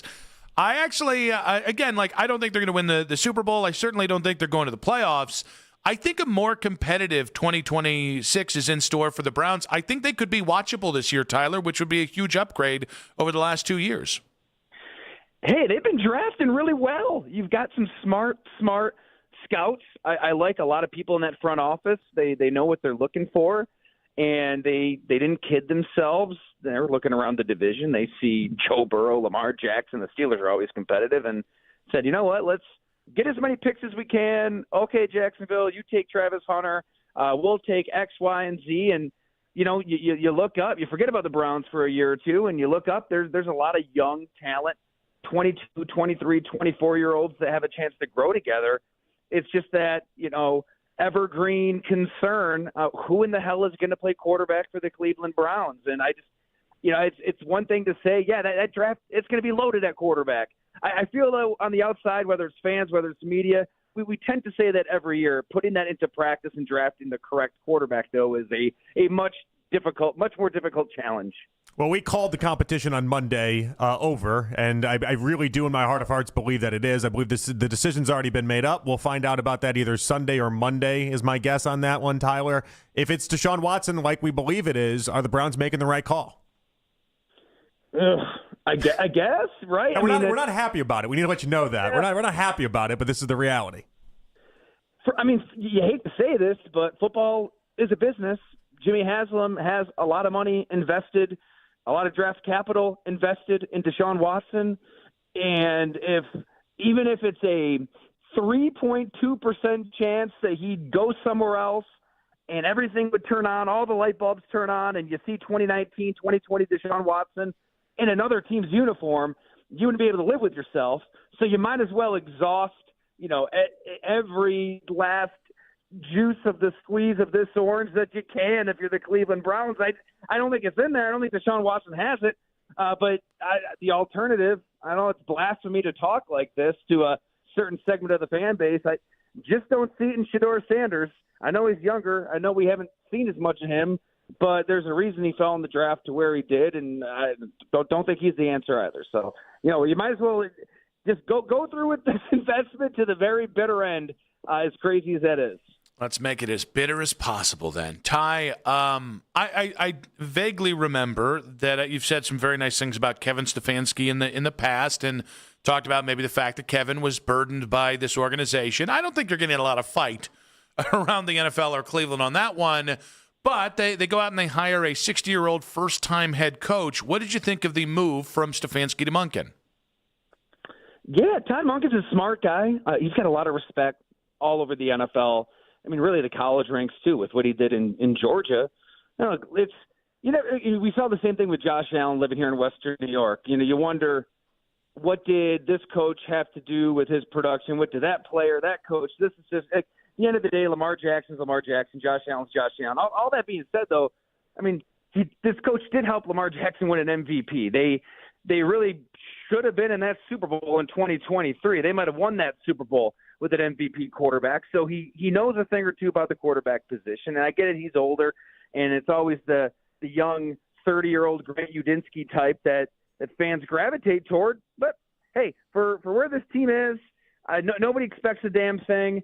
It helps to have an adult in the room who has seen some bleep. I mean, Todd Monken has been around for a while. He has lived through turbulence at the college level, at the pro level, on the field, off the field. I mean, hell, I'm doing a story at Go Along on Tate Ratledge for the Detroit Lions, who lost his best friend in that tragic Athens, Georgia car accident. Remember, Jalen Carter was in that race with a staffer. And anyways, I mean, he's been involved with all that. So I just think for an organization that's only known turbulence, it's only known dysfunction, and has been through it, it helps to have a coach who is familiar with the ups and the downs. And I don't know if it leads to wins and losses. Nobody expects them to win this year, but you have to somehow stem the tide and start somewhere. I like the Cleveland Browns hiring an experienced head coach versus somebody who's never seen it, never done it.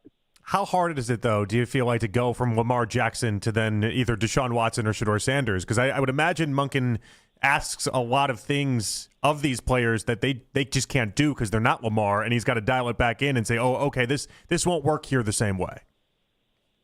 It's got to be unbelievably difficult to go from Lamar Jackson to anybody, let alone a quarterback whose confidence appears to be shot.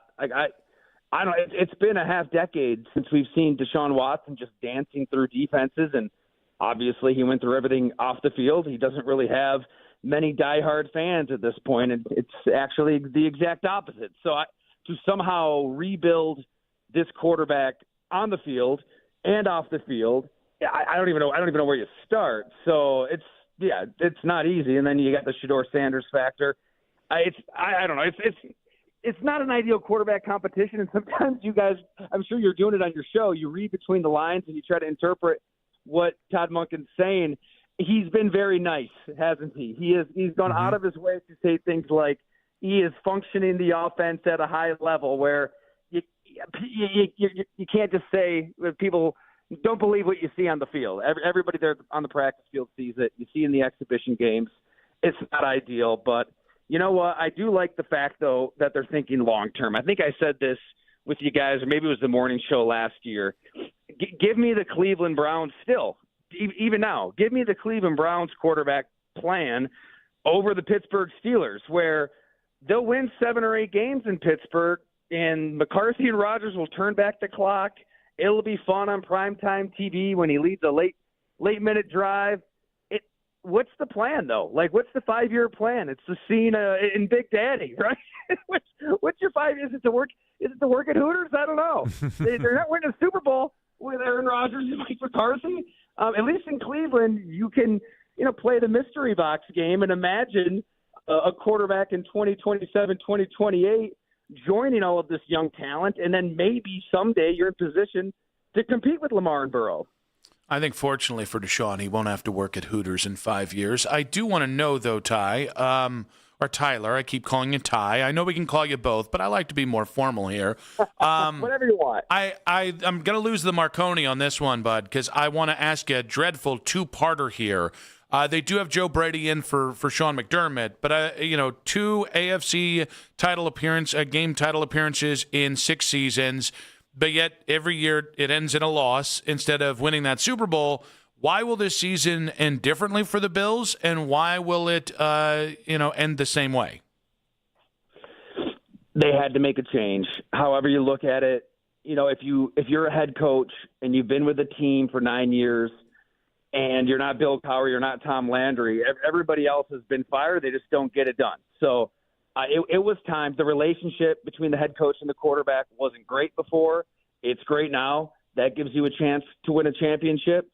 It's not going to be easy. I mean, you look at their schedule, it's brutal, especially the first month and a half. But if they can survive that as they implement a new defense, the Bills are going to be right there again. And, we can get into the relationship between Brady and Allen. It's developed organically. They didn't want to hit reset, bring in somebody completely different who's starting from scratch with the quarterback. That's why Josh Allen is sitting in all 9 head coach interviews. And they get a DJ Moore, a legit wide receiver one from everything we've seen in training camp. He's different. I think those numbers were down in Chicago for other reasons. And then defensively, Jim Leonard's going to attack. I mean, they're not going to just sit back and let Bo Nix complete 3rd and 11s with a couple minutes to go. They want to take it to the offense. They want to bring some disguise, bring some deception. I know through their discovery process, the Buffalo Bills brass are looking for a new head coach, and they learned a lot about themselves. They heard some pretty damning things about Sean McDermott's defense in the playoffs and just how stale, how predictable it was for other offenses to face. So Joe Brady, that's been an emphasis. Bring in a coordinator who's going to mix it up and take it to you and force that quarterback to really think post-snap about where in the hell he's going to go with the football. Right, everybody's feeling good about themselves this time of year, and the Bills are no different. It is a different vibe, though. I think a new voice, a fresh voice, a 36-year-old head coach who already knew a lot of these players is exactly what they needed. I've referenced your piece on the McCarthy-Rodgers breakup maybe 100 times on the station, and how that ended, and some of the commentary that Rodgers had to say about McCarthy when it ended. And so knowing all that, how surprised are you that this is how this is now going, where the two of them have linked back up and they're trying to give it one run? Yeah, I appreciate that too, man. Thanks for doing that. Initially, I was shocked. It ended terribly. There's no way around it. I think Mike McCarthy and Aaron Rodgers would say the exact same thing. I mean, it was ugly. They were together a long time. It was time for everybody to move on. I mean, the analogy that I just keep thinking of is, they're the old high school flames who are now middle-aged and nobody really wants them, and they're just surfing around on Facebook, and they're like, you're single, I'm single, let's get married. What the hell? I don't know who else really wanted Mike McCarthy as head coach. I don't know who else really wanted Aaron Rodgers as quarterback. But together again, for an owner who refuses to rebuild, it just is perfect. The Steelers, Art Rooney's credit, he doesn't want to start over. He doesn't want to think about the future. Like they're fighting for a playoff berth with Devlin the Duck Hodges one season, the final week. So that's just who they are. It's admirable. I do like the fact that they're just allergic to tanking and all of that. But I think the fans would want that, right? I don't know if Steeler fans listening within range here. I feel like a lot of them want to take one step back to take 5 steps forwards. They're not going to do it. So I guess we get Rodgers, we get McCarthy, things will start good, and then they'll go south. There's a player I probably characterize this ex-Packer as pro-Rodgers in that Bleacher Report story that you referenced. Mm-hmm. And we're texted about this when McCarthy was hired, and it was clear that Rodgers was on his way. He's like, yeah, everything will be great, and then they'll be at each other's throats in due time. He just does not see this ending well. I mean, when you lose football games, that chaos ensues. There's just no way around it.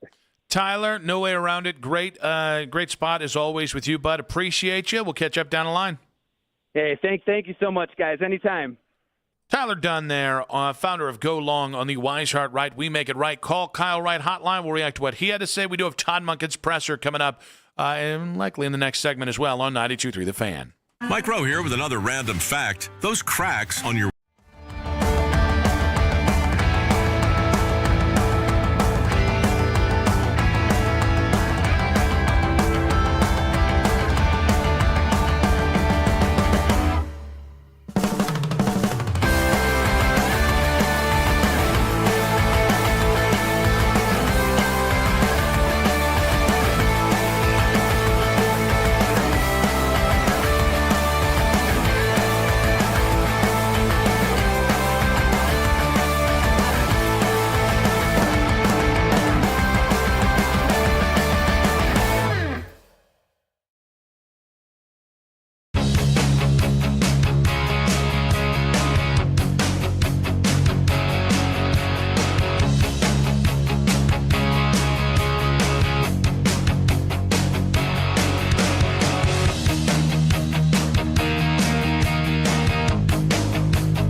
you can afford. Remember, Big Lou's like you. He's on meds too. Call 800-777-1979 or biglou.com. Sign up to be a part of the fan club. Download the free Odyssey app and follow 92.3 The Fan to get all of the best audio and best stories sent straight to your inbox. 92.3thefan.com. He's been very nice, hasn't he? He's gone out of his way to say things like he is functioning the offense at a high level where you can't just say that people don't believe what you see on the field. Everybody there on the practice field sees it. You see in the exhibition game. It's not ideal, but you know what? I do like the fact, though, that they're thinking long-term. Give me the Cleveland Browns still, even now. Give me the Cleveland Browns quarterback plan over the Pittsburgh Steelers, where they'll win 7 or 8 games in Pittsburgh, and McCarthy and Rodgers will turn back the clock. It'll be fun on primetime TV when he leads a late minute drive. What's the plan, though? Like, what's the 5-year plan? At least in Cleveland, you can, play the mystery box game and imagine a quarterback in 2027, 2028 joining all of this young talent, and then maybe someday you're in position to compete with Lamar and Burrow. Tyler Dunn, founder of Go Long. Many things that Tyler said I agreed with. I'll take the winning and continuously being within the top 10 of the NFL, even if it means there's not long-term solidarity at quarterback. I'm not saying either is great, but I don't think we can live in a world where everyone thinks this is the worst quarterback room in the NFL and has been amongst the bottom 5 to 10 since they traded Baker Mayfield and took on this disaster of a deal with Deshaun Watson. I don't think we can really give Browns a lot of credit for thought and planning on this one, as they've kind of done none of that with the quarterback position, which is why we are where we are. Yeah, I'm not ready to give him credit either. I think the point that Tyler is trying to highlight, and it's something I've highlighted in the past, is like there is a difference between being the Steelers and us at the moment. But if the Steelers for the past 10 years have no playoff wins and are constantly 9, 8-win, 7-win teams, is that truly awesome? I think the highlighted spot here is that in the next 2-3 years, the Browns should at least have something. Again, it might not work out. It hasn't worked out often for the Browns, but you have something that you've built and something that you can put a quarterback into and at least attempt to have deep playoff success, where the Steelers kind of gone the exact opposite of that, content with their 7, 8, 9-win season. Todd Monken's press conference going to be coming up here. I come back to, at the end, I understand this is really just a giant process versus results conversation. I do understand that. The problem is both teams are on the opposite ends of this conversation when it comes to we just want to win as much as we can and we're going to have the superior process. And the problem is they're also on exact opposite ends of the conversation when it comes to team success. So I could get behind process if I was in the middle of where the Browns and Steelers are right now. I could hey. So I think as far as success is concerned, I think if you look at it just in the last 10-year window, I think that's where Tyler's like that. That's not nearly enough success for the Steelers side of things. Going to the playoffs, that is somewhere in the middle. Going to the playoffs almost every year and never having a losing season. But not a single playoff win is the category there are tiers to this, and I understand it. But Tyler is one of, and I think you have done this too. There's a lot of guys looking down on the success of the Pittsburgh Steelers. When if I said right now to every Browns fan out there, would you sign up for this for a decade? There is zero question that we would sign up for 9 to 10 wins and playoff bursts every year, even if we don't win a playoff game for a year. Oh, so I don't think that's what the Browns are building towards. I don't think we're building towards a 8, 9, 10 win season, and then we get bounced in the first round for 3 more years to then pack it up and call it a day.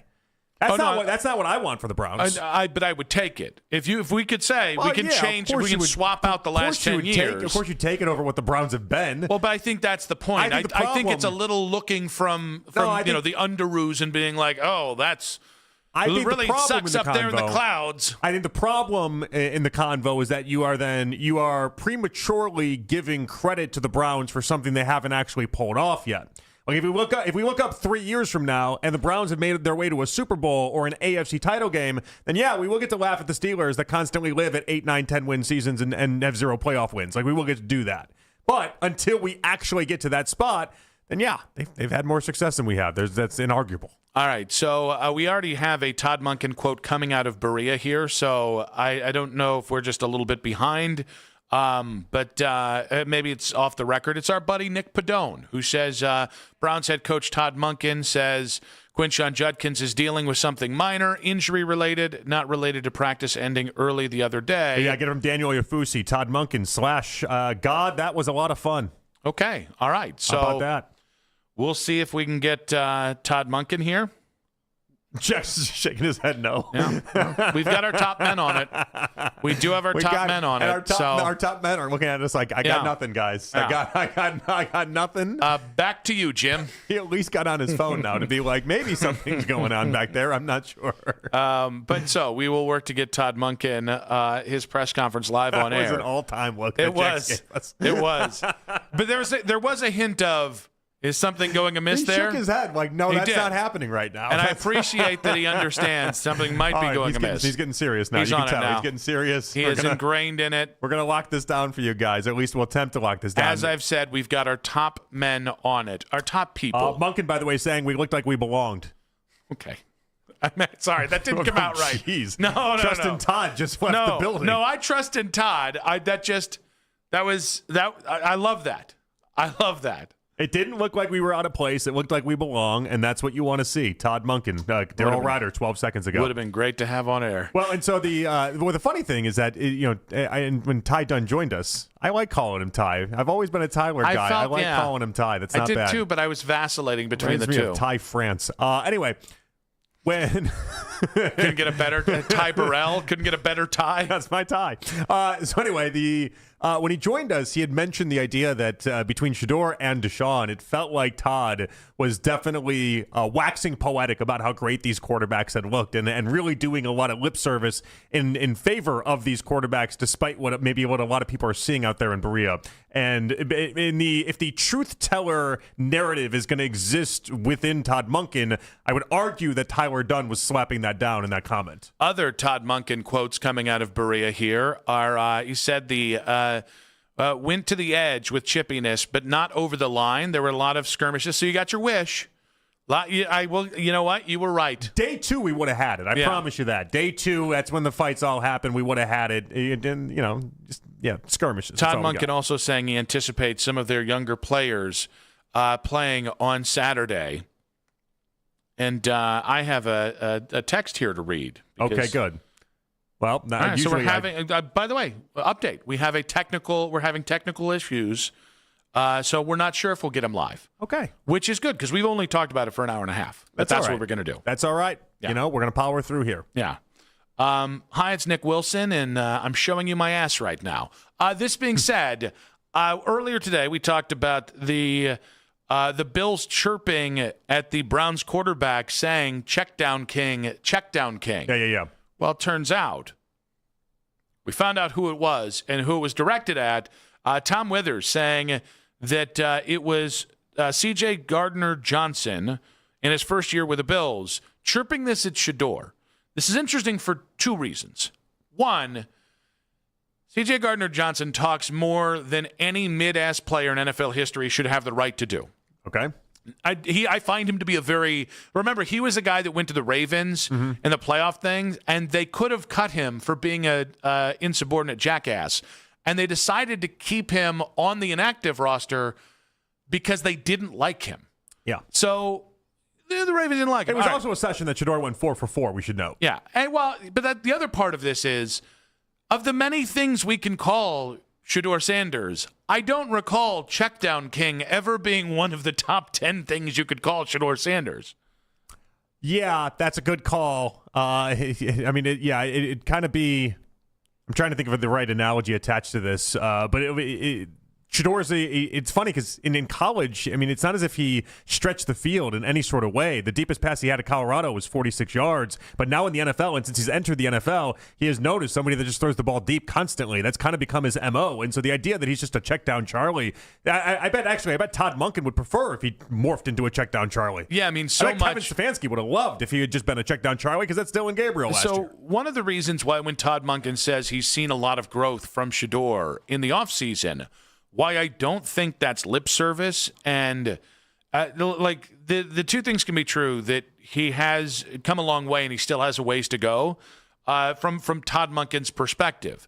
But a lot of what Shedeur was doing early in camp was taking the safer place. He didn't have an interception in camp in like 11-on-11s or 7-on-7s until like the 6th or 7th practice. The Saturday, the preseason game number 1 against the Bears, Shedeur after the game said his best pass of the game. It was not the deep pass to Foria. It was not even the thing on the sideline. It was the basically the bubble screen to Marshall. And that was it. That's what he hung his hat on. And it felt very much like the idea of him trying to impress upon to Todd Monken that he can do that. Maybe that's part of this as well. Him impressing to Todd Monken that I can take the short throws, I can take what's given. Something Coach Riz, I'm sure, would rave about. So follow-up here from the Todd Monken presser. And again, if you're just joining us, we're having technical issues, so that's why we're not carrying it live. There's They'll a never give chance. us that Baskin and Phelps treatment. That's what it is. Never happens during I feel Baskin like and we've been Phelps. targeted by the Browns. I think this is like a Howard Stern NCX thing from about 30 years ago. Yeah. Someone cut the power cord. I don't know if it was Gibbs. I don't know if it was our boy Gabe. But they heard we were getting the Baskin and Phelps treatment, and they declined, and I'm very upset by it. It's a Siciliano for those comments you made about him yesterday. I believe the streets will remember that someone was smarting about Siciliano, but it wasn't your boy Nicky Dubs. It was your boy Jonathan Peterlin. I guess in that case it'd be my boy. We're getting very awkward here. But Todd Monken did have something to say about who will play on Saturday. We'll get to in 5 minutes on 92.3 The Fan. Training.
The genius choice in roofing, siding, and exterior solutions you can trust. Call Home Genius Exteriors now during our summer savings event and get 50% off materials for your new roof. Plus 0% APR and no payments till 2027. Call Home Genius Exteriors at 855-UR-GENIUS. See website for details. Hear from Todd Monken immediately after the game. The official Browns postgame show is only on 92.3 The Fan. I'm really proud of our guys, the way they competed on offense. I'll get a chance to watch the defense. But really proud of the way the guys, again, got after it a little bit. And we had some of our skill guys make some plays, and so did our quarterbacks. There was a few things that obviously we can be better at, starting with me. Browns head coach Todd Monken, live from joint practices. Notice how his voice is gone. The man has had a day. He's had joint practices. He's out there yelling. His voice is always gone. Oh, that was extra gone. You had to hear. Please. His voice is always gone. In fairness, actually, he sounds like a perpetual chain smoker. We hear him before practice, and he's got a little more heft to his voice.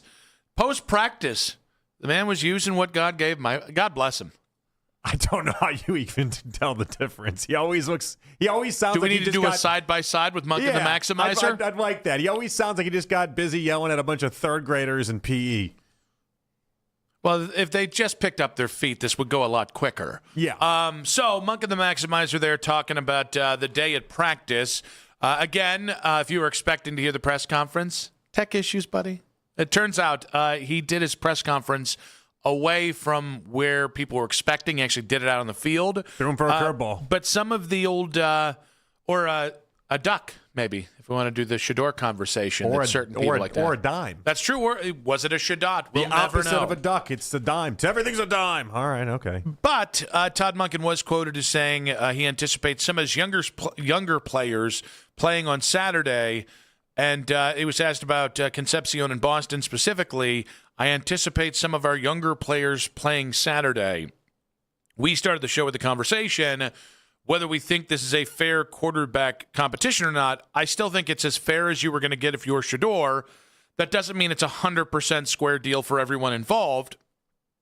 But I do think if Shador split the ones in joint practice and then Shador plays with a bunch of backups on Saturday, I think there is going to be at least 3 to 12% of the audience that feels in some sort of way about this with his chance to win the quarterback job. Yeah, I'm sure just 3 to 12%. I feel like how many passes can Shador Sanders throw to Malachi Corley and to Floria and to all these other guys? And it's going to be a footnote in something that I'm sure 2 months from now we will have completely forgotten. Mm-hmm. It's fine. If Shador doesn't get the greatest shake of it on Saturday, that's not the end of the world, all things considered. Yeah, so we're in a weird spot here where it felt like the ground moved beneath our feet with a mid-performance by Deshaun Watson on Saturday, and it just felt like you could see the truth there, right? Mm-hmm. So if I thought Deshaun that there was nothing Shador could do to actually win the job starting on Monday, that's a little tough for me to just confirm what I thought, which is, well, I split the reps here, and then he's clearly not getting the same shot of starting in a meaningful game, meaningful reps with starting players the way that Deshaun got. I don't think I can be mad if I think there's a discrepancy there when I've called out the discrepancy all week long. What I think is truly interesting out of this and watching Monken speak the way that he did is what happens to Deshaun Watson. And when he's supposed to start the third quarter, I don't know that that's necessarily going to happen. Think about it. Everyone's talked about, will he get booed? What if he never appears? Mm-hmm.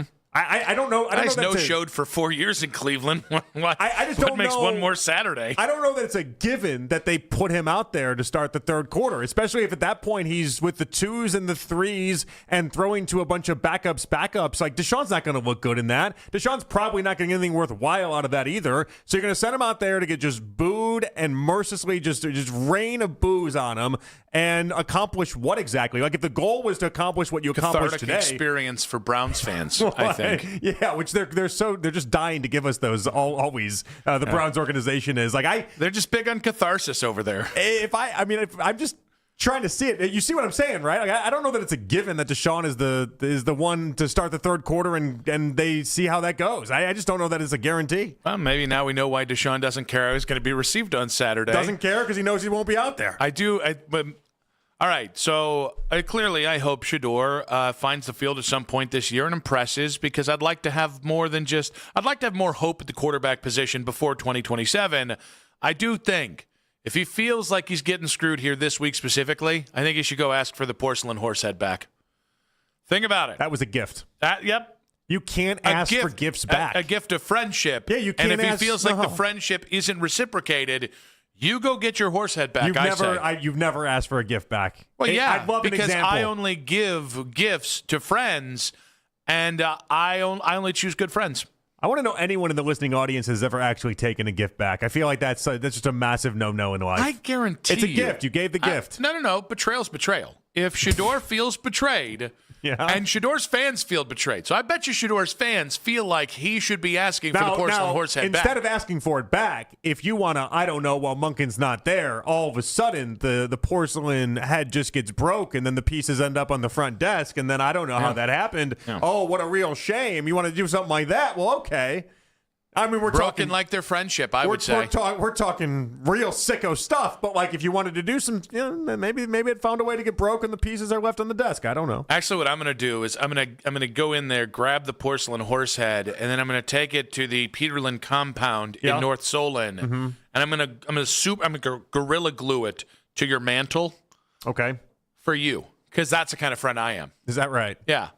What am I going to do with okay? It'll mean more to you because that's a nice gesture. You're not going to let me go on Brother Rice's Facebook account. No, I won't. And right there wrong of naming some jamoke National Radio Day. Same high school, same grade school. Yeah, grew up in the same neighborhood, and he 1 year a producer at ESPN 1000. Who's the 1 year? Who's the program director at ESPN 1000? Well, I don't even know. McGuire, right? I think so. Yeah, getting Sean McGuire or Andy McGuire, whatever McGuire, Mark McGuire's son. Sure. I don't care. Sure. Getting McGuire a cup of coffee, and all of a sudden he's on the Facebook page. Okay, Jack. So you're not going to let me do that. You're not going to let me go out and write that wrong. No.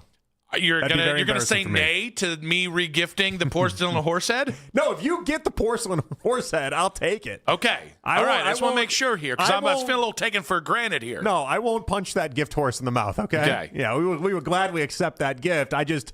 If you're Shedeur, that gift is gone. What would be more ridiculous if I brought the stolen porcelain horse head and again glued it to your mantle? So I just want to make sure you're gluing it to my mantle so it never leaves. Is that the idea? Yeah, because I could see Elise saying it doesn't fit our taste. Get it out of here, and I don't want to put you in that position. Well, I don't know how a porcelain horse head that's been glued together after being broke doesn't fit the decorative stance of my living room. But I will say, is it more ridiculous that I would bring that? Or that I would also bring a bale of hay for it. Yeah, probably the hay part. The hay part? Okay. Yeah, expecting the porcelain. Because if you're going to go big, go big or go home. Yeah. You want the fake horse to eat? You're worried about its food? I think it's you can't have a porcelain horse head without some sort of horse accoutrement there. Yeah, is that right? Yeah. Maybe something outside of hay. Maybe that would be a better option. Yeah. More porcelain? Yeah. I don't understand. What is a porcelain horse? Maybe double up on the porcelain head horses. We get two. That's true. You get a real one and then the broken one. I don't make that on time. I am starting to wear a watch now for Shedeur. There's no way it was that expensive of a gift. You think Shedeur's a cheap ass? The preeminent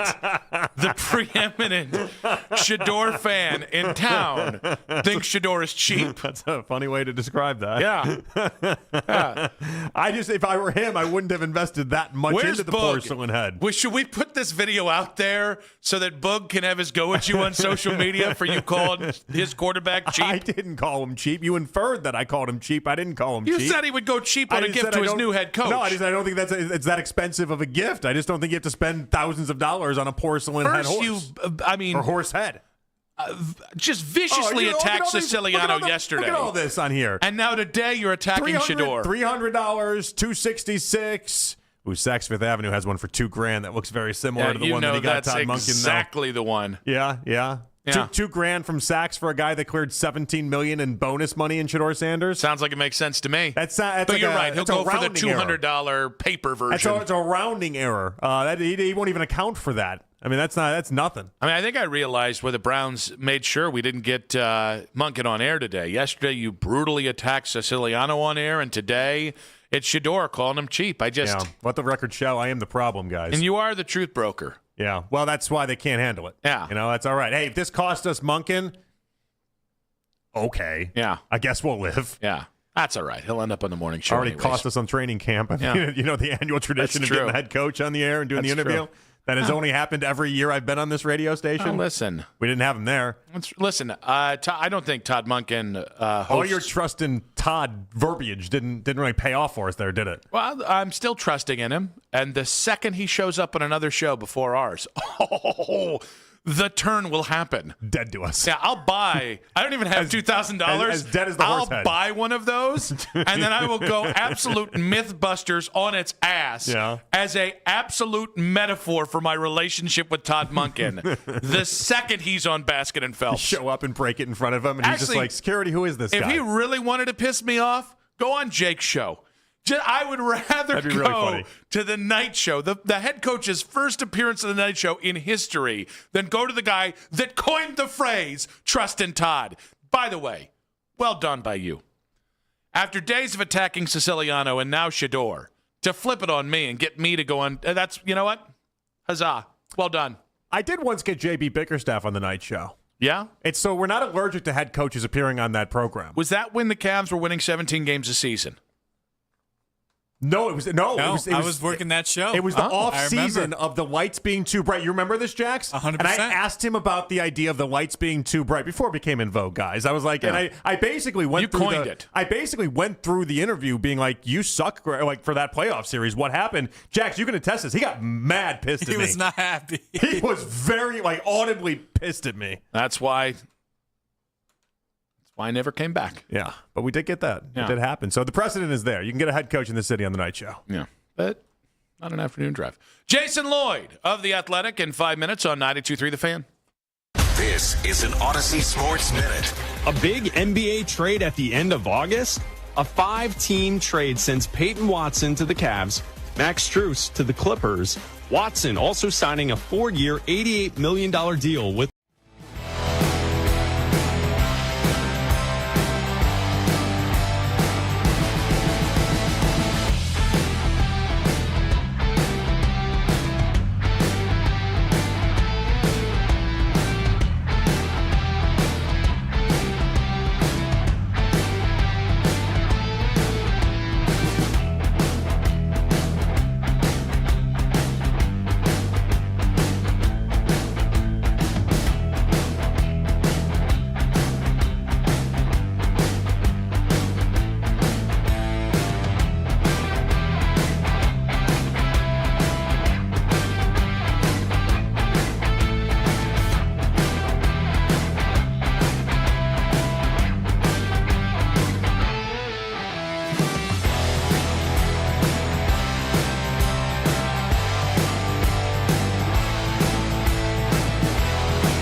this is not even talking trash about Shedeur out the door because there's no door to go out of. You're not trading him. I don't think you can get anything for him. And what's the point of cutting him?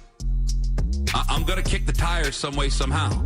It's not the end of his career if he doesn't get the starting job. The Ken Carman Show with Anthony Lima. Weekday mornings starting at 6 a.m. We are Sports Radio 92.3 The Fan. It's the 4 o'clock hour on Afternoon Drive.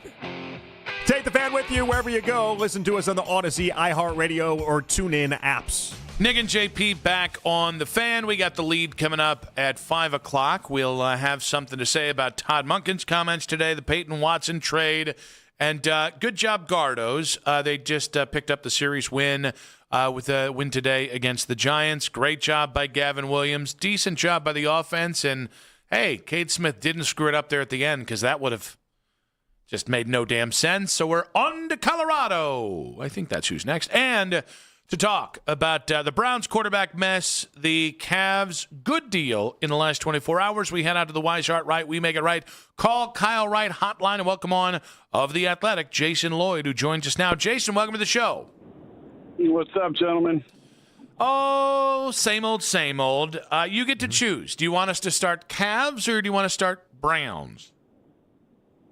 I'm just leaving the Browns. Let's start Browns. All right. So since you were at joint practices today, we get our first look here. How'd you think the quarterbacks looked? Same as it's been throughout all of camp. I didn't think one really had a particularly better day than the other. I thought it was exactly what we've seen. One or two good throws from Deshaun, one or two. What was that? Same with Shedeur. Shedeur had one or two good throws I saw across the middle. And it just just a kind of a ho-hum day. The best quarterback on the field was wearing blue.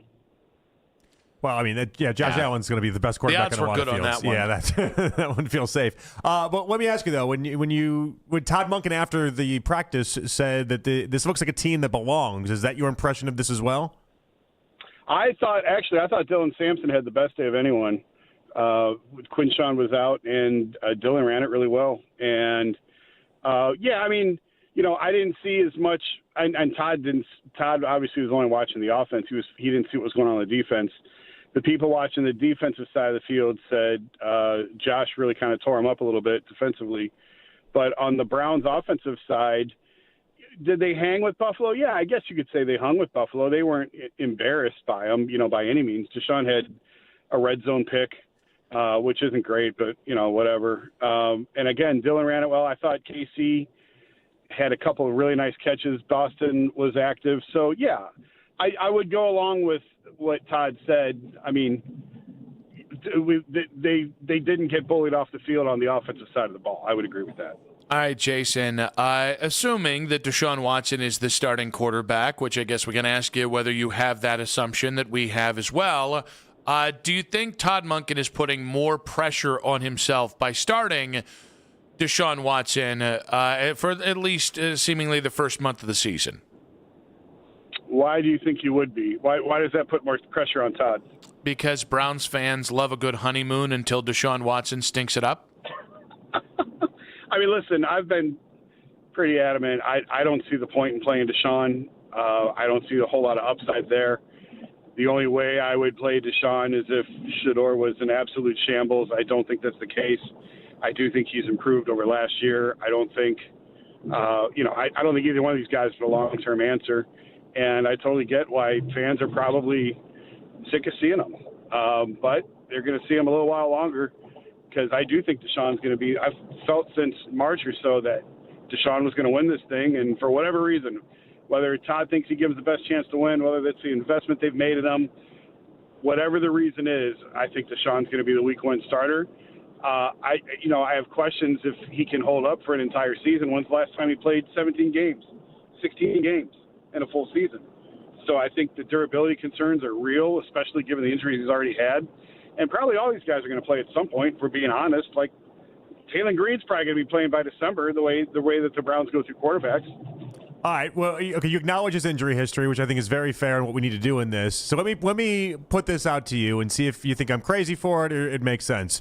I I maintain Deshaun Watson shouldn't even play this upcoming preseason game. Like, I don't understand the idea of the third quarter. If you think the competition is actually over, why is he going to play against the 2s and the 3s in a spot where he could get injured to gain what? While also on top of that, having the chorus of boos that is going to come and just rain down on him from the Browns faithful that'll be there. I got a sneaky feeling the Browns won't even put him out there in the third quarter. Is that crazy? No, I actually asked Todd that. I said, is the plan still for Deshaun in the third quarter? And he said, yeah. He said Deshaun will play the third and Dylan will play the fourth. I'm a little surprised by that. I thought that may reverse course here, and they may just let Dylan play the entire second half or give Taylor Green the fourth quarter. For what you said about the line, I think is real. I don't think that there's a lot of depth up front. I'm still not sure that the starting offensive line is as good as some other people seem to think that it is. Certainly when you get into the backups, there's a lot of questions there, and you've got a quarterback with a long injury history. I don't think the boos are going to be as bad as people. It's a preseason game. Like, I don't think he's going to get booed coming out of the tunnel. Now, if he misses 2 or 3 throws early, yeah, I think he's on a short leash with fans, but I don't think he's going to be booed coming out of the tunnel. Maybe I'm way off on that, and people have been waiting for this moment for 2 years. But I just don't think that people are going to have a lot of patience with him. So you mentioned the 2 ways on why Deshaun could be the starter here. One, and JP and I happen to be on the opposite side of this, so you kind of get to be the referee. JP thinks that this is, Haslam Berry just, kind of forcing this in. I think I've seen too much excitement from Todd Monken. That especially after the game on Saturday about Deshaun's pretty middle of the road start where Todd was smiling ear to ear. Where do you lean on why Deshaun will start week 1 if that's the case? Is this more about Todd Monken or is it more about the leadership above him?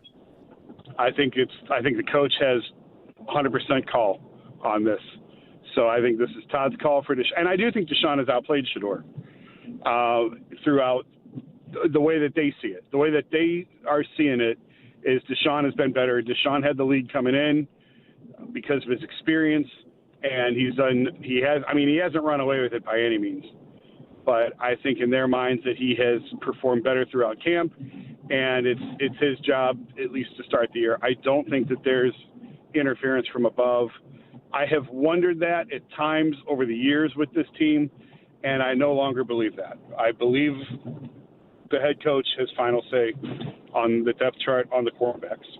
Oh, why do you no longer believe that? And by the way, there's also an understanding here that when they hired Todd Monken and they had that questionnaire, maybe that was one of the questions is finding out if you're cool with Deshaun Watson, and then we proceed. There's an acknowledgement there that I have too.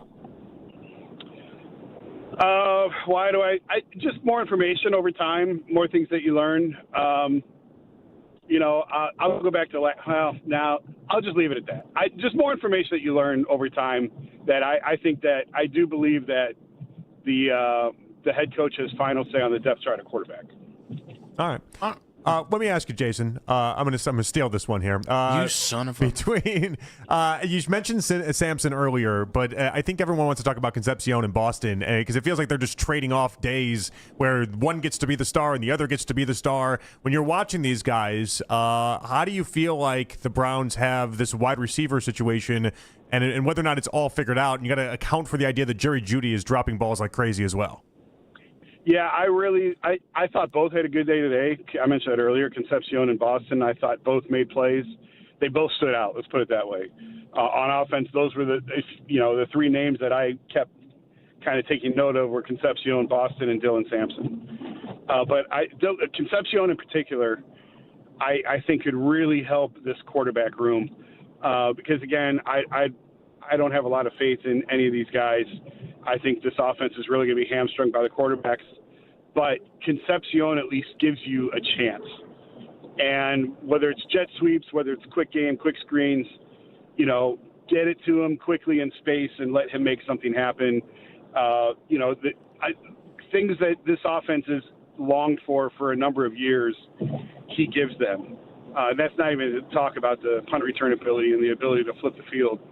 So I'm high on both of those guys. I really like Boston and from the OTAs that I saw, and Concepcion here. I've probably only been to camp 4 or 5 days in total, And Concepcion has flashed to me pretty much almost every day I've been here, and I really liked him in the Bears game too. All right, Jason, we can get to the Cavaliers pulling off the deal for the for big wing Peyton Watson there from Denver. They offload Max Strus. They offload Dennis Schroeder. And, of course, re-sign James Harden. Have the Cavs gotten better this offseason, or have they gotten different? I do think that I think they've gotten better.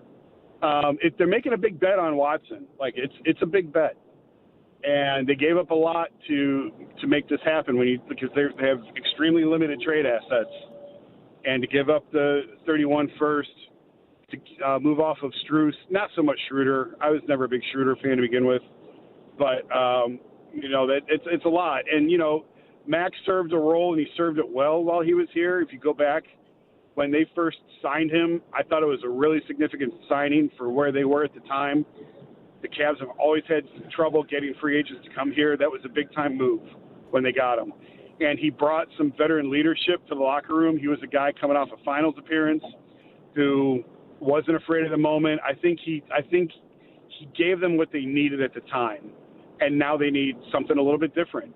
And Watson's really long; he can guard all 5 spots, and they're making a bet that they can develop him into something more than just sort of a spot-up three-point shooter, catch-and-shoot guy.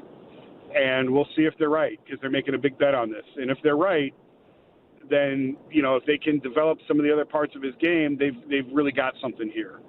And if this is what he is, then it's probably a little bit of an overpay. But, they need to get young. He's young and athletic. That's what they need. He's long. That's what they need.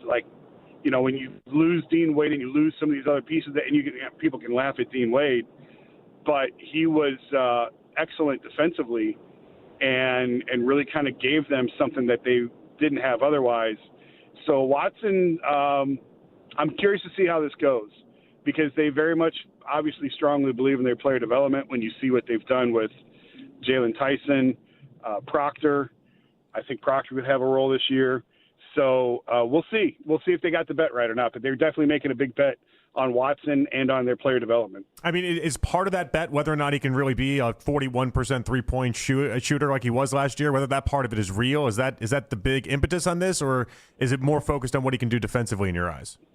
No, defensively, he is he's excellent defensively. Mm-hmm. Him, Evan, and Jarrett defensively are really, really good. I think the bet is more on the offensive side.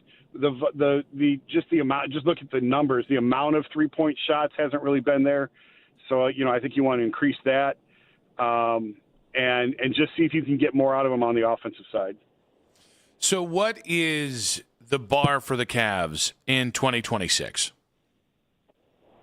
and 27? I mean, it's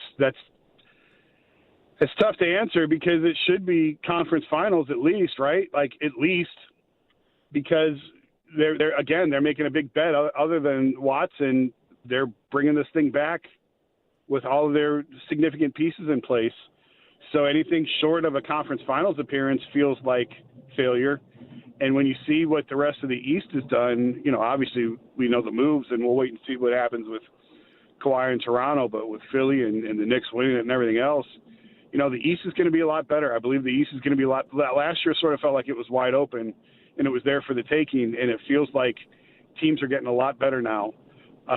So I don't think that, I'm not going to put a ton of stock in the regular season. I don't think, if they're a 50-win, 55-win team, top 4 seed, I think it's realistic expectations. But, yeah, I mean, how can you have anything short of a conference finals expectation, yet at the same time realize the East is really, really good, and it's going to be really tough for them to get back even to that point. Jason, you're a gentleman. We appreciate you joining us fresh out of camp there, and we'll catch up with you down the line. All right, guys. See ya. Jason Lloyd of The Athletic and 92.3 The Fan on the Weishart Right, We Make It Right. Call Kyle Wright hotline. We'll react to what he had to say and talk about the Cavs' big moves in 5 minutes on 92.3 The Fan. If you're looking at new trucks this month, a Ram truck should be at the very top of your list. Now, I've done the Ram side-by-side with the alleged competition. When I bought my Ram, the I would say delicious.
they're making a big bet on Watson. Like it's a big bet, and they gave up a lot to make this happen because they have extremely limited trade assets, and to give up the 31 first to move off of Strus, not so much Schroeder. I was never a big Schroeder fan to begin with, but that it's a lot. And Max served a role, and he served it well while he was here. He gave them what they needed at the time, and now they need something a little bit different.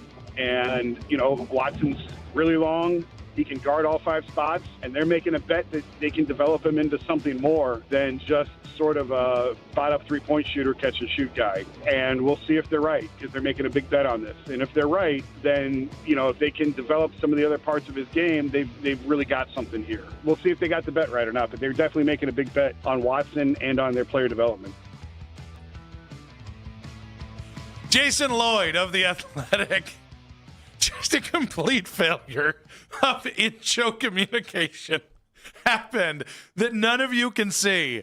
But we botched trying to get a rejoin there, and then Jackson and I were basically doing the dumbest sign language to each other, which I thought in my head made sense, but we just didn't. But that was a great clip by Jason Lloyd, let me tell you. Yeah, what happened? Was Jack just acknowledging it, or what happened? So what I was trying to figure out is, because we're going to have Todd Monken's press conference in about 15 minutes here. Okay. So I didn't know if we were still going to get out in this segment on time the way it was written up there. Okay. So I just started flashing numbers at him, and then he started flashing numbers back, but they were similar numbers, but I don't think we were saying the same thing. You also probably had no idea what the other one is saying. It's like when you... he was like, well, he just held up 7, and then he held up 4. I don't know what those mean. I think you learned with me, I can't really mouth read, or at least I can't mouth read when you do it. And so at one point, because you said you'd turn off the mics and then mouth read it to me, and I think you realized, I'm like, this is not happening. It's not working for me.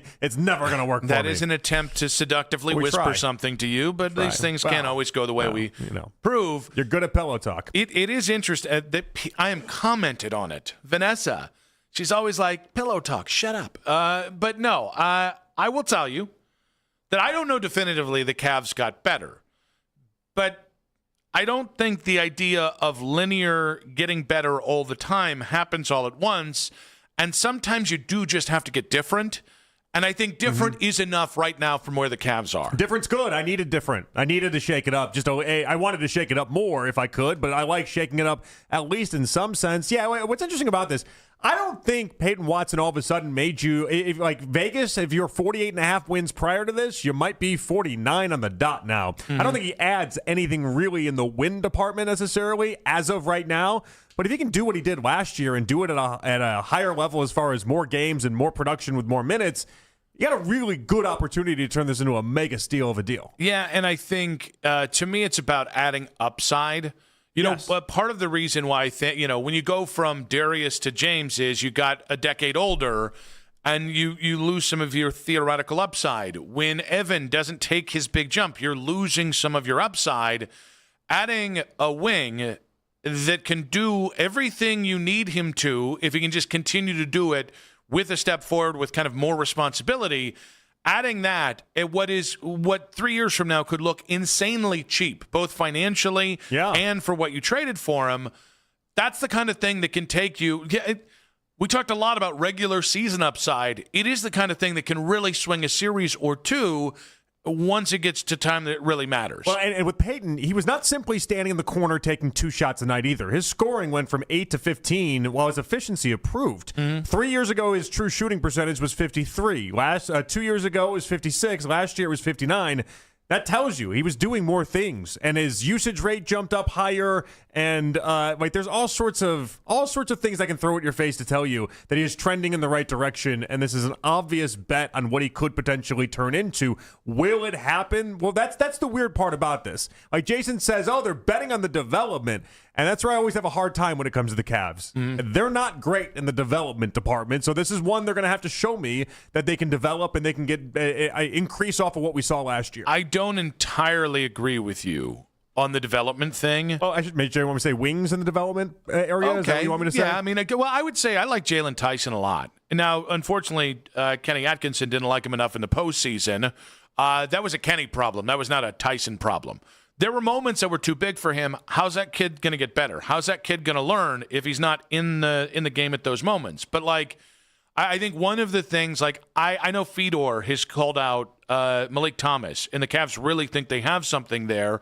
Between Malik Thomas, I don't care that Watson's 4 years in the NBA.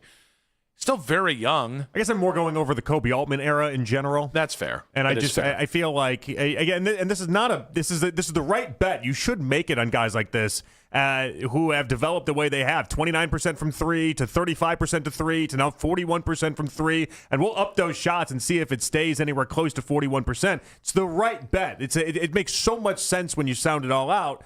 But then we do have to then have him continue to take some steps. And one of the big things that I like about this is, like with DeAndre Hunter wasn't as well-rounded of a player, so he had to do the things that he did well, really well for that trade to work out, and he did until he didn't, until last year, really.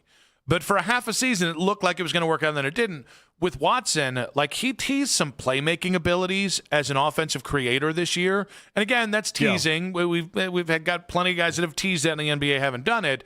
But when you say, like, that's added value. The defense stuff, I don't think is fungible. I think that's just a baked-in thing. He's a very nice defensive player on the wing. Yeah, that's who he is. So you're looking at upside in creation. You're looking at upside in three-point shooting. And so it is a risk. And there's a reason why you can get this player for a single first-rounder. Some of that's Denver situation. Some of that is it is a risk here. You are projecting. But I think this idea that the only way the Cavs were going to win a championship is if there were a million risk-free propositions falling from the sky. That's, hell, trading Darius for Harden is a risk. You have to take risks if you want to get tangibly better, because not all of them are going to work, but certainly not all of them are going to fall on their face and this either. is a risk worthwhile. Do you want to hear my comp, who I think he can potentially be? Comp? No, my comp. Okay. My comp. Okay, yes, I do want to hear your comp. Yeah, thank you. Now it's not going to hit with any sort of bang. Now it's, Jax, do you want to hear my NBA comp? You're a big NBA Can you guy. do this one in a German accent? So, Jaden McDaniels with better shot blocking. How do you feel about that? I mean, I love Jaden McDaniels, so I hope you're right. You know, yeah. Now, do we do the second part? Is that how we do this? I mean, you can. I don't know that. Ugh. I don't know that we're going to appreciate it. Well, but yeah. You know who I'm married to. It'd be weird if you were to be the one to do that on the station. You know I'm married to. What are we doing here? Yeah, there's a couple people around the station that I wouldn't put it past them, right? But it's be a real letdown. I do like the McDaniels thing, though. I really, if he can be that is. Because people keep going to OG Anunoby. I think like the highest thing you could ever dream of would be like a light version of OG Anunoby. Yeah. I think that's living in a different stratosphere that you just cannot possibly project on anybody, at least with the skill set that he's currently shown. If you can beat McDaniels, that's an awesome development, especially with the idea that you'd guard the very best defender or the very best offensive player on the other team every single night. I still am a little concerned that the Cavs just walked the two guys who had that dog in them off this roster. Strus and Schroeder, for as imperfect of players as they are, they were guys who never felt intimidated by the moment. Sometime to Schroeder's damage, sometimes he went full Leroy Jenkins on us. Yeah. But I'll take that. That's as how you end up on to 13 different teams in your NBA career. I'll take that as opposed to turtling. So I think that's still maybe the biggest TBD. But when it comes to glue guys that tie everybody together, Peyton Watson is one of those. And I'm still very hopeful that Jalen Tyson can be one of those guys too. I think Jalen Tyson can be a starter in the league. And he's also a guy that does a little bit of everything really, really well. Tyson and Watson have a chance to really be the kind of connective wing players that make Donovan Mitchell better in the playoffs, that I think can make Harden better, even if we're still going to have his why the hell did you do that Harden moments, because that's baked in with James Harden. I can't remember who I was listening to earlier today, and they were making the suggestion that the Cavs with this move took themselves to another tier. If they were middle of the pack at one point, now they brought themselves in that tier that still exists below the Knicks. It still exists below the 76ers, but now they're in that second tier, that firm second tier. Do you buy that take? Not with this trade alone, but I do think that's where we thought they should be anyways. yes, there's a lot of intrigue in the East. People are crowning a lot of kind of hypothetical teams to this point, including the Heat, including Toronto, including, oh, hell, there was another team I was thinking about that I lost immediately as I went to say including. Indiana? Yes. That was not what he was thinking. That was not what I was thinking, but it's better than what I was going to pull out of thin air. That was nice by you. So I don't think the Cavs are as hypothetical as a lot of the teams that people are already crowning in the Eastern Conference. Okay. I when Jason said Eastern Conference Finals, anything short of that is a failure. I thought that was heavy-handed. Did the Cavs improve enough this summer? Todd Monken's presser when we come back in 5 minutes on 92.3 The Fan. When there's news that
south ramp to I-40 West due to a crash, causing about a 10-minute backup. Elsewhere, there is some traffic 480 eastbound near Brecksville Road.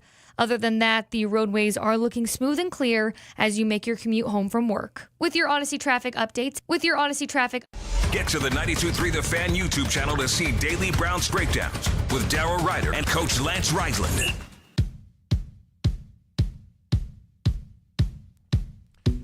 Football Talk coverage on The Fan is presented by Xfinity. Score the most reliable Wi-Fi. One price, 5 years guaranteed. Xfinity, imagine that. The lead coming your way in 15 minutes. Todd Monken at the podium last hour from Berea. Here we go. God, was that a lot of fun. Holy was that fun to compete against someone else. Their guys, our guys, got a lot of respect for the Bills. And it got a little edgy, but not over the top. And that's exactly what you're looking for.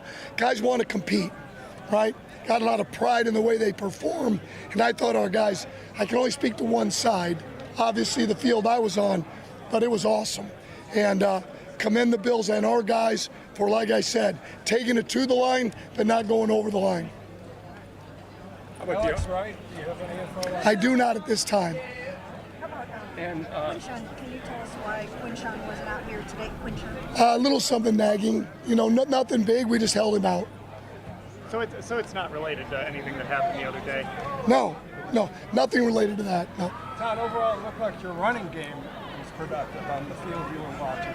Well, we weren't getting double cat freaking every other snap, and we were prepared, right? We prepared for this practice, what we thought we'd see, and our guys. I'll have to see the tape. Felt like we played more physical. Felt like we were at the point of attack, more aggressive. What did you think of? How did everyone do with, especially the 2-minute, like the cadence and getting lined up and set for those? It was fine. It was fine. I screwed up the one I took a timeout on. I screwed it. Shador did not. I did. I had to take a timeout. I got the wrong call in. That's on me. Everything else was good. What did you think of the quarterbacks, Todd? I mean, Deshaun and Shador, overall operational? It was fine. Do you like to turn it over in the red zone? No. Do you like to miss an open touchdown? No. But again, we got a lot of good work going against someone different looks, right? So that was really good. I'll have to look at the film. The one thing I would say, maybe it was just me, it didn't look like we were out of place. It looked like we belonged. That's all we wanted to see, right? Do we belong? Does our first 11 give us a chance to move the ball and score? And I felt that way today. Considering the line and the injuries and everything, how did you feel like they in general performed as a group today? Obviously, you're going to look at the film and everything. Good. It was fine. There was some mistakes there, but we made some plays. Didn't you want to, over the course of whatever amount of snaps, you wanted to see us be able to run it. We hit a few balls down the field. We hit some short third downs. So you wanted to see it all. I may feel differently in 2 or 3 hours, but as of right now, I left the field going, I think we got some guys to work with. Was there a breakdown on the long touchdown by the tight end defensively? God, I'd hope so. Right? It's got to be a breakdown, right? There's no chance that's not a breakdown. But we didn't have a headset, so I wasn't listening to the call. And I was actually looking at my call sheet, trying to figure out the next drive. So I don't know where it went wrong. So the way the excitement of what you're describing the practice, it sounds like, do you think the ones got some good work and we're not going to see them on Saturday? I don't anticipate seeing our older ones with that. Okay. I do see some of our younger players. I anticipate our younger players playing Saturday night. So Concepcion in Boston. I'll just say I anticipate some of our younger players playing Saturday night. How did you think just overall Shador handled his 2-minute drill there at the end? He did great. He started off a little slow, the first few reps he had in team, but that's to be understood. He didn't start the drill out. It's kind of awkward. We wanted to make sure we got them reps, but right in the middle of the ones, you sub in the quarterback, and that's not always easy, but screw it, spot the ball. Make a damn play. That's part of it too. And then you gave him 2 reps with the twos after his 2. Well, what we had to do to even it is, when it was 10-7, is how do we make sure that Deshaun and Shador got, say it was, I don't know, with the 2 minute and everything else, let's say they got about 30 reps apiece, where Dylan would get like 15, and where we'd get Talon, say, about 6 or 7. I mean, that's what we were kind of thinking. So that means they had to get with some of the 2s. Disruption. No, it's not easy. All of a sudden you're with the 2s, but otherwise, I'd rather have the reps and live with the disruption. Todd, what questions do you still need to be answered before you can make that quarterback decision? Oh, I haven't looked at the tape from today, and we haven't played Saturday. So that's all still part of it, right? Just like every day is. You talk so much about figuring out what you guys do well and sort of leaning into those things.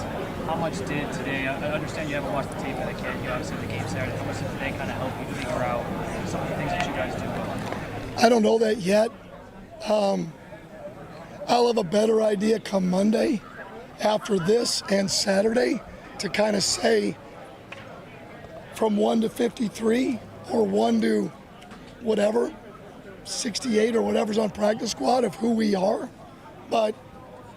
And they rotated guys. It wasn't all just the ones, right? We certainly have our work cut out for us.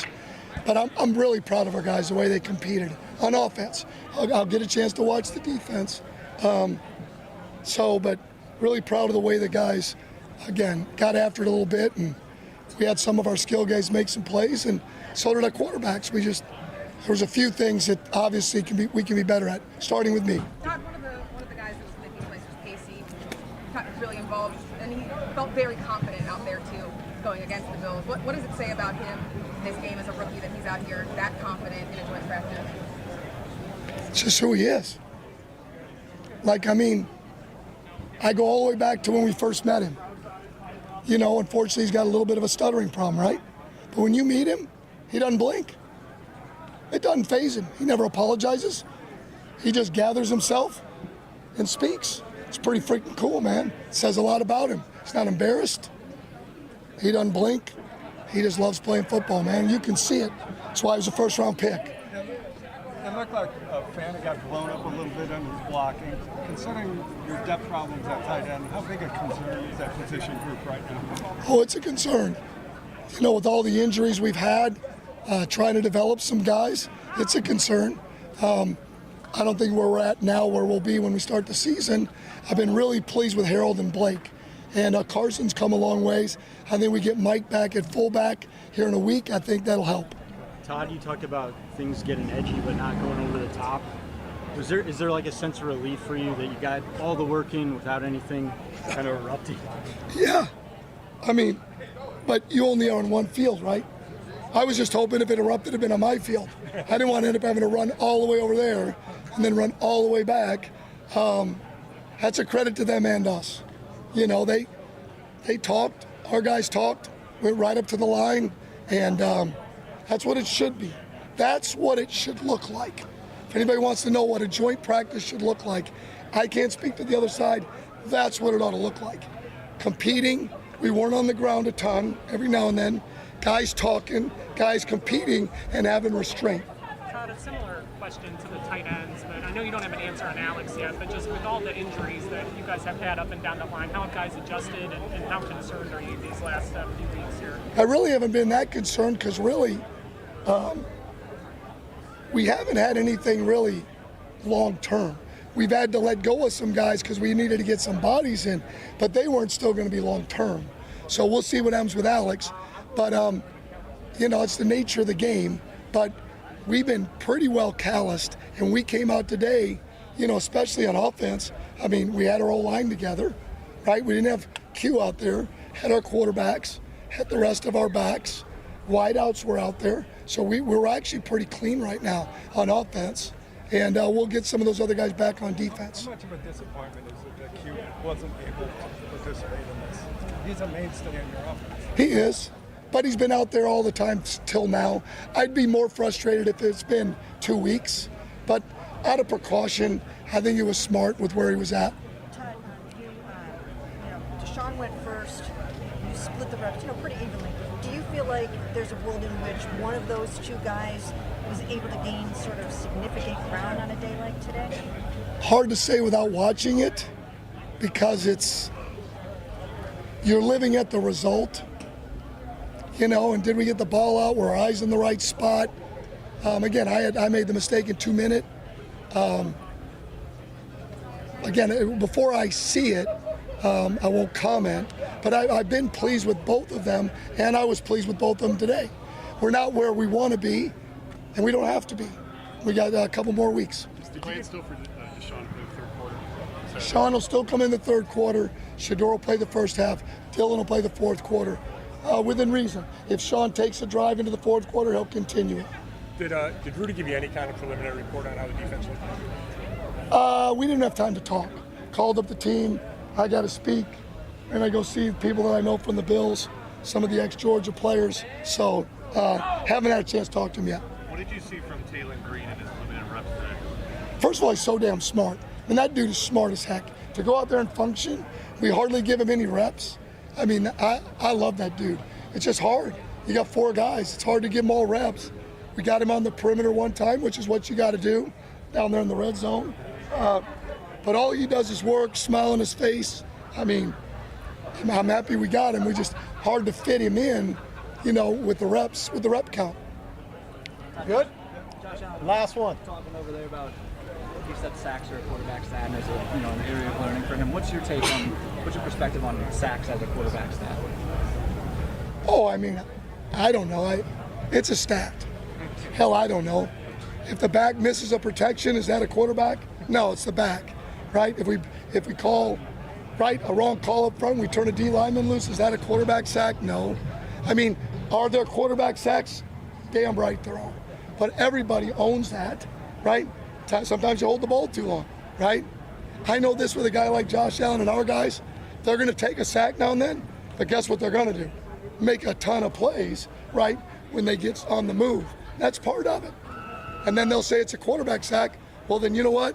When they move around and make a play, that's a quarterback play then. If you're going to own it all, you're going to take that part of it. Browns head coach Todd Monken there, dangerously flying close to the sun there on the idea of we own that. He almost said we own that. We don't say that no more. We'll have more on Todd Monken, his thoughts after the joint practice with the Bills in 5 minutes on The Lead, right here on 92.3 The Fan.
trade for him. They'd rather have Baker Mayfield. They wish that deal would have never gone up. I get all of that. But can you at least just say maybe he's actually happy? Maybe he's in a better place. And maybe that helps him get in a Todd Monken offense. The Ken Carman Show with Anthony Lima. Weekday mornings starting at 6 a.m. We are Sports Radio 92.3 The Fan. It's 5 o'clock on The Fan, and it's time for The Lead with Nick Wilson and Jonathan Peterlin on Afternoon Drive. But first, win VIP access to the Fan 15 celebration September 3rd at Dave & Buster's, including a pair of reserved seats, buffet dinner, and a pair of power cards. Enter the word HITS, HITS, by the end of this hour at 923thefan.com to get registered to win. Nick and JP back with you. We got, in case you missed it, coming up at the end of the show here, more on the quarterback derby. And just when I thought there couldn't be a move on the board for the Browns that would really get the blood pumping and some anger flowing, someone found the self-destruct button on Nick Wilson today. You're going to hear that coming up in this hour, but let's first get to the lead. Browns head coach Todd Monken spoke with the media after joint practice with the Bills. He was pleased with how his team looked today. Holy is that fun to compete against someone else? Their guys, our guys, got a lot of respect for the Bills, and they got a little edgy, but not over the top. And that's exactly what you're looking for. Guys want to compete, right? Got a lot of pride in the way they perform, and I thought our guys, I can only speak to one side, obviously the field I was on, but it was awesome, and looked like we belonged. That's all we wanted to see, right? Do we belong? I mean, does our first 11 give us a chance to move the ball and score? And I felt that way today. Something we have not yet really kind of discussed. Obviously, we've done a lot with the offense and how they did today. It felt very much like what we've seen in previous days. Deshaun had an interception. Shedeur looked pretty solid, all things considered, but not enough to actually move the needle in their eyes. But defensively, because he mentioned he's only saw one field, his side.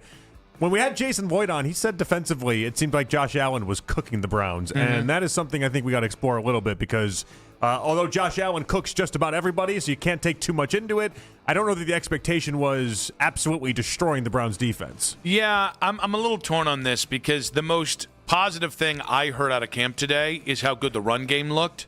Because this whole thing for me is built on the run game leading the way, and then I don't think it's dink and dunk. Well, that's a lot of Dylan Sampson today. Obviously, no, Judkins wasn't out on the field today. And I think that helps. Like Dylan Sampson and Quinshawn both being able to be league average or better backs. I think Quinshawn would better that, by the way. But again, functional backs, I think you need at least two running backs across 18 weeks. And I really think the bedrock of this team and unlocking the offensive line early is the running game. And I think if you do that, it's just going to take so much pressure off the quarterbacks. Like, I understand the importance of quarterbacks, but teams don't rely on quarterbacks the same way across the NFL. Some teams find ways to lighten the load on their quarterbacks, and the best way you can do that is surround them by playmakers and make sure you have a strong running game. I really like that we hear that, but it is fair to say, conversely, the defense got cooked today. Ain't great. No, on the playmaker side of things, though, you bring that up. Concepcion had a really wonderful day for himself. It seems like we just keep trading days where it's like, is Concepcion the best? Is Denzel Boston the best? And it's exactly the type of situation that when Andrew Berry took both these wide receivers, we envisioned and hoped we'd be in. I would actually like to. I wasn't going to do this in this segment, but we were going to do the Jerry Jeudy conversation earlier, and I was going to bring up a point about Casey Concepcion. I think I have to flip-flop, guys. Oh, we got a flip-flop. Yeah, I think I have to have a certified... You want to scrub yourself of Concepcion, no Recepcion. I don't know that I do, because I still think that's really funny. He's never played a game. He hasn't. But I've gotten to a point where I just really, really like him. Like, I got to see him a couple times up close in Berea. Everything that I've said about Denzel Boston of just like, hey, where's the drama with this dude? You can't find it. He is an incredibly hard worker. The Browns put out one of their Politburo videos about KC and Monken saying nice things about him. Mm-hmm. I don't know the kid's going to be able to catch the ball consistently, but I see the role they're going to play in this offense, the Zay Flowers role, and I just really want that human to succeed. I'm really rooting for Casey Concepcion. Not enough to get a jersey, because a fat man in wide receiver's jersey doesn't look right. Well, but if he had like a number 88 as opposed to a single-digit number, I'd much more consider it. Yeah, big guy in single-digit number never plays. Yeah. That would be a tough guy. What's the last Browns jersey you've owned? It's Baker. Yep. I have Baker. I still have my Joe Thomas from back when the orange was oranger, and I did have a Chinese eBay Danny Shelton jersey, which they didn't make. So they made the whole thing fit perfectly. Yeah. Except they sewed the wrong neck size on, so it's like wearing a tie. And it just would leave creases. But that on was my before necks. like DHgate and Temu and all that stuff. What was the site you used? How did you get one of those? Oh, it was way back in the Danny Shelton days. Chinese eBay. What the heck was it called then? Alibaba. Yeah. Isn't that? Is it Alibaba Express? I think is what the name of that was. I never and I ordered think in off the there. Express. That's a ball nowhere move right there. By the way, I never ordered off of there. In the but we remember. Express version of this, they sewed the wrong neck hole on, and I wanted to wear that thing. Yeah, and it hurt like hell. It was just Man, not comfortable. You were in the deep parts of the internet to go ahead and go down that road. I really was. All right, Mary Simpler Kay Cabot. times. Yeah, and before they actually got this whole thing down either, by the No. way. Well, a lot of the time, these jerseys are incredible. Mary Kay Cabot, Cleveland.com, on with the morning show today. She was asked about the fairness of this quarterback competition. I think they've done a really good job of giving these two guys a fair chance to win this job and equal reps. And I think that Shedeur has done a really nice job in the competition. He's kept himself in it to this point, and that's not an easy thing to do when you're going against a three-time Pro Bowler with all that kind of experience that understands how to run this kind of an offense, which is very QB-centric. So, no, I think it's been a very fair competition. And I think Shedeur, every time he's had an opportunity to rise to the occasion, I feel like he's done so. I think we confuse fair with the idea that it was 100% equal, and I don't consider those to be the two. This is so much more fair than it was last year, and I'm not even talking from the Shedeur side of things. I'm just talking about it like from the way it's been portrayed. There are things that I don't 100% agree with, and I do think Shedeur has been the better quarterback from when I have watched the two play. I also think that starting Deshaun Watson this season, no matter what the decision, feels a lot like a little John Denver into the side of the mountain, but that's their choice. Mm-hmm. It's all love, as the kids say. Yeah. No, hate everything about that idea, but I do think this has been as square of a shot as Shedeur's going to get in the NFL to start. Yeah, and I mean, and please don't put this to the people that think we're living in the 3% of Shedeur crazies. Non-football knowers, as some might call you. Yeah, but Shedeur, do I feel like if Shedeur had just been unequivocally the best quarterback in this camp, and I do think he's been better than Deshaun, but unequivocally the best and checked off everything, it'd be a different conversation. I think it would have been tough, but I think the Browns would have been open to it. But I feel like that you would have had to have been Joe Montana for 3 weeks. You would have had to have been one of the greatest practice field All-Americans you could ever envision, and he just fell short of that. That's not a disappointment. That's not anything that's really reflective of Shedeur necessarily. It's just how I believe the Browns weren't going to budge and what they had to see in order to actually make them budge. The Guardians beat the Gigantes 5-2 this afternoon. Here's manager Stephen Vogt on winning a series for the first time in nearly a month. Yeah, it felt good. It felt good to win a series. Obviously, it's been a little while, so it just felt good to complete that game. Gavin was outstanding, unbelievable. Couldn't have asked for anything more from him, and obviously the bullpen was really good as well, and really good timely hitting today. I thought we executed really well, and really well played game. I love that it brings up the timely hitting on it. They were 4 for 10 with runners in scoring position, which means Stephen Vogt is going to make sure everybody hears about that, and we'll constantly hear about it. If he had to get asked about runners in scoring position for a month straight, when they do come through with runners in scoring position, he's going to tell everybody about it. There was a pathway for this game to go in the 9th inning that was going to probably have me have some sort of a meltdown. Yeah. For Gavin to give you that kind of performance, the offense to give you that kind of performance, for the rest of the bullpen to give you that kind of performance, only for Cade to come in and walk 2 guys right out of the gate. Mm-hmm. Oh, man. Because, again, you can't rail on Cade. He's one of the best closers in baseball. But that would be emblematic of the entire season where it's like, we can count on Parker Messick all the time. And then Parker Messick gives up the rare, 4-earned run. Oh, Gavin Williams is having a Cy Young run. And then he has, 3 stinky games in a row.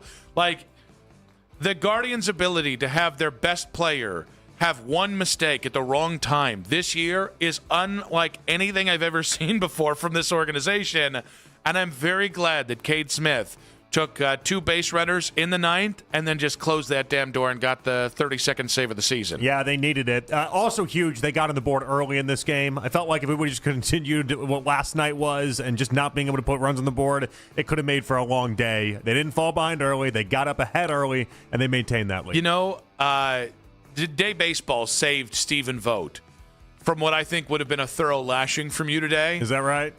Yesterday, he had the quote. I don't even want to play it because now it's 2 days old, but he was asked about the Guardians' bats last night, and he did the thing that managers do when they can't just be like... It wasn't the one where he said we've shown at times that we have the ability to be a very good offense? No, but that one kind of pissed me off. I did see that one. It was credit goes to their pitching. And it was like, Tugboat was fine in 2 innings. It was a bullpen game. It's also Tugboat is a bullpen game. You got beat in a bullpen game when you had your best pitcher going. I thought the best quote from last night is I was going through and I was looking at it, and I saw Parker Messick saying, if somebody gets on base, I don't expect them to score. And I thought to myself, which offense is he talking about? Is he talking about when another team gets on base or his own actual team gets on base? And so there was a lot. They continue to give post-game comments that infuriate me / make me laugh at every turn this season. I did like where Parker... pitchers have gotten so good at that, especially in Cleveland. So you're pretty disappointed that the offense gave you nothing today? Hey, I did my part, right? It's just like, deep down, he'll never say it. He's a good man, that Parker Messick.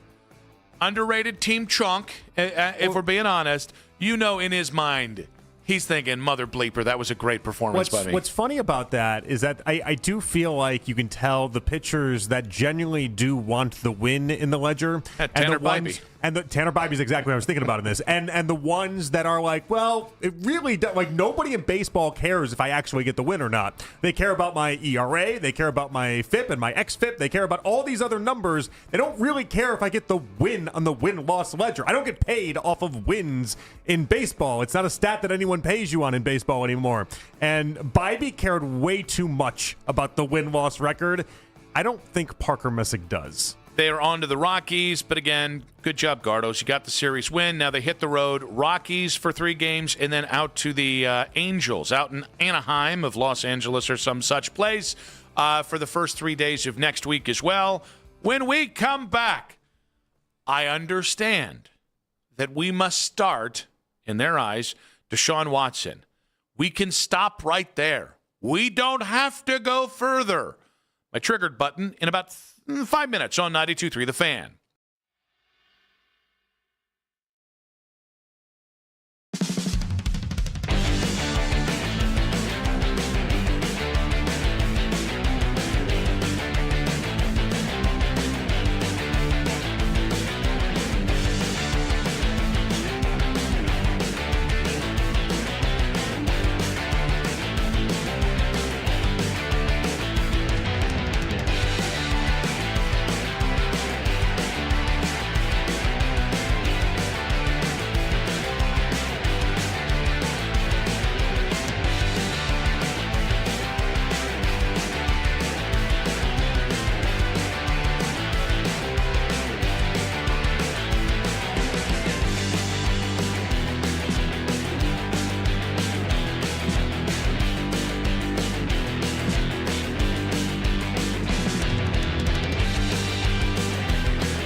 story of America, decade by decade, from the 18th century to the 20th. Original music and immersive sound design accompany us on our storytelling journey. Listen to and follow History That Doesn't Suck, an Odyssey podcast, available now on Apple Podcasts, Spotify, or wherever you get your podcasts. Listen to 92.3 The Fan on the Odyssey, iHeartRadio, and TuneIn app.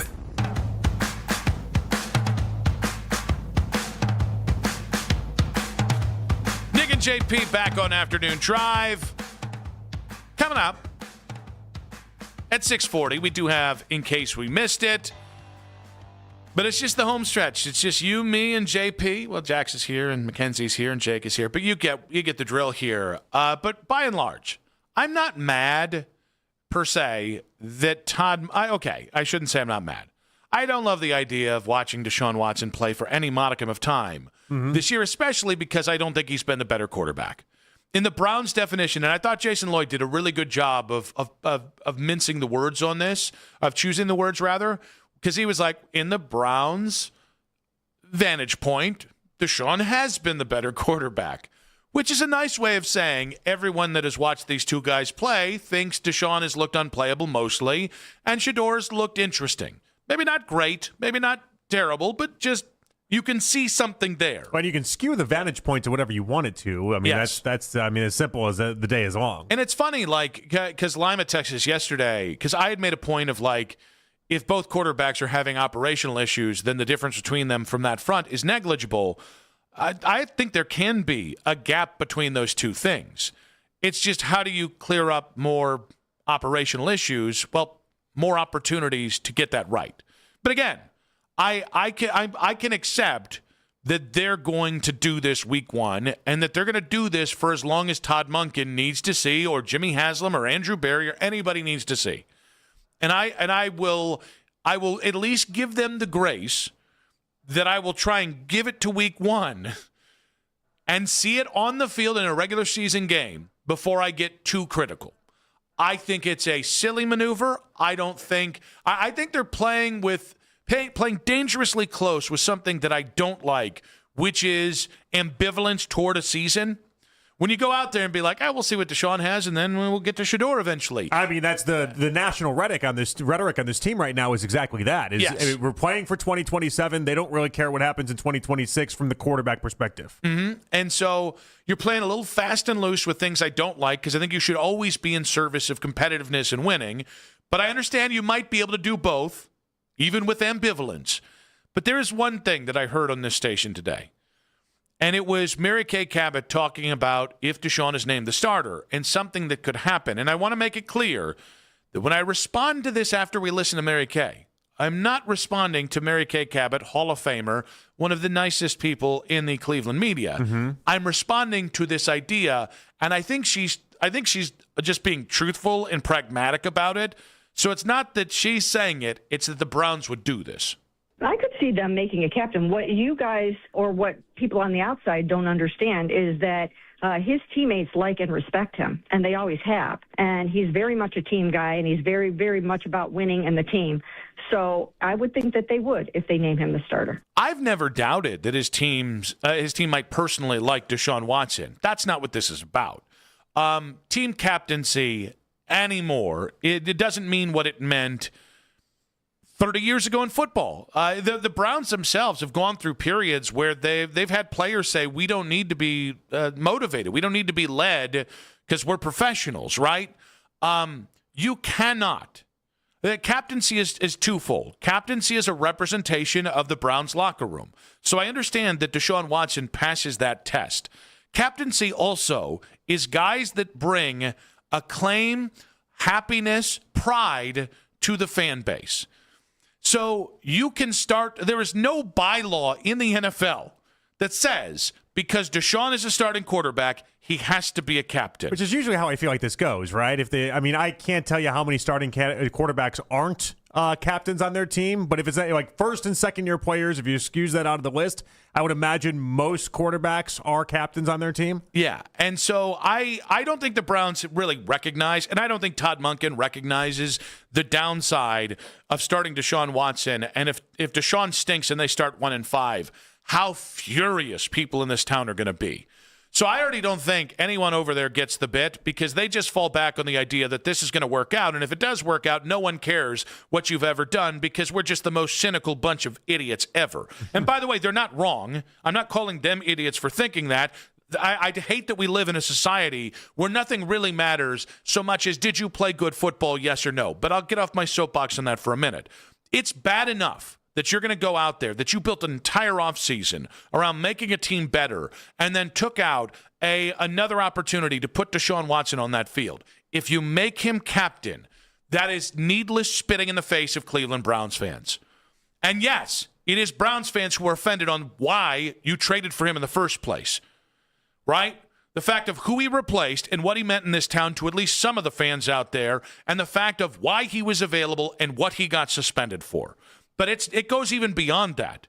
There are people that simply do not wish to be associated with somebody who is that trade, not the person, the trade is the biggest failure in the history of football. So while I understand you've got to pound your billionaire chest that we got to see one more time, you don't got to see one more time. But I can at least get behind the idea that you feel more comfortable with Deshaun Watson week 1. That does not mean you have to make him captain. All right, so and if you do make him captain, I want to say it one more time. Sorry, buddy. No, I hear you. It is spitting in the face of Browns fans. Do better. You can start him. You don't have to make him captain because what you're saying is being captain means jack bleep to you and to these fans. And these fans deserve a hell of a lot more than you saying the captaincy of the Cleveland Browns is a freaking joke. All right, so I need some clarification. I looked right then. in the camera right there. You were very intense. We all got it.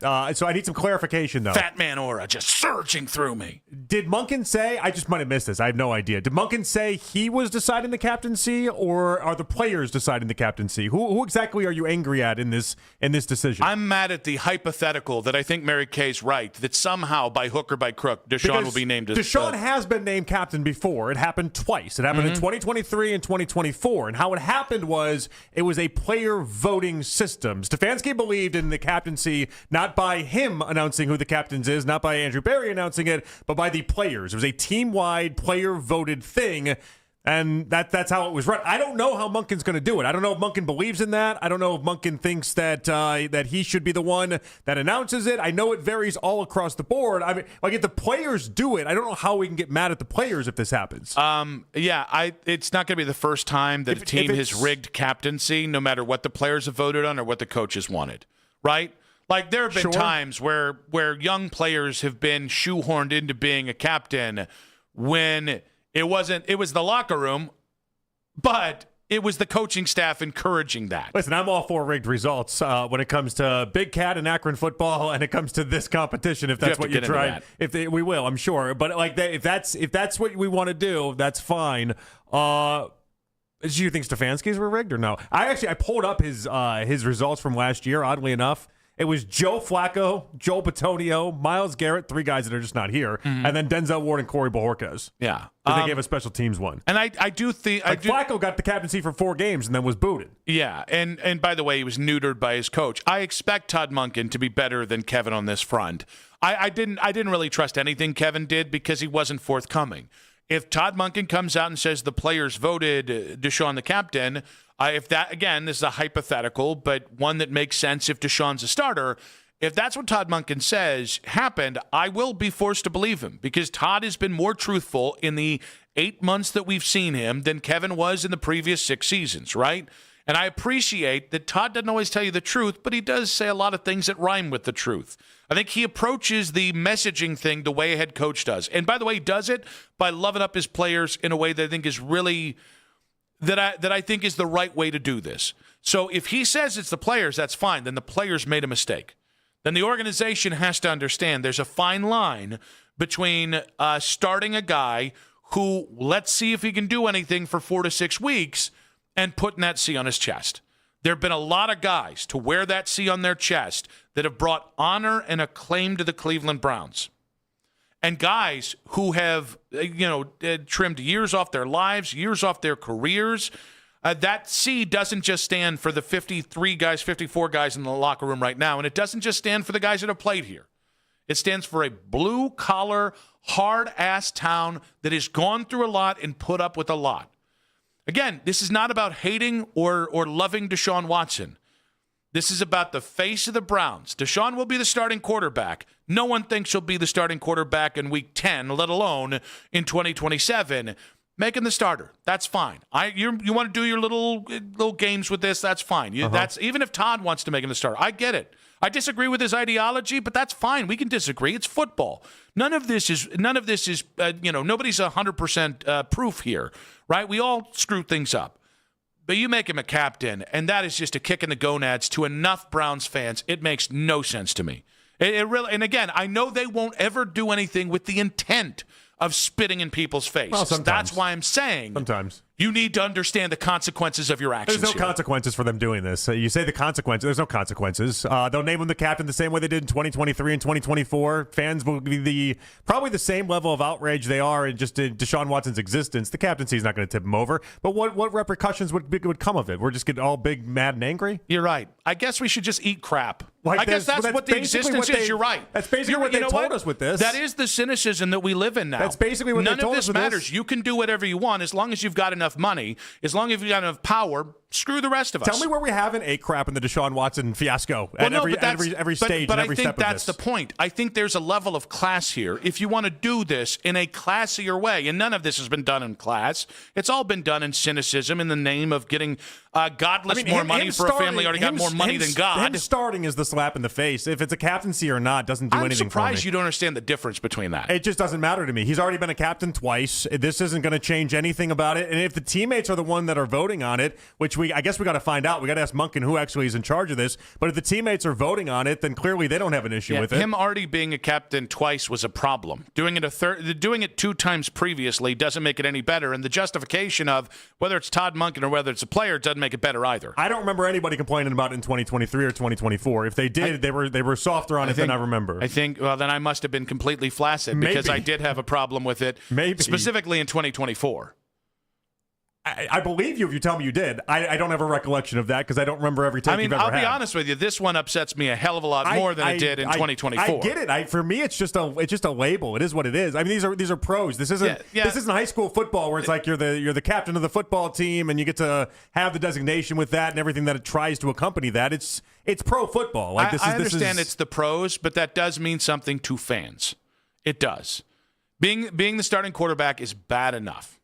All right, it is. That is enough of a slap in the face. It's a double down. Most teams have 5, 6, 7 captains at this point anyway. Like we have the amount of captains we have on these teams, the numbers have only increased and have only gotten so large to the point where it almost just becomes meaningless. It almost just becomes who sells tickets more so than anybody that actually leads the team. But I think that's your opinion on captaincy. Myles Garrett has been a captain basically the entire time he was here. I don't think. Yeah, Myles Garrett. Nobody thought he was a great teammate. But Myles Garrett at least went out there and honored the Browns by playing as well as Myles Garrett could. But it's not a reflection of whether or not people think you're the world's greatest to anything outside of just being a good football player. That's it. Yeah, but he's not a good football player, and he hasn't represented the Browns with any. I wouldn't have given him to him in 2023 or 2024. I think you're speaking on your own. I bet you there are more fans out there who actually do care about this. I think you're downplaying it a little bit. I think there are plenty of fans who actually care about I'd love to hear from him. 216-474-0092. Dial it up. Nick Wilson says, at Jay Peterlin. Let us hear it. Am I off base on this? Is him being named captaincy something he's been named twice already? Is that a massive deal? Is that a spitting in the face of Browns fans across the nation? I would argue him playing week 1 is the bigger slap in the face and will always be that. Giving him something he's already been awarded twice in his Browns career just doesn't do anything for me. Deshaun is the captain in 2026. Are you saying captain, oh my captain, or is it oh my captain, my captain? My captain. Oh captain, my captain. Good God. I butchered that almost as the Browns would be making Deshaun the captain this year. When we come back, ESPN details the 16 QB situations worth watching in the NFL. And yes, they've got a best and worst case scenario, or most likely case scenario with the Browns. That's in 5 minutes on 92.3 The Fan.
Eventually. Try Odoo free at odoo.com. That's ODOO.com. You can now watch The Fan live on YouTube. Catch The Ken Carman Show with Anthony Lima from 6 till 10 a.m. Baskin and Phelps 10 a.m. till 2 p.m. And Afternoon Drive with Nick Wilson and Jonathan Peterlin from 2 to 7 p.m. Each and every weekday. It's free. Subscribe to 92.3 The Fan on YouTube. Back on Afternoon Drive, we were just having a conversation related to comments that Mary Kay Cabot made on the station earlier today that Deshaun could be captain again if he's the starting quarterback. I do understand that usually the starting quarterback on a football team is the captain.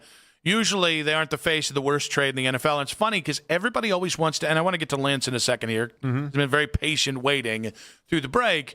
Usually people are like, oh, it's because he's injured. We had somebody on the YouTube Twitter account say, YouTube Twitter account, I'm 70. But the YouTube chat say, oh, because a young man was injured. Is that not the grossest oversimplification about how people might feel about Deshaun Watson? There are four. Who's the young man was injured? Deshaun. What am I not following here? Deshaun. Okay. Like basically saying people don't want Deshaun as a captain because he's been injured for the last 2 years. Oh, no, it's everything else. It's not the... I would say it's everything. Yeah. Not even everything else. It's the injuries. Everything else is enough. The bad play, everything that you've seen over the 3 years, even before the major one that kept him up. So I did look into it a little bit more because, I wanted to find out why this is just not hitting me the same way that it's hitting you. And I think my main point last segment was every quarterback is a captain, so why am I gonna think anything more or less of this, right? Of the teams that named permanent season-long captains last year, the Saints were the only team that didn't name its starting quarterback a captain. Now, there's a caveat to this, right? The Chiefs, the Ravens, the Commanders, and the Seahawks don't use permanent season-long captains in the normal way. They go game by game by game. So, like, Lamar Jackson is not a season-long captain. There's 4 teams that do that. Out of every other team, though, their Week 1 starting quarterback, including the Browns, was a captain. The Saints' Week 1 starter was Spencer Rattler. They did name 8 captains, but Spencer Rattler, the only one not to be named captain. And I think that's part of this. Is that idea? It's almost customary at this point. If you're the Week 1 starting quarterback, you get to be captain. That is what it is. Lance in Painesville, how we doing? Hey, how you guys doing? Doing all right. Let me try to be a calming presence. Okay, you got one more year to deal with Deshaun Watson as a starting quarterback. Now, obviously, his teammates and his coaches feel different about him than you guys do. And they're with him every day. They're in the film room. They're in the practice. The 7-7s. I get it. You don't see the results from this guaranteed contract, and that's hitting a lot of fans the wrong way. He has been injured, in fairness. He's been injured 3 serious injuries. He had the shoulder surgery. Then he had the Achilles tendon twice. So he has been injured. Now, it all comes back down to the contract. And most people won't admit that. They won't own that. Yeah, $230 million. Yeah, you're expecting to see that quarterback lift all boats, at least to an AFC championship game or something like that nature. But if he's injured, he's injured. And Deshaun and Shedeur, honestly, you guys, if you're being honest with yourselves, he couldn't take that position. He couldn't take that job away from Deshaun. He couldn't physically do the things you need to do to take the starting quarterback job away from. He's got things every once in a while. Shedeur shows you signs that he could be a great quarterback, but he doesn't do it enough on a consistent basis to take that number 1 spot. That's all it is. Lance, we appreciate your mellow tone on this, so I will say thank you for your call. And because he's being mellow, we'll be mellow in response, but I was getting angry in my inside. Really? How angry were you? I was getting pretty angry. All right, so again, one of the things that in the Deshaun conversation that people try to do that I think is just patently absurd is trying to make it about one thing. You could make it about, you want to make it about the injuries, you can make it about the injuries. You want to make it about the 25-plus sexual assault lawsuits, you can make it about the 25-plus sexual assault lawsuits. You want to make it about his general I don't give a crap that he's had, or sorry, that's not fair. The lack of connection that it seems like he's made with Browns fans. the lack of accountability he's taken for things that happen off the field. You can. The bad play. You can. There's no way you look at Deshaun in these 5 years he's been here and say there's some redeeming thing about the situation. Mm-hmm. There just isn't. Right. There's not one single part that I can look for yet, and I'll say yet. And to be fair, that's nicer than I am about it. You at least say yet. You have to, because he will play. But like I saw somebody again. I continue to get some of the responses. That's like, I don't care who's the captain, and as long as they win. Okay, win is subjective. You're not going to care if Deshaun plays reasonably well this year and they're a 10-win team. I understand that. I get that. I'll take a 10-win season if you got it, no matter how you got it. Let's say you're a 7-win team, and the first 6 weeks of that is watching a quarterback fumble all over himself and look like a broken human being as a football player. You're probably not going to look at that and go, well, that was a great use of our time.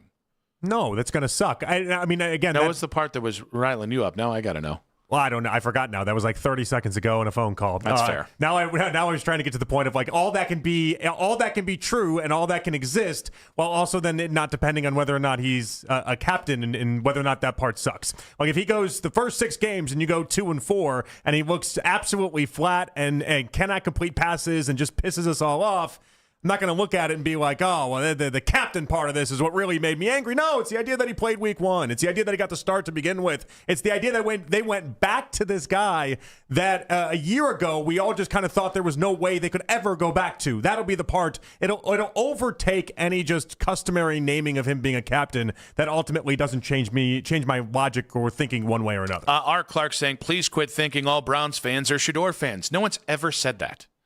And that is the defense of Deshaun is, well, but he's not Shador. And my defense of Shador is, he's not Deshaun. So I just think this idea, if you want to say, I don't think Shador's the guy, that's fine. You don't have to do what at least one host has been, oh, Shador fans were mean to me, so I'm going to support Deshaun Watson. I never understand your Baskin impressions. Yeah, that is very clearly. Never get it. Spencer German, JK, LOL. But no, I mean, it is watching. Listen, I think Shador has something. Is that a starter? Is that a backup? I don't know.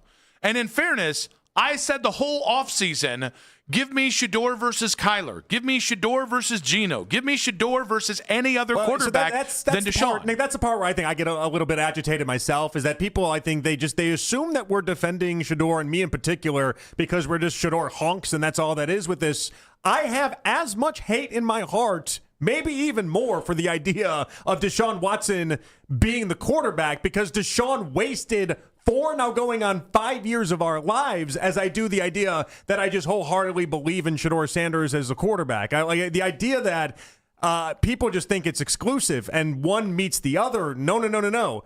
If it was Deshaun Watson versus a ball boy, I would carry the same amount of disdain for Deshaun Watson that I have. Browns fan 1, and that's how you know it's important, because he's the one, saying Watson is not captain worthy. That was in all caps, by the way. I'd rather have Dylan Gabriel made an over that. Go use some words there. That'd be funny if the team voted Dylan Gabriel as the captain. I would enjoy the joke. I would enjoy I would get a laugh out of that. And I'd be like, don't you get like another captain? Because you use like for like 75% of a captaincy on him. Again, when looking this up, the Saints had 8 captains. One of them not being Spencer Rattler, but they had 8. You're almost what's that, like 17% of the team is a captain? It's an insane number. You know, if you think about it, we're all captains. I think that's what it is. I think we're gonna move to a spot in the NFL where if you're just if you're on the team, you just get the captain designation. All right, Steve in a car, real quick, buddy. What you got for us? I think my biggest problem is everyone that's talked about the Browns quarterback situation this year always has 2 quarterbacks playing at some point. So if Deshaun's not going to be your starter the whole year, why should he be a captain for the team and represent the team? Yeah, I actually really like that point, too, and I'm going to steal it now because I didn't make it, but now I like that you made it, Steve. We appreciate you, buddy. I also think that's the other part of – and you know, like I've talked to multiple people there. It's like, you're going to see Taylor Green this year. You're going to see Dylan Gabriel. You're going to see all 4 quarterbacks. And I have nothing to refute you with because you're using recent Browns history. My rebuttal to you is Todd Monken would never, but he might. So we got that going for us. It's not how other cities operate. That's the part that I always find incredible. Is that like no other city enters with the idea that 3 quarterbacks are going to happen, and not even just any other city. What teams? What other team are you? Can we confidently say the backup quarterback's going to have more starts than the starting quarterback? Maybe the Raiders. And that's if Fernando doesn't start week 1, and it's not a certainty. That's with the idea that it's the number 1 pick in the draft up against Kirk Cousins. And that's not even a guarantee. But that's crazy. It's crazy. Do you have a problem with the idea of Deshaun Watson being the captain of the Cleveland Browns? That and actual good news coming out of football in Northeast Ohio in 5 minutes on 92.3 The Fan. Hey guys, Nick Wilson here for my friends at Northeast Factor Direct. I've got a little tip.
listen to us live, we've got you covered. You can hear the Ken Carman Show with Anthony Lima, Basket and Phelps, an afternoon drive with Nick Wilson and Jonathan Peterlin as a podcast. Full hours, full shows. Find it all on the Odyssey app, Apple Podcasts, Spotify, and anywhere you get your podcasts. It's the 6 o'clock hour on Afternoon Drive. 1 hour to go. Nick Wilson, Jonathan Peterlin with you. We got In Case You Missed It coming up here. Good news, by the way. D. Orlando Ledbetter of, I actually think that's the... Is that a fake? Let me see here. Let me see. I thought he retired, but then did he come out of retirement? I know there was something there. This is the real... Long-time Atlanta writer. D. Orlando Ledbetter. Okay, what does he got? Saying Michael Penix Jr. talking to his doctor today. He's hoping to be cleared, but will not question the doctor's decision. Okay. Now, I do need to know if this is the same doctor that told Michael Penix Jr., two-time ACL terror, that he's got a rock-solid ACL. Couple thoughts. I did not know you could win a preseason game by just not appearing in a preseason game. Yeah. It seems like he won that job and is winning the job just because Tua looked so just awful in preseason game As number did my one. guy Cooper Rush. And finally, time to sell that stock. You know, sometimes, you're like, oh, it'll take a little bit. But people are going to appreciate Mike McDaniel one day. Like, you have to it'll take a little bit, but it'll get paid off. I feel like the appreciation for Mike McDaniel and what he was able to do with Tua has only grown immensely in the time that Stefanski has had Tua. And there's already this underlying current of, oh, wow, okay. Yeah, Tua wasn't supposed to ever lead the league in passing yards the way that he did. Is it? No, okay. Have not thought about Tua since, I think, March. Is it he can't read zone or he can't read man? I think it's zone. Once you slide into zone, Tua becomes a completely ineffective quarterback. And by the way, there are plenty of quarterbacks who struggle with certain concepts. Mahomes, the the high safety look, the high safety look, playing multiple safeties in general, has thrown him for a loop. It was too high safety. Well, it was always the quarter's coverage is what always got Mahomes. That was the big deal when they created that. There are things that can trap even the greatest quarterbacks, but just zone defense, it's like half of the defense anyone's going to play. The Browns play more man than anybody in the NFL. They still play like 30% zone. They don't play man on every single play. Okay. So you just got to throw out half the defenses? That guy just can't do a damn thing. It kind of feels like baseball righty-lefty splits that we're discussing right now. But if it's like Gabe Arias and he's a righty that can't hit lefties, I don't understand that. So Tua early in his career, he still had high numbers against man. It was just the idea that his completion percentage wasn't as good. Versus man coverage, this is early 2025. I can't find the data through 2025 because of the injury. He was under 60% completion percentage, 48 touchdowns to 7 interceptions, 106 passer rating. It doesn't sound good. And then zone is where he's just well, I mean that's 48 touchdowns to 7 interceptions, 106 passer rating. It's great. And then obviously again, zone is what he excels at. Third best. So I struck it and reversed it. Okay. Yeah. Well, I mean, it's just really just completion percentage against man is probably the problem. Yeah. And just lack of talent. But, I would say that's the other. Well, no, that's like the second. That's where McDaniel is going to have a nice glow up in the Tua.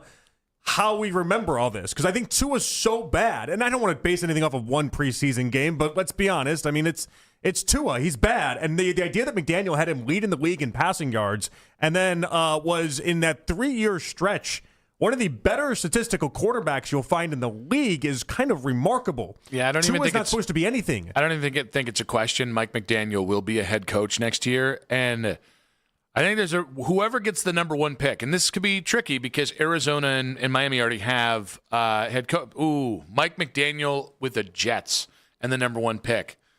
That could get really annoying very quickly. Like Miami's a soft media town, and Mike McDaniel got annoying very quickly. You give him the number 1 pick. You do the Kubiak with Mendoza. You give him his chance to have a brand new quarterback and then kind of mold him into what he wants to do, and maybe also give him some playmakers as well. That won't hurt. Except in that case, you maybe don't give him a quarterback that's give off big virgin energy like Fernando does. I just think he's going to have a nice glow up. I think he's already starting to have a glow up, and it's nothing that he's doing with Justin Herbert is the funniest part about all this. It's not like Herbert, who's now entering year 7, doesn't have a playoff win to his name, which is insane. We talk about him as one of the game's greats, one of the game's best quarterbacks, doesn't have a playoff name to his credit. And he's going to get – it won't matter what he does with Herbert at all. Herbert's going to get all the credit. Harbaugh's going to get all the credit. It's watching Tua fail in Atlanta and maybe not even see the field in certain instances. That's really going to be the glow-up. All right. We are going to get the Akron Zips football update on the OC search coming up in just about 15 minutes. The OC search you want to talk about with Akron Zips football. But ESPN detailed 16 quarterback situations worth watching in the NFL. And I thought it was like a lot of them are pretty obvious. Arizona, Atlanta, Pittsburgh, Cleveland is one of them, Indianapolis, even Minnesota, I think, given that Kyler's on a one-year deal and J.J. McCarthy somehow locked it in as a backup, despite the fact that people think Carson Wentz has looked like the better quarterback of all three quarterbacks. There were a couple surprise ones, though. Okay. They called out Baltimore because of Lamar's contractual situation and a new head coach. Yeah. They called out Seattle simply because Darnold is on the second year of a 3-year deal. And the Rams. Now, the Rams, I don't think, has any impact on the Browns other than if it really hits the fan this year, you might get a better first-round pick than people think. I don't think there's a chance in hell that Lamar isn't in Baltimore next offseason. Well, so it's basically everything becomes available for 2027. If they don't extend him this offseason, it becomes on the table, but it wouldn't really get into play until after 2027. But Lamar's got a no-trade clause. Yeah. And so I think that part of his contract's really interesting. I'm with you. I don't find a world that he ends up leaving Baltimore. Like Baltimore getting rid of Harbaugh was them choosing what they wanted in that relationship. They chose Lamar over Harbaugh. It would be wild if Lamar then turned around and left. Now, I do think there's a scenario where the Rams long-term get set up for success this year by being the NFL's most disappointing team.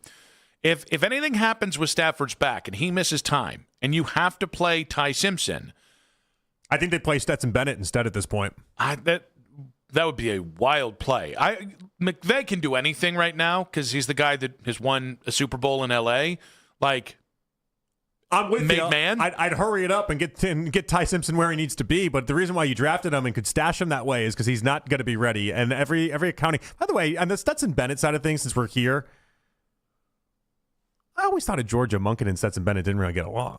Like I always thought that was like the assumed thing. And now that they've gotten to the pros, both Stetson Bennett can't stop talking about how much he loved Monken, and Monken will not stop talking about how much he loves Stetson Bennett. It's one of these weird situations. You know how we always see this in radio all the time? You have like two co-hosts that just hate each other, and then they get away from each other. Dude. No, then they get away from each other. We still work every day. Yeah. We sit in our hatred together. That's right.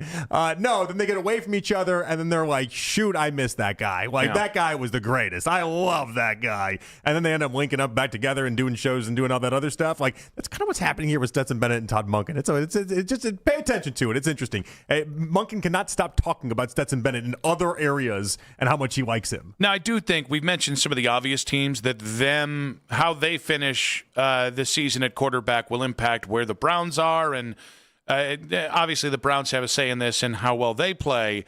I think a couple really intriguing ones. I still think Houston's really intriguing because it doesn't seem like a foregone conclusion they're going to extend C.J. Stroud.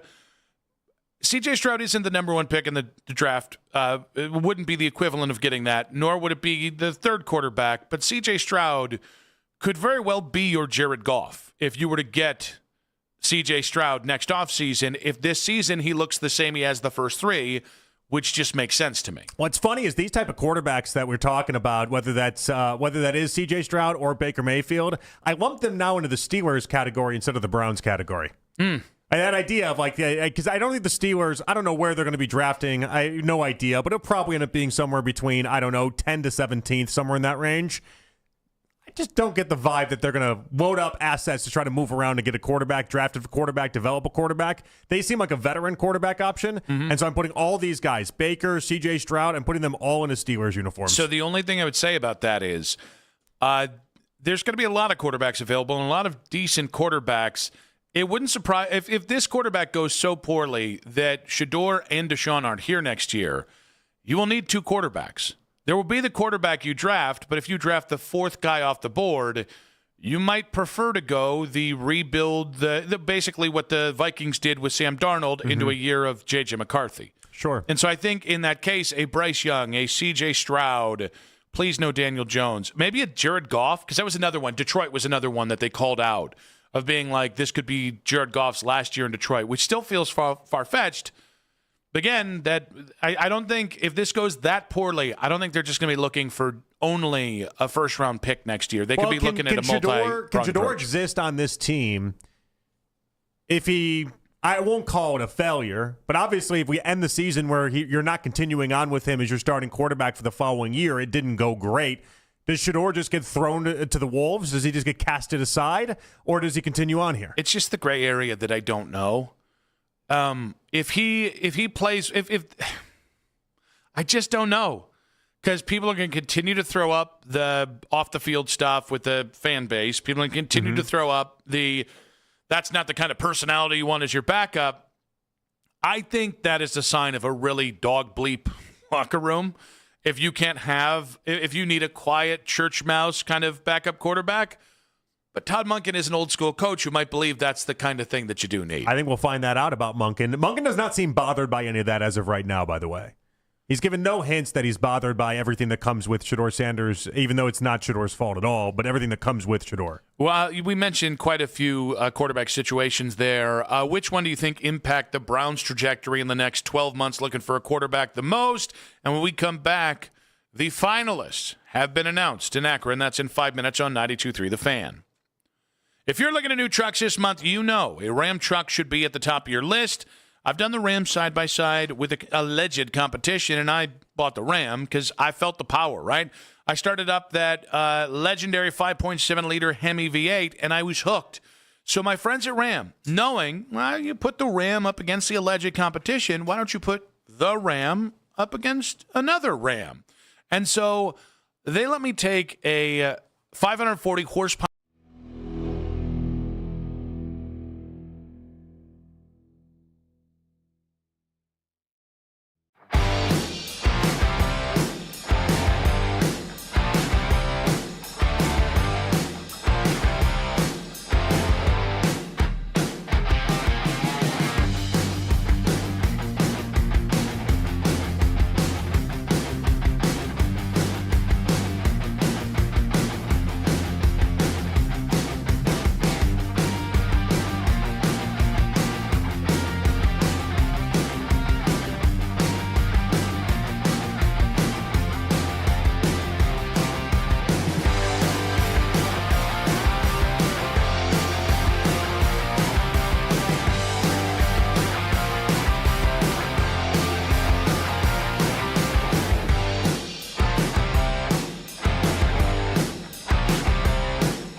SCHOOL10 to get a $10 bonus on your first purchase. That's promo code SCHOOL10 to get a $10 bonus. Remember, use promo code SCHOOL10.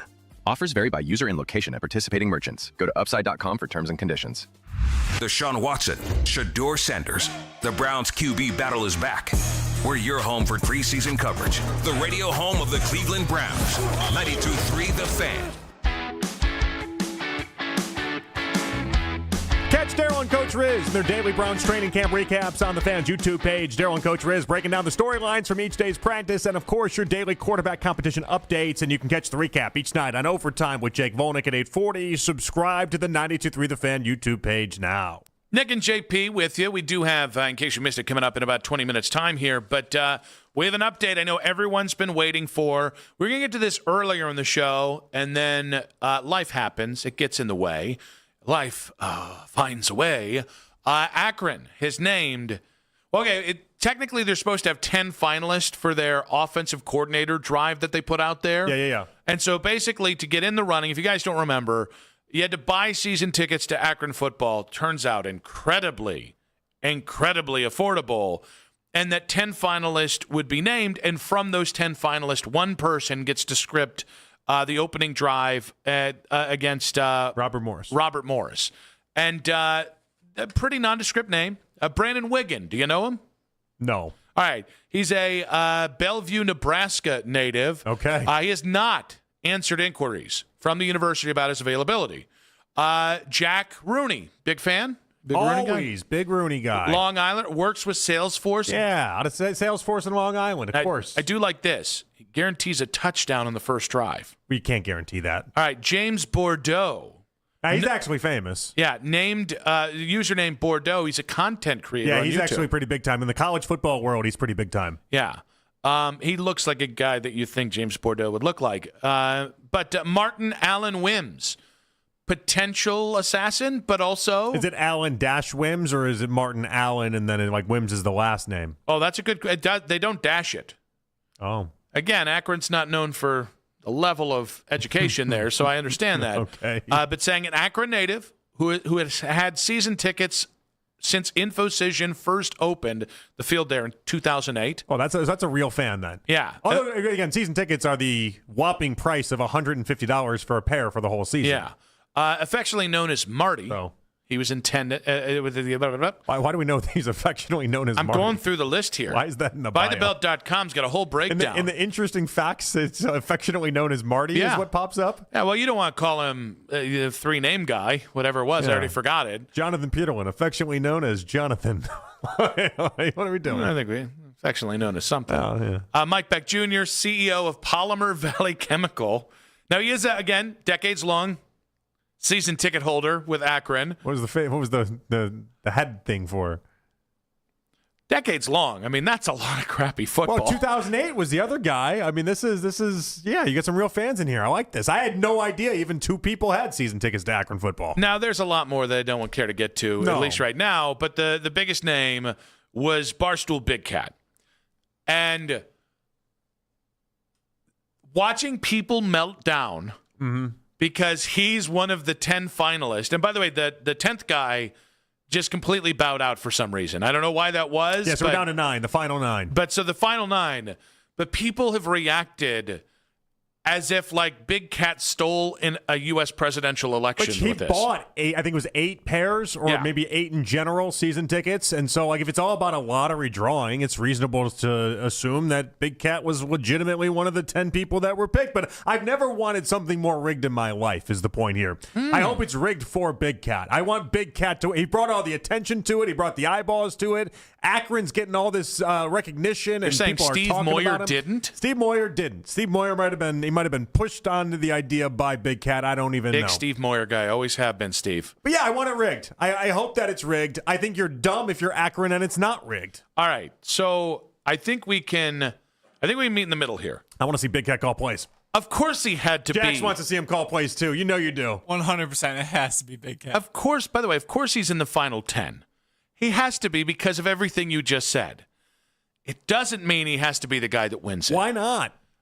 I'm because so you should cool. probably reward if we're gonna rig it, you should do it for Marty. You should do it for Screw Steve. Marty. I don't know Marty. I don't know Steve. You know what? Marty's been there since before Infocision Field. You blow it out your ass. This is a great chance for Akron to gain a lot of publicity. If Marty or Steve, no, let's keep the party going. Let's keep the good publicity going. This is how you're do the guy this. that shows up at 3 a.m. with a kilo of Bam Bam. Well, in the let's get the party going. Yeah, that is one way to do it. That is one way to keep the party going, is it not? You just hope you got it legally. Hey, 3 a.m. night's still young. Okay, we're still ready to go do this. How are you procuring that legally? That's fair. What I meant was you didn't take it from a drug dealer. You bought it. You almost said find it. Yeah. No, there are people who find cocaine all the time. All the time. It just stumbles. No, that's like a Sure. and they turn it in like Washes a bunch up on the shore. Yeah, like a bunch of narcs. Yeah, they just find their way magically. Yeah. Hey, Mr. Escobar, I just want to know, I found your cocaine. Here, please take it back. That's a wonderful idea, Nick. Here's a mansion. Okay, I have two quick sidebars. One, I found out the 3 people that were arrested at Wrigley the other day that we talked about, and one of them was cocaine, and what we thought was that big fight. None of those people were involved in that fight at all. Really? Yeah, like you look into it, So they had a fight, big brawl, and cocaine. And no, yeah, separate to everything. It was just this random guy that basically had what was described as like a tennis ball size of cocaine just walking around Wrigley Field, and was just shocked that people he had like a baggie out and just was shocked that somebody thought, hey, maybe don't do that. Yeah. Yeah. So that guy got arrested. Other thing, he's a genius. Off of the Pablo Escobar fiasco that's happened at Penn State. Yeah. I did not understand. Not a cocaine guy. I'm pretty sure that's obvious to everybody that listens. I didn't understand that cocaine is what's the short for? Yeah, no. Yeah, I hear you. Yeah, hey, be hush about it, right? Yeah. No. We agree that you're not a cocaine guy. That's right. That's our gimmick, right? Like, we just tell people we're not, but really, oh boy. Nobody outside of that one jabroni walks around and's like, I'm a cocaine guy. It'd be too obvious to everybody. I have to tell you, I'm not. You're too on the nose. I didn't realize that cocaine today is the same price as cocaine in the 60s. Oh, wow. Where's the inflation on cocaine? Yeah. I just assumed that, like everything else, we had gotten some sort of big, like, I don't know, 60-year, hey, maybe prices go up just a little bit. No, the cocaine in the 60s is apparently cost about the same as the cocaine right now. It's the one thing that Wall Street has touched for the last 50 years that somehow hasn't become unaffordable. Isn't that wild? Housing? Good luck. Goodbye. See you later. I don't know. Radio. Goodbye. See you later. Cocaine? You can have it. Yeah, let's keep it affordable. So, like all these cocaine stories, I want to keep the party going. I want Big Cat to have this. In fact, I need Big Cat to have this. Nothing would bring me more joy than watching him take his whole PMT crew and then go to Akron and then set up for everything and then document it all and then watch it happen. I think it'd be great. All right, so here's why I think it will happen. If you can make this, if you can sell out all your season tickets and then have an empty stadium. If you can do that one time, it's impressive. If PMT does win it, or if Big Cat does win it, and then you get a lot of content out of this, you can do it again next year or something like it, and you will sell out season tickets again. If I'm a big Steve Moyer guy. If Steve Moyer calls the plays, I just don't think, again, you pull this card next year. I don't think it's going to get the same kind of pub. Oh, no, that's a fool me once type mentality. You can't go back to that. You can't go back to that well twice. You're not going to be able to. Like you have to let Big Cat win. Big Cat, though, I think it's a one and done situation. You don't get to win the prize and then make it like the annual We Rig It for Big Cat award. No, but next year it can be one of the other idiots from that thing. I was trying to think. Who's the fat guy that's not fat anymore? Frank? Yeah, but he's not on that show. I know the difference. PFT, maybe. Yeah. Maybe Hank. Could this get us to not have to do the Barstool Survivor rankings or whatever the thing they're doing on social media? I don't watch Barstool Survivor. Yeah, it's not good. That's why you don't watch it. I just don't need their version of Survivor. Yeah. I don't watch regular Survivor. Why would I watch their version of Survivor? Because this one has Barstool in front of it. Yeah, well, it's got the personalities. Yeah. You know, I like Barstool. Jax likes Barstool too. I don't dislike them. Great time. I like the foreplay guys. I think that's a lot of fun. The golf content. Okay, I finally got it there. Yeah. You see, it's a play on words that you would enjoy. I definitely understand it now. But yeah, with no context of golf, I could see how the foreplay guys really threw you for a loop for a second. I mean, well, I was thinking to myself, aren't we all? But I guess that's not true. Yeah, okay. Yeah. So, some of us don't love the game as much as some of the other ones of us. Do you not like how Barstool is seeped into the sports conversations, or no? No, it's a pick and choose thing. I think Portnoy is annoying, and I understand him, and I get it, and I don't begrudge him for having success, but I do find him pretty annoying. I think some of their, we've had a couple of their guys that I really like. Yeah, Jeff we always D'Lo. have Ohio State is always on with us. He's had a nice glow up over the past year or so. Bobby Regan is also a lot of fun. We haven't had him on here. I used to have him on my Charlotte show quite a bit. So there are individual guys I like, but there is, when you're trying to saturate the market the way that they saturate it, there's a lot of overkill. So if there's something you don't like that they do, a la Barstool Survivor, you can't really parse that from all the other stuff they do because they tweet it from the main account. I also think it's really hard right now because it feels like on Twitter in particular, I don't know if you feel the same way or not, if you show interest in one tweet in any sort of way, you get bombarded with all the news about whatever that tweet was that you showed interest in. Like the other day, like we were talking about that station in Atlanta that had their afternoon show go away after 25 years. I clicked into one tweet, and it's the only thing I saw for 6 hours. Yeah. That's Andy Roth's doing, by the way. It was the only thing I saw it. for 6 hours. I got it. They're leaving. I understood. 25 years. I got it. I didn't need 6 hours worth of tweets where they could just. It felt like it was the only thing happening in the world at that point, and I know that's not actually true. Now to bring it back to Big Cat, I'm not surprised that this thing might appear to be rigged, and I also don't begrudge Akron. And I think I actually am surprised that because of the window that this story actually happened, that it's turned, for some people, sour on them. Because, again... Like sour on Akron? Is that the people that are, holding... What was Ken? It wasn't Ken's take that this was kind of like a joke for college football? Yeah, but also, Ken, it's Akron, buddy.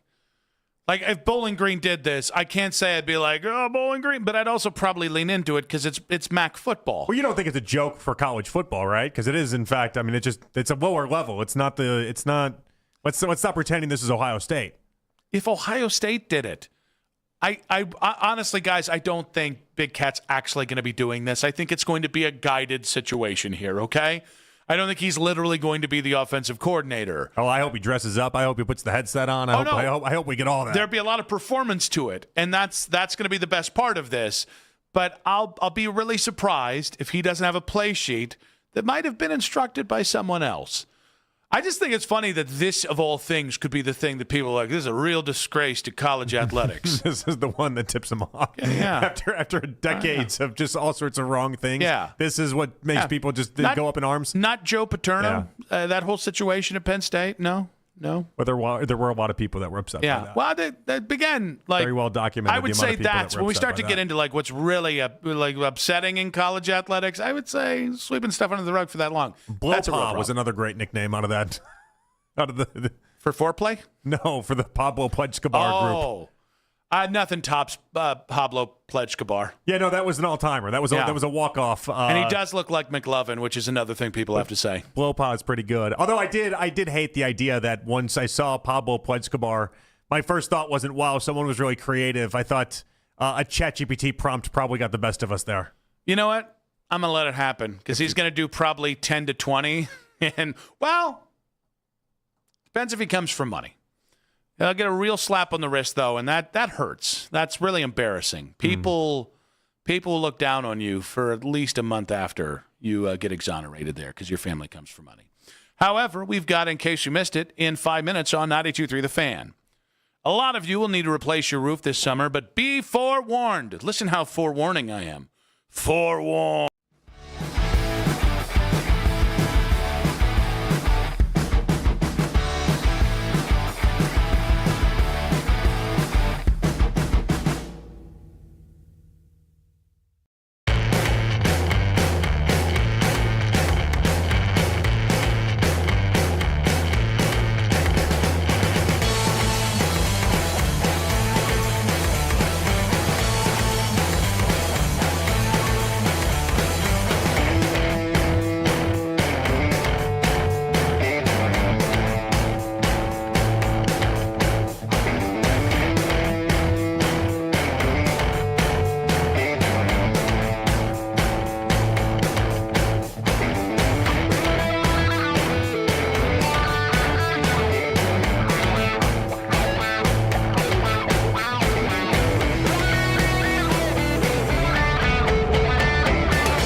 brought to you by Staples. It's the most wonderful time of the year at Staples. They've got back-to-school supplies as low as 25 cents, up to 40% off select tech and more at staples.com/back-to-school. Staples, that was easy. Hear the reaction from inside the Browns locker room after each and every game on your home for the official Browns postgame show, 92.3 The Fan.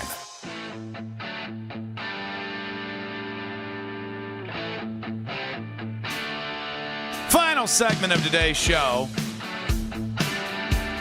All right, the fact that I woke up at 3:30 today and the first it didn't hit me till middle of the way the last segment. Yeah. But first day of school blues as a parent hit me smack dab in the middle of the face halfway through that segment. Well, you also got up like 2 hours earlier than a time that would be criminally early anyway. Yeah, because why not? My brain said, but no. Best show of the week today. And I want to say big thanks to our guests, Jason Lloyd. And Tyler Dunn. Tyler joined us. Why are you going Dunn Pardo? It's been fun. Once I said Jason, we had to keep it going. That's fair. Tyler joined us at 3. Good stuff on his take on Todd Monken and the Browns. He thinks the quarterback situation's a disaster. And Jason at 4, a little bit on the Peyton Watson deal, a little bit on the Browns and the quarterback situation, which he thinks is a disaster at quarterback. But if you missed a moment of the show, listen back to all 5 hours in the free Odyssey app. We got it all chaptered up there. Or 92.3 The Fans YouTube channel. Like our videos, we desperately like to be liked. Subscribe to 92.3 The Fans YouTube channel. Ring that bell, except you, Cornelito. Suck it, Cornelito. A sensitive young man, that Cornelito. Is he really? He really is. Oh. Yeah. He likes lobbing bombs, but he doesn't like when they get returned. Yeah, that's tough. It's okay. Get tougher skin there, Cornelito. It's okay. You'd think that an internet troll would have, more anything. Well, I guess if you're somebody like, I born into the darkness type thing, but if you're born into the 92.3 The Fan YouTube chat, maybe you're not the toughest. Yeah, that's maybe you gotta get some hard skin somewhere else first, and then come join us. With all that being said, let's get to in case you missed it. All right, I would imagine the Cowboys have a lot on their plate offensively this year, right? Mm-hmm. You think, Dak had such a good year last year. They want to continue that momentum. Got a few nice playmakers. Year 2 of Schottenheimer. OC Clayton Adams instead has this on his mind. Something that I'm working on here. How can you really have a break room or a snack room if you don't have a hot dog fridge? And if you're going to have a hot dog fridge, you've got to have high quality hot dogs in it. And if you're going to have high quality hot dogs in it, we got brioche buns and maybe some pretzel buns. So these are all things that we're working on. Maybe an industrial size 7-Eleven hot dog roller. I don't know. But these are just things I roll around in the back of my mind. It's the OC. I love the depth that he talks about it, and then obviously the idea that if you have these great hot dogs, then you can't just slap the great hot dogs in the face with these just know-nothing buns. Then you have to elevate your bun experience as well. And the idea that he took it from layer to layer to layer tells me that the Cowboys will probably be all right, while also telling me he got heavily invested in the hot dog game when he probably should just be running the team. So it should be noted, Clayton Adams came up as a offensive line coach, so this makes even more sense. I don't think we get enough O-line coaches to OC, right? We get a lot of quarterback coaches. Basically non-existent. But we like this. We get more special teams coaches to OC and basically head coach than we do offensive line coaches. Listen, there's many things to be grateful for while working in radio. Here on National Radio Day, what an honor it is to celebrate with my peers, and a lot of people have been laid off in this business because certain companies like to save a lot of money, those kind of things. The one thing I think we haven't tried to do is wacky fun food angles, right? They've taken away all the free food. If you put a really nice hot dog station in here, Baskin and Phelps would never get out on time. They'd be staying to 159 every day because they got to get every hot dog in that they possibly can. 2, we just always kibitz about all the different hot dog options. You going with a cheddar sauce today? Yeah. Looked like a cheddar sauce kind of day to me. It wouldn't really even be that expensive of a venture. Yeah, which It really wouldn't. If they want to invest in this, you'd probably make a lot of employees happy, and it would not cost much money. Yeah. I've always said like a Margarita Monday would be great. I'm all about the festivity attached But they don't to that. let us drink in radio. Well, Something about the FCC. I also think they'd look at it and be like, well, how does this make you better on the air? Yeah. And, then what I would say is... We can't answer that question. Hot dogs equal productivity.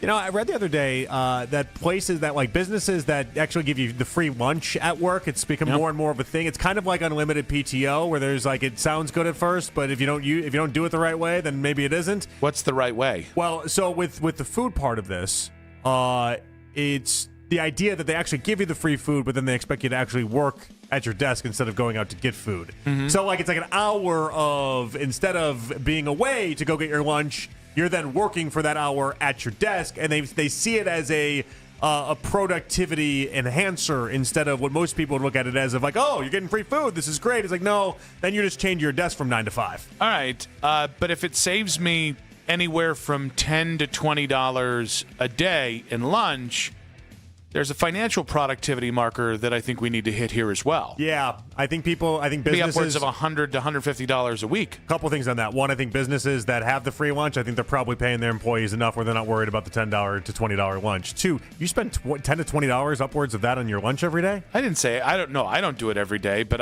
it's like if you go out for lunch every day, like if you're eating out, if you're going to a restaurant... Who's going to a restaurant every day for lunch? People who work in more profitable industries than radio, but yeah, like when I used to work at a company in Solon, we had a guy who again did make more money than I did. He would go down to a pizza restaurant or go down to the Lizard down there in Solon. He'd go everywhere. Yeah, that gets really expensive really quick. Yeah. He was divorced and very sad. Well, then maybe he needed and a little that. Overweight. Maybe that was his one joy of the day. His one joy in the day was going out there. Well, what am I going to get for lunch? I think his joy was telling everyone how joyful he was that he wasn't married anymore. He got a lot of joy out of that, too. Oh, so he was happy about that development at least. Yeah. But did he say it a lot? And then with the idea of like everyone left and was like, yeah, he's not really happy about that. No, there seemed to be some real happiness there. Oh, well, good for him. Maybe his ex-wife sucked. Yeah. I think we all kind of assumed that because he was a pretty decent guy. Well, that's nice. You turned him into a tragic figure, and now all right, good for him. He's not doing that bad. Well, I mean, he did spend a lot of money, but again, he made more money than I did at the time. What a great time that was in life. You know what? I just want to say one more time, Happy National Radio Day, or as Mackenzie called it, Happy International Radio Day. Yeah, I mean, it does work. Why wouldn't it be International Radio Day as well? Well, when the NFL puts teams in London, That's true. We're there. That is true. Have you made your obligatory post? No, I don't. I've never once made a Happy National Radio Day post. Wow. I've always known you to be a radio guy. Never once have made one. You didn't do one with like sitting in front of a microphone, maybe with the station call letters on it so that people knew that you worked in radio? No.